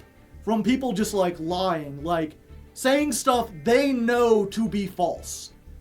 Like, one example right now is like Trump is getting sent all these images and being told this is what Portland looks like. Portland's a war zone. And it's all footage from like Uganda. It's footage from like 20 years ago, from like unrelated riots. It's AI generated shit. And like, I don't think we can put the genie back into the bottle in terms of AI, in terms of the internet and social media in general. But I think we can hold people accountable who go out of their way to spread misinformation. Because I feel like you can't have a productive society unless you can kind of know what the truth is. Freedom of speech should not be clickbait.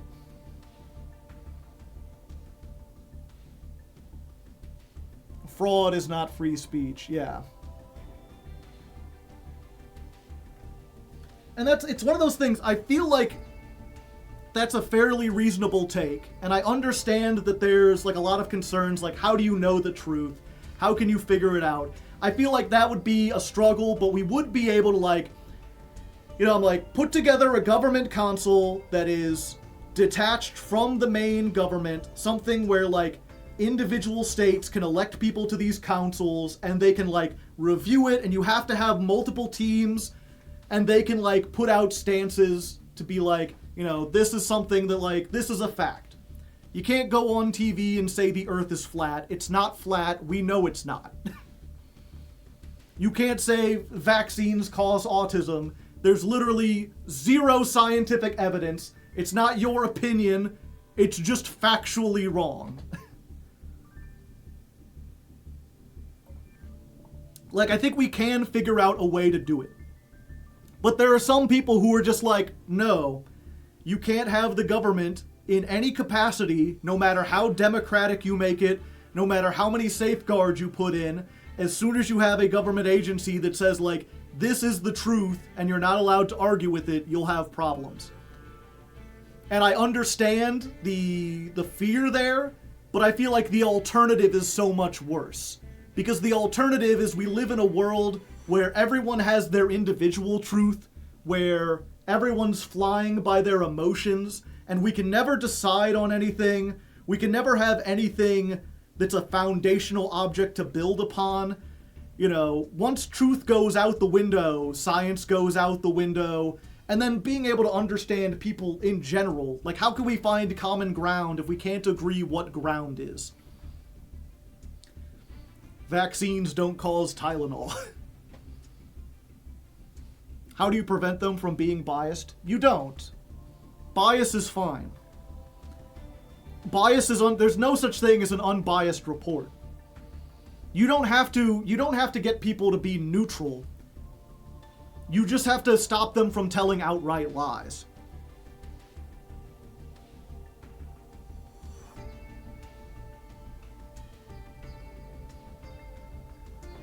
Now it's Tylenol, yeah.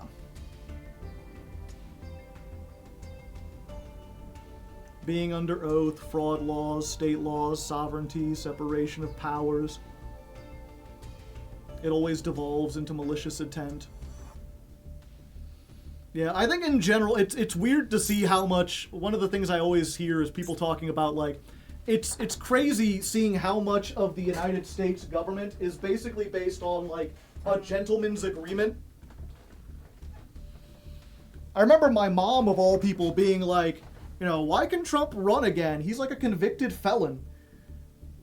Shouldn't there be a law that says if you're convicted of a felony, you can't run for office? And it's like, no. Because the founders just assumed that if someone was a known felon, people wouldn't vote for them. So why make a law that says that? It's like saying, like, you can't have someone, you know, be the president if they're like a raving mad lunatic. You can't have someone be a president if they're, you know, insane.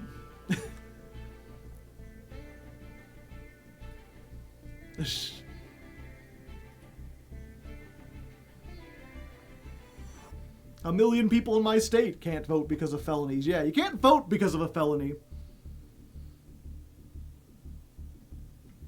The 25th Amendment also blocks term 3. Yeah, we'll see how... I mean, he's already violated the Constitution like 12 ways to Sunday. Like, if he tries to run for a third term, like, who would stop him? Like, who has the power to stop him? The only people that can hold the president accountable is Congress. And if Congress is in the control of the, like, his party will decide, like, yeah, we're not going to impeach him. Can he live through a third term? Yeah.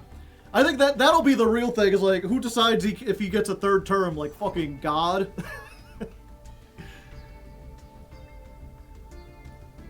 The laws of nature. I mean, jeez. Did you see it? He had that, like, Antifa rally, and he's like...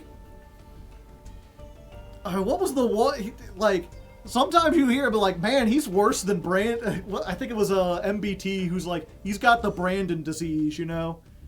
He's out there like, who out there, raise your hands if Raising Cane's. I'm not seeing many hands out there, but Raising Cane's, they got that chicken.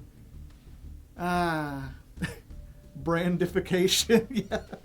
He's been branded.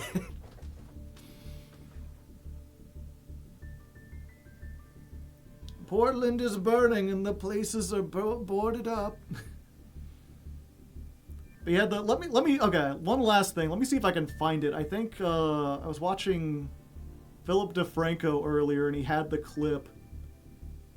It's just an audio clip. I could find the, like, 10 seconds of it. Welcome back to the Philip DeFranco Show. You daily dive into the news. Okay, pause. Okay,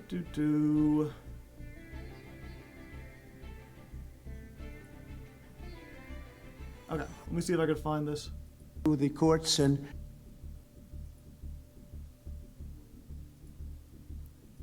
protests. And there you had Trump going on to say, we took the freedom of speech away because that's been through the courts, and the court said you have freedom of speech. But what has happened is when they burn a flag, it agitates and irritates crowds. They've never seen anything like it on both sides, and you end up with riots. So we're going on that basis. We're looking at it not from the freedom of speech, which I always felt strongly about, but never passed the courts. so that came... Like, what the fuck are you talking about? Like, I can kind of, like, I can understand what he means, but you have to, like, get rid of that. That isn't even a sentence.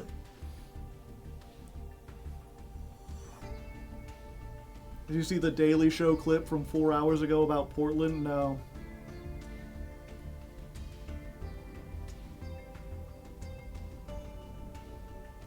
A song. Ah, I see. But yeah, basically what he's saying is, he wants to make it illegal to burn a flag, even though the Supreme Court has ruled that you have the freedom of speech to burn the American flag if you want, that's like a valid sign of protest. He's saying, protest or freedom of speech doesn't cover your ability to, like, start a riot. And burning a flag is so disruptive, like nothing anyone's seen before, that if you do it, you're almost always starting a riot, and therefore we can arrest you for it. Instead of restricting speech, it's like, yeah, you're inciting a riot by burning a flag, and so it's not allowed.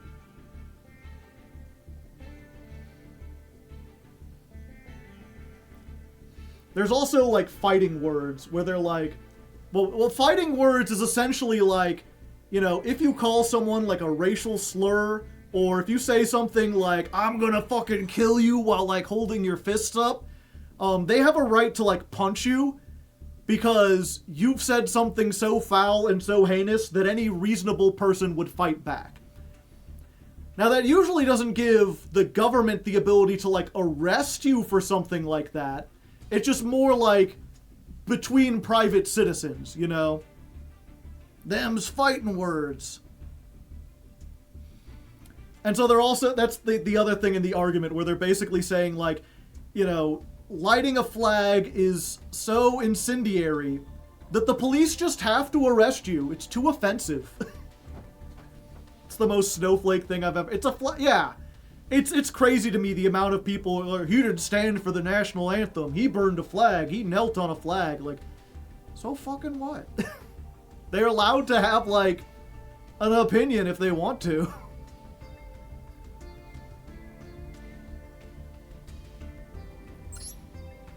Anyway, let's get a couple more duels in here.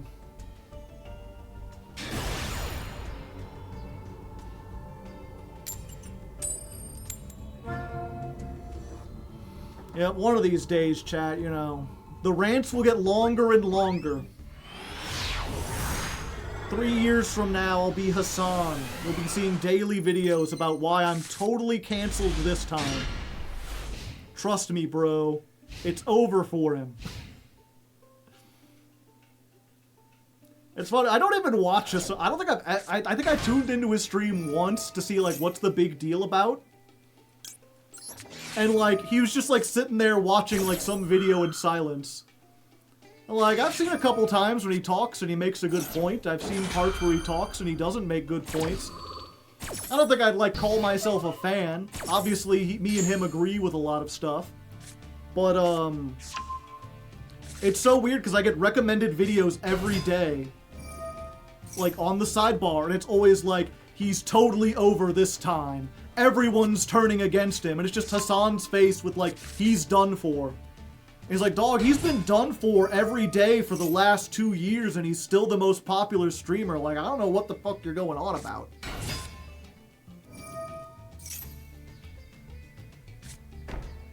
You don't have a dog, yeah.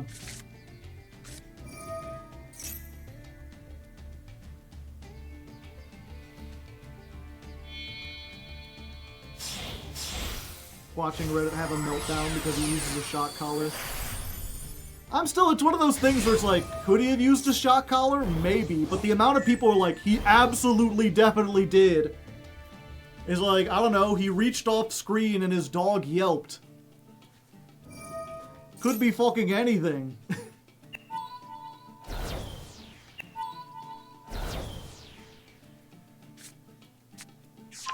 The boy who cried done for. It's the same. You'll see. There's a bunch of like right-wing channels that are like, China's collapsing. The Communist Party is disillusioned. Their entire population is about to rebel. And that shit's been playing every day for the last 4 years, too. China's always right about to collapse, trust me, and that's why we're the better nation.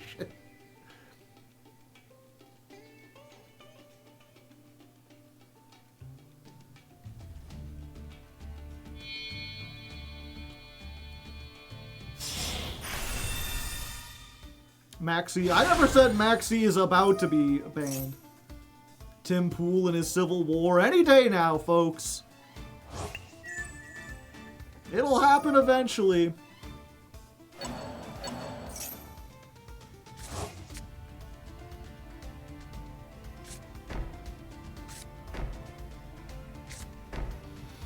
Okay. Well, we can get rid of all the back row, right?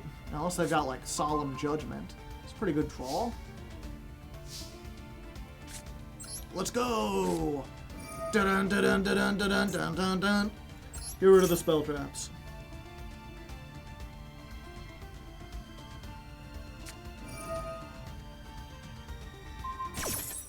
Oh, I guess it just puts another card on Detonator, right?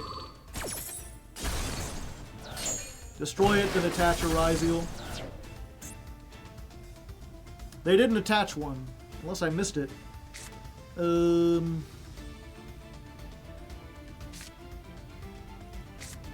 Okay, Gem Armadillo. Armadillo! Okay, they pop. Bro popped. I mean, I guess if you have 3 materially, you might as well, right? Let's get Quartz. Let's Hollow Core.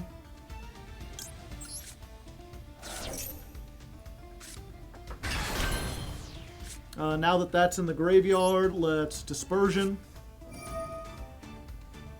Fusion Hua.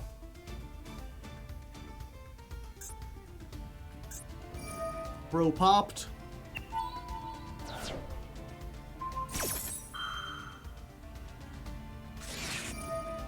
That's gonna be a problem. Yeah, the Lancia sucks.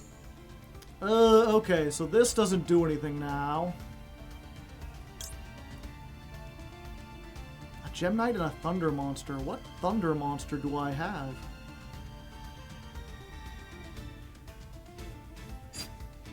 I guess I'm gonna find out, chat. This isn't a Thunder, right?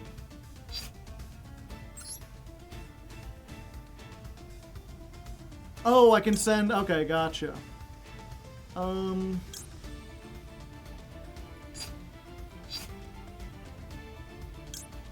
Sure. No, we just send one of these. Oh yeah, we could send Topaz from the deck.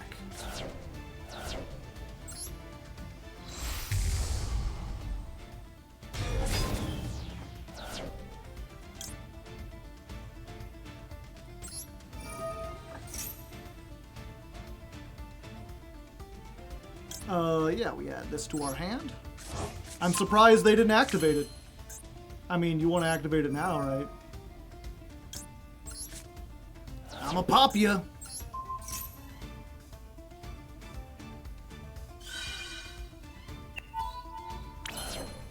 They detach in one. Okay. Go Quartz. I'm sorry, friend. It's Scatter Fusion. You know what that means.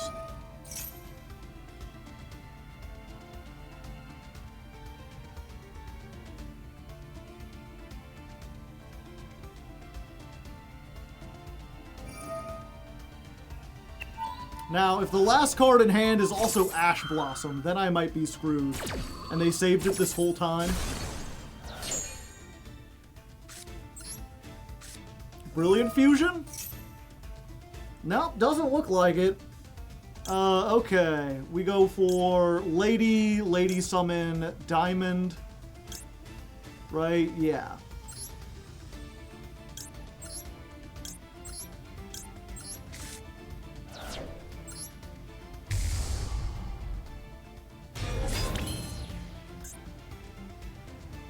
Oh, wait. Yeah.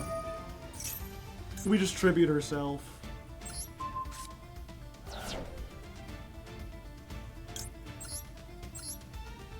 Because I can't get her attack back. Yep, that was... I should have just gone straight for this. Okay. We're going to go... Ruby.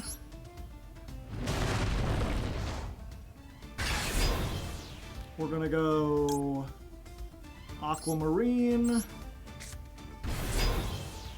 We're gonna go... Lady Rose. And then Ruby, bounce this. We're going to put you back. I think I still didn't get it.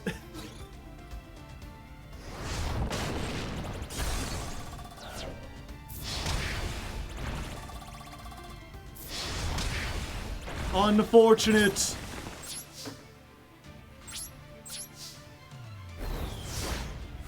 We do have one negate.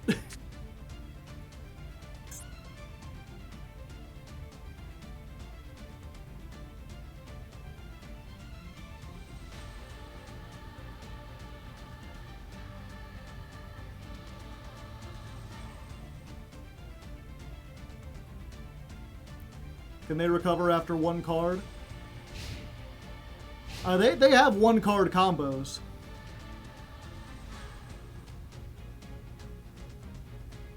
Like, they can absolutely, like, activate. I think I just need to save it for, like, the duo drive or the detonator, the second detonator.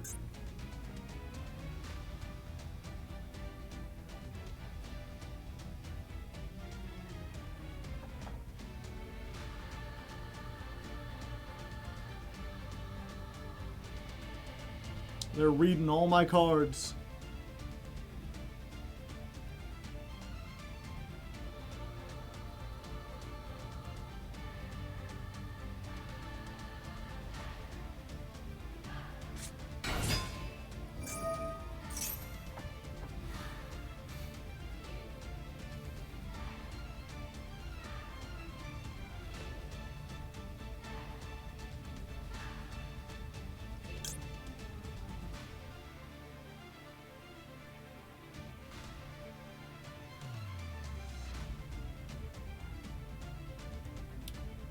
It negates, but it doesn't destroy. Just we all gain 1,000. Yeah, I think we have to wait. It's not like they can make Baguska.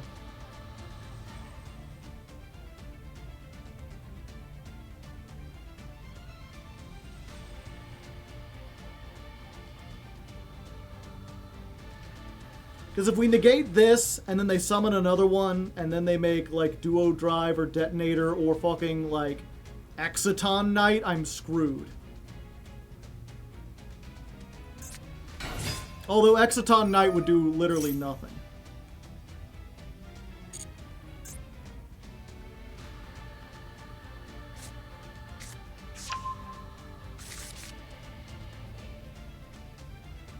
Now they just go plus 1,000,000. Yeah. I'm just not sure if they have anything that actually does anything.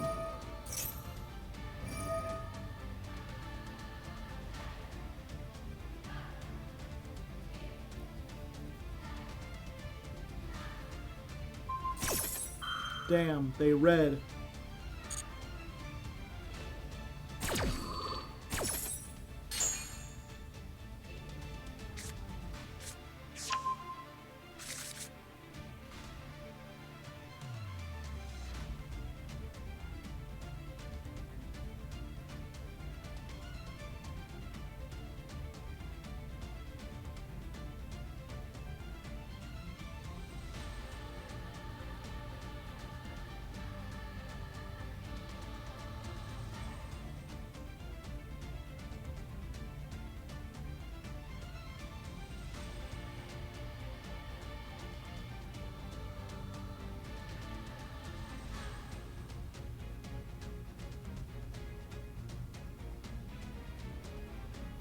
Yeah, and I have to assume the hand in their card does, or the card in their hand was a level 4, Because I feel like if it were anything else, they would have said it or activated it.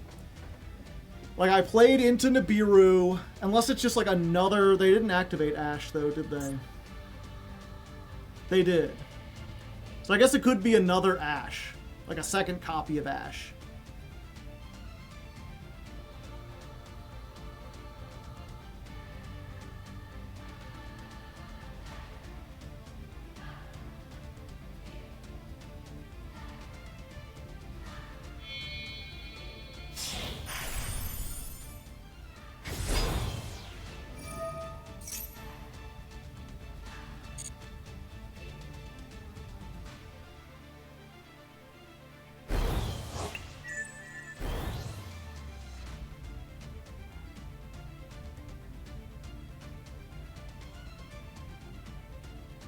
And then they make detonators so they get a pop when I hollow core.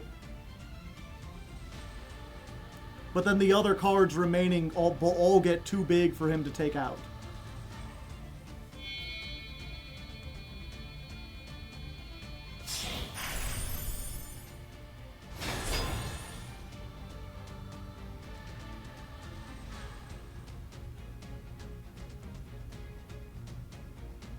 Negating the first thing was the right choice. Yeah, probably.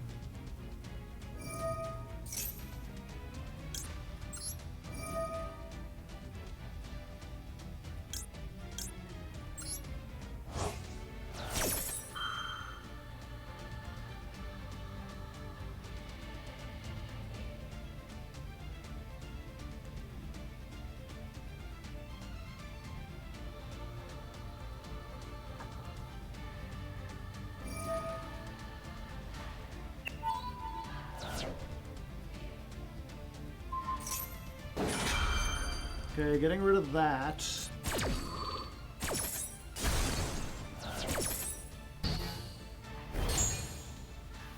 And then I get too big 5U.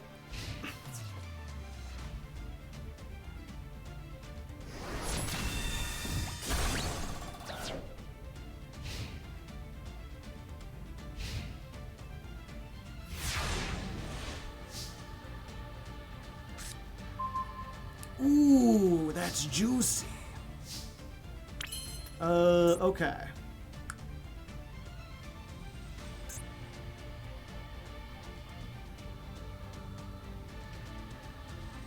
Okay. So we go ahead, we activate this and see if we can bait them into activating that.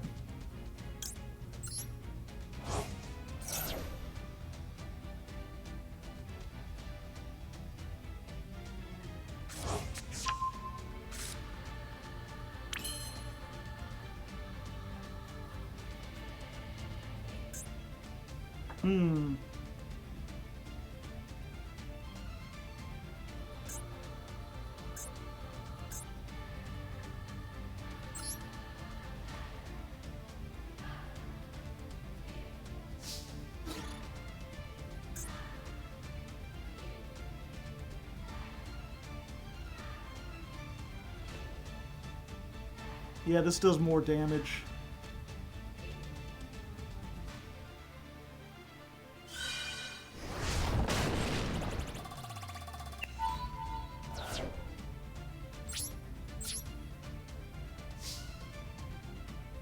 Fortunately, that doesn't activate.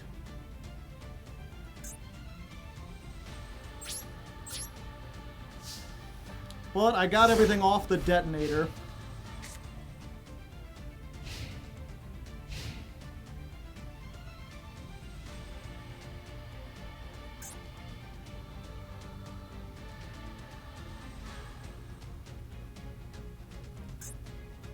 Typhon bounce the duo. I can still negate the duo.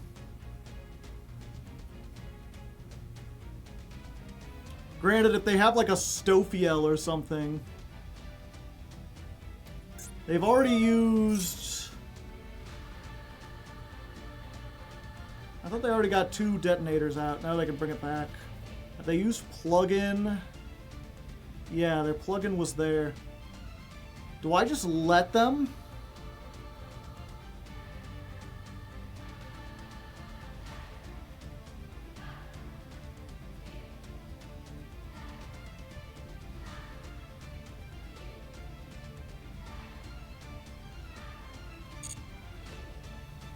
50-50, yeah. I have to wait for something that actually threatens this. I'm not sure if they can do that.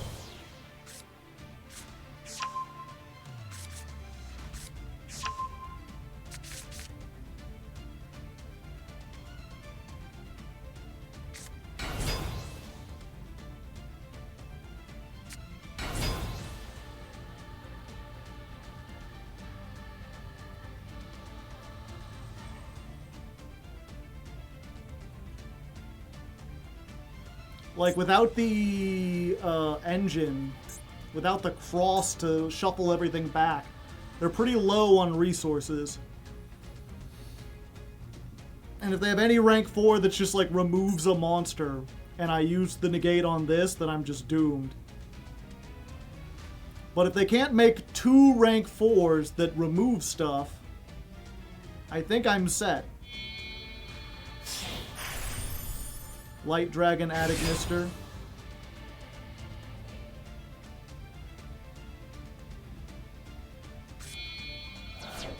Oh?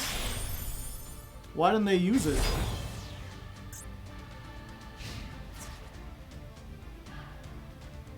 Oh, fuck.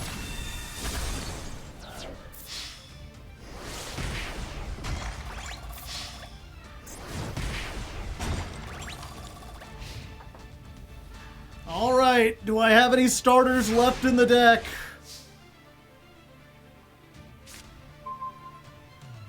Can I make anything, though?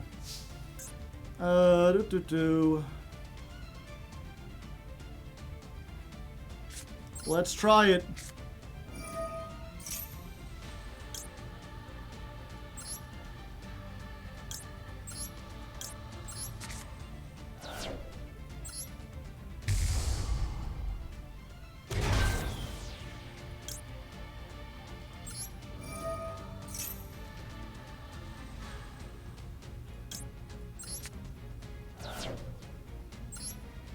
Summon back this.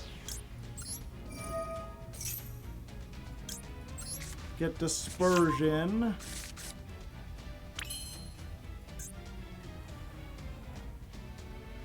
Hold up. I need to shuffle shit back. Gonna catch them all. He's Danny Phantom.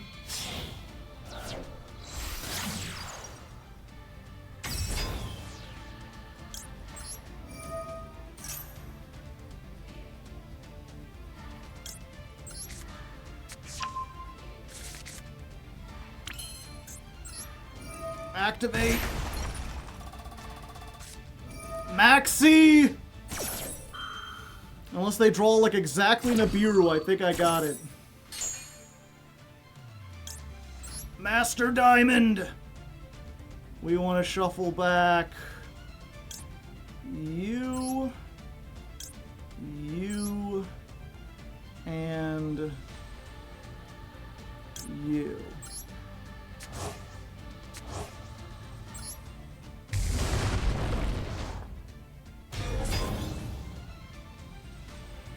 What is this effect? At the start of the battle phase, negate all attack positions.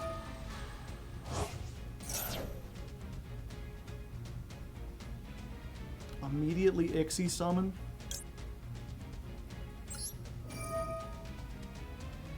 Yeah, we just stop at that.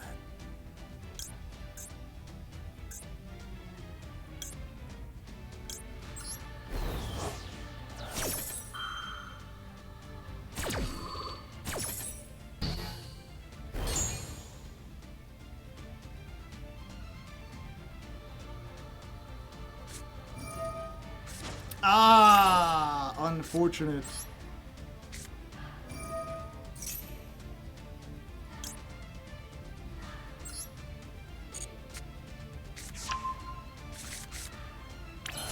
And there we go. Ooh, we got out of that. Oof. Ever so barely. G frickin' G.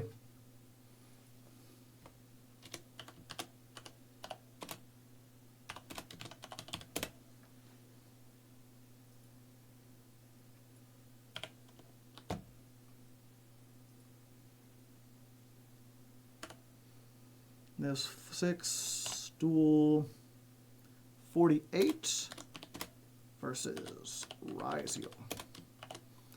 Skip their first turn.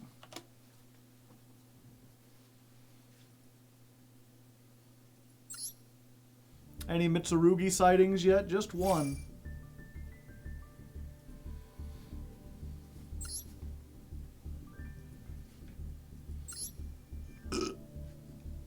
Pardon me.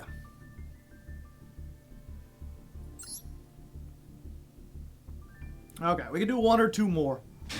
As a treat, chat. And if you appreciate me going late, playing more Yu-Gi-Oh!, consider dropping a sub. You know, maybe a couple bits or whatever. I appreciate any and all assistance you would give. Did something weird happen? Yeah, we like got to this screen, and then it said connection lost, and we lost the duel. Ah, nothing but extenders, I see. Freddy Set Go! Thank you for the gifted sub, and if you didn't get one, you gotta type evaded in the chat. Evil Tiki, thank you for the Prime hype. Double appreciated. I tip my hat in your direction. In fact, Critter, you want to thank everyone who subbed here real quick? Thank you, Critter. And one for Evil Tiki, too.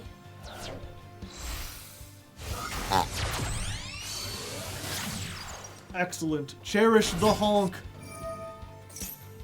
Feel it deep within your soul. The soccer field feels pretty neato. I mean, it's distinctive. The crowd goes wild. I don't know why they got blue balls over here, what they're trying to say about people who play e-soccer.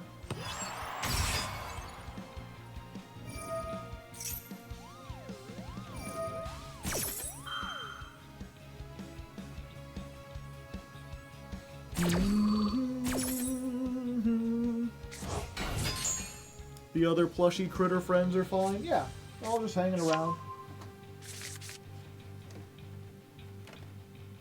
I still got my Fleur-Mine from Alestrals. I would love to get into Alestrals. Unfortunately, it's just not popular enough. And I don't think I have the power to make it popular, you know? The Master Duel Lego looks like ass. I'm not sure what you mean. Is there a Lego set?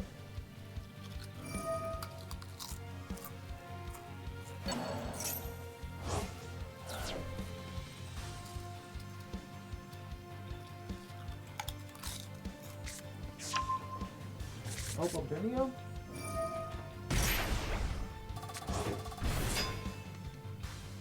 I think they're somewhere in the box.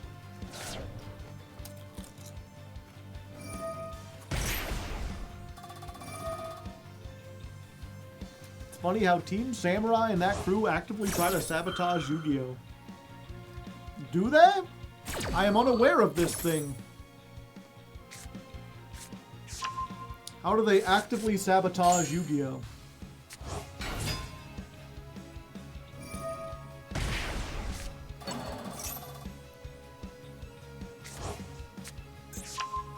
They release anti-Yu-Gi-Oh videos all the time? Huh. I guess I've never seen those. I've seen Team APS release videos where they're like, oh, Yu-Gi-Oh is so hard to play these days. Soccer ball.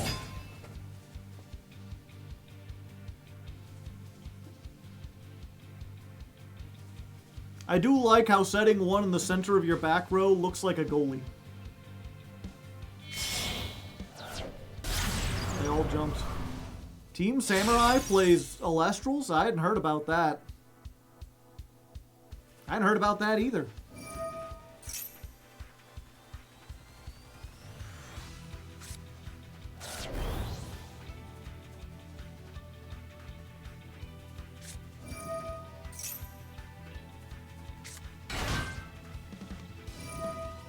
Him and Coder are big pushers.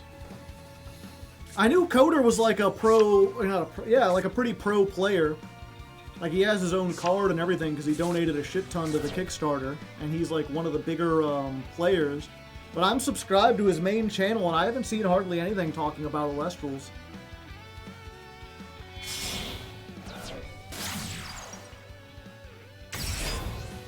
Does he have like a separate Alestrals channel? Kevin is also a judge.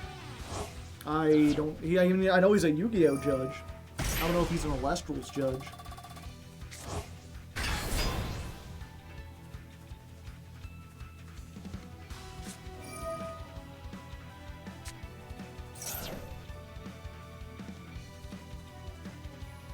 It was mostly Twitch with Coder.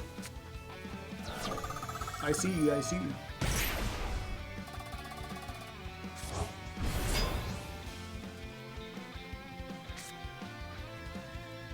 He used to preach on... I know MBT is into Alestrals, yeah. Again, you know, it doesn't come up. I don't bring it up a whole lot, mostly because I don't have a good chance to play Alestrals.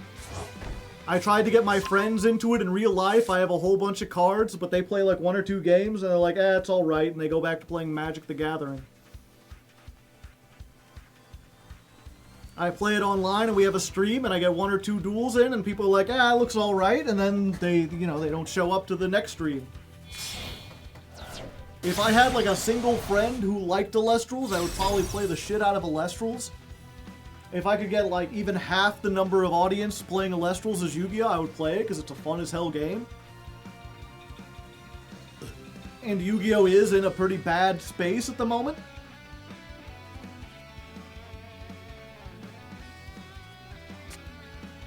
So I don't blame anyone who like wants to forsake Yu-Gi-Oh to play that. It's so there's like so much about it that's so great. Not only from like a game design standpoint, but from like the people running it. They must have all hand traps. Thank you.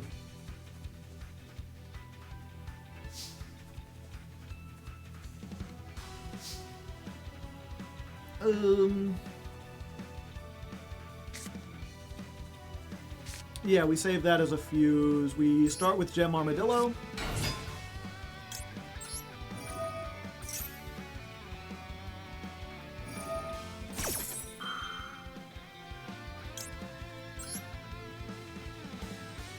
Oh, I already clicked it.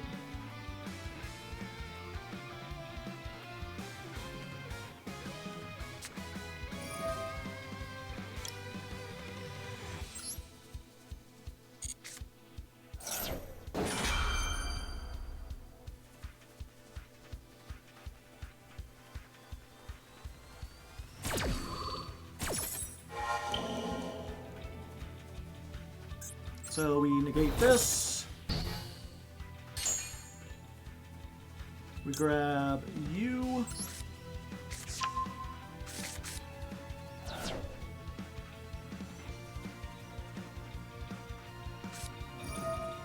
Droll, that's fine at this point. We activate the Hollow Core. At least that means I won't get hit by Max C.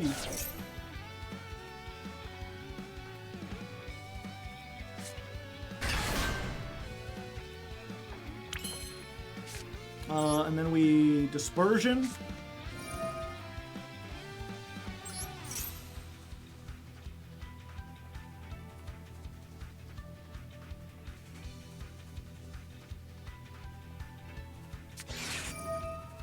Ooh, they saved the Ash.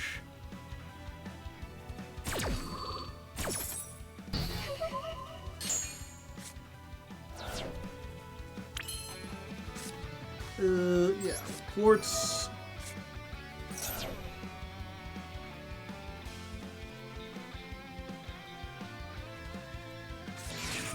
Called by.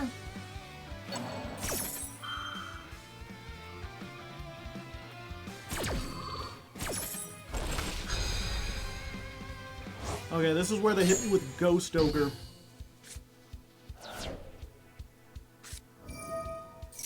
Oh, they're doing something. Oh.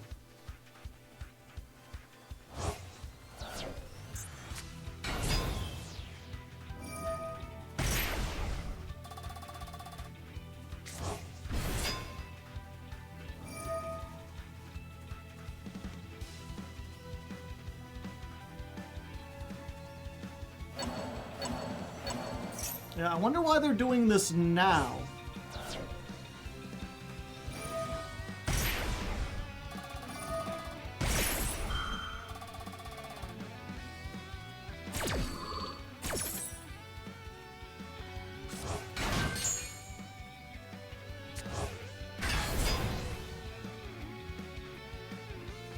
Yeah, that's unfortunate. Because this is, you can only activate once per turn, so if they negated it, I could add another one.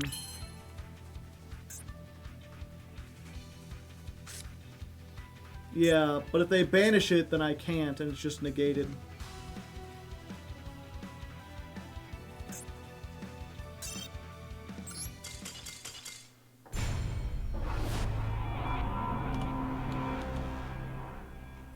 Yeah, really weird end board. I wonder why they didn't end on the Ad Ignister.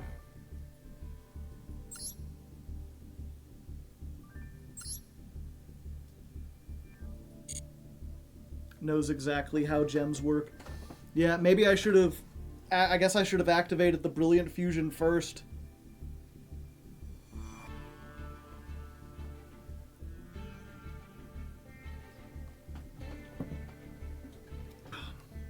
Either that, or if I sent off the Brilliant Fusion instead with the Forbidden Droplet.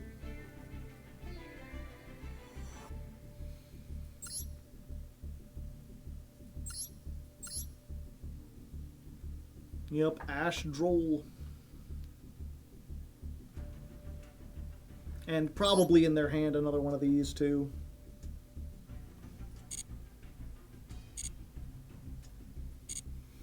Alright, I think with that I'm going to call it for tonight, chat.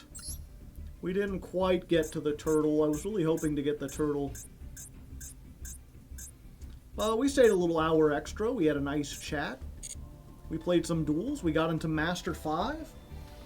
What more could you want?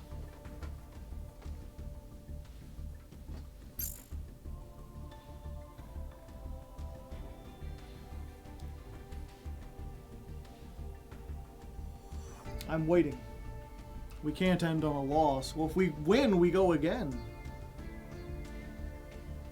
Yeah, one of the other problems, and I'll probably mention this, because I remember at the beginning of the stream, there were a bunch of people saying, like, oh, you're in Master, or you're in, like, Diamond 3 already. And it's like, already? I thought we'd be in Master 5 already. But I forgot that, like, going second... You know, it takes twice as long to get the duels finished because you have to watch everyone's combo. Like, this one might be a challenge, not because the deck is bad or it doesn't win, but simply because the duels are all much longer, since we never have a duel where, like, we activate a card and our opponent surrenders. Or we do something, they maxi, we ash, they surrender. That stuff happens a lot with almost every deck that goes first.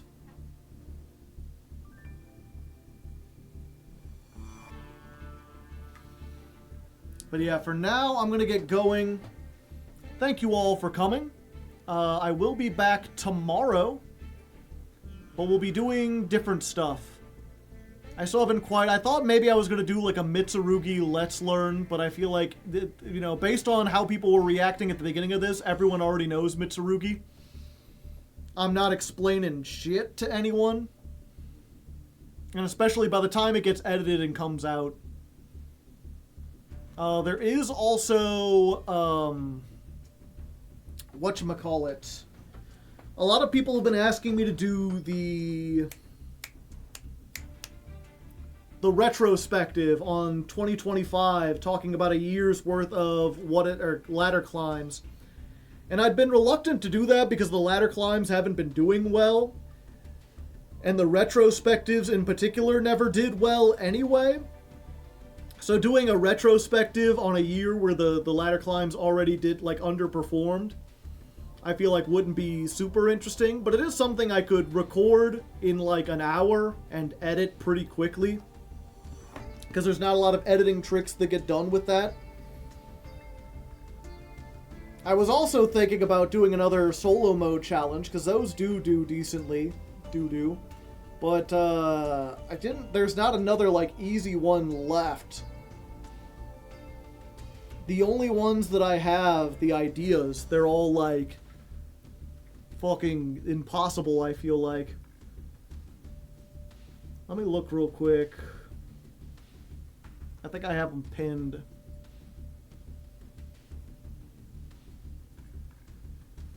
Oh, yeah. So there's the no cards can hit the graveyard challenge. There's normal only, which is normal spells, normal traps, and normal monsters. And there's I must win with less than 1,000 attack, no attack boosting. So everything has less than 1,000 attack, the peck to death by ducks. A true entertainer performs the same for one person or 100. Yeah. I mean, that's the thing is, like, when it comes to stuff I'm super passionate about, but at the end of the day, the Yu-Gi-Oh! Stuff, as much as I like entertaining, this is still kind of like, not what I would call slop content, but it's disposable. It's something I just kind of make for fun. And so if I'm, or not for fun, but I make it's like low stakes, you know? It's not something I'm like super invested in, like this video has to be perfect. I didn't put my heart and soul into the Gem Knight ladder climb, you know? I'm trying to think of how to explain it exactly. The best way I could think of it is like YouTube content, a lot of it, it's like fast food. And I say this as someone who worked fast food for like 12 years. Like, I always gave my all to make food for people. I never like purposely made bad food or didn't cook it all the way through. You always have to make an acceptable meal, but you know, you're not a 5-star restaurant. People aren't going to be examining what you make super thoroughly. You just gotta make it decent for the meal. The same thing, you know, when the customers come in, you try to smile, you try to be nice, you know, you're serving them dinner, you're trying to make them have a nice time. But you don't go like super above and beyond unless you have like, you see an opportunity where you can easily make someone's day. Second screen friendly. Maybe, I'm not sure if that necessarily gets the idea across. Or I guess it's kind of, another one would be like, so I've played in 2 bands. In one band, I played entirely covers. We were just playing other people's songs. We would go to a bar and we'd play like a greatest hits or whatever, and it would just be good background music for the people to vibe to. And in the other band, we wrote our original songs and we performed them in an attempt to try to get people to like buy our album, to try to get like some kind of traction. And the vibes between just putting out something that's like disposable background entertainment and making something that you're truly passionate about. Both are art. I'm not going up there during the cover band and being all sloppy or whatever. I'm still having fun with it. I'm still trying to do a good job. But I'm not as invested as when I'm playing my own music. If that makes sense. And also, there's like, you know, when you're playing covers, it doesn't pay to be like, here's an obscure song I really like, or here's a whole playlist of obscure songs I like. If you're playing covers just for people to listen to, if you're just to have live music, you play the shit that people know. You know, you play the popular songs. You get your Creedence Clearwater. You get your Eagles. You get a couple Beatles songs in there. You get some Rolling Stones songs. Everything that's top 40 and radio hits. You could put a couple like lesser known ones that you really enjoy that people might not have heard before, but it's mostly popular music. And it's the same with this. If I'm making stuff for YouTube, it's hopefully trying to appeal to a lot of people. When it comes to Legend of Lefty, that is something like, I don't care if only 2 people read it. I'm putting my heart into it. I am trying my damnedest and spending hundreds of dollars to make that thing go well. I know it'll never be as popular as I would hoped, and not many people are going to read it. But it's something I really care about. What's the name of the John the Baptist song? I just call it the Shoobity Bop. I think if you just put the Shooby Bop song, you should be able to find it. Read the crowd and appeal to the majority. Yeah. Sorry, we got on a complete tangent over like nothing. That's how you know I'm tired. Once I get tired, my brain just starts going on crazy tangents. Anyway, we're gonna get going for now. Speaking of The Legend of Lefty, if you haven't heard of it yet or haven't listened to it, now is a great time. Part 2 coming out later this month. Currently being edited.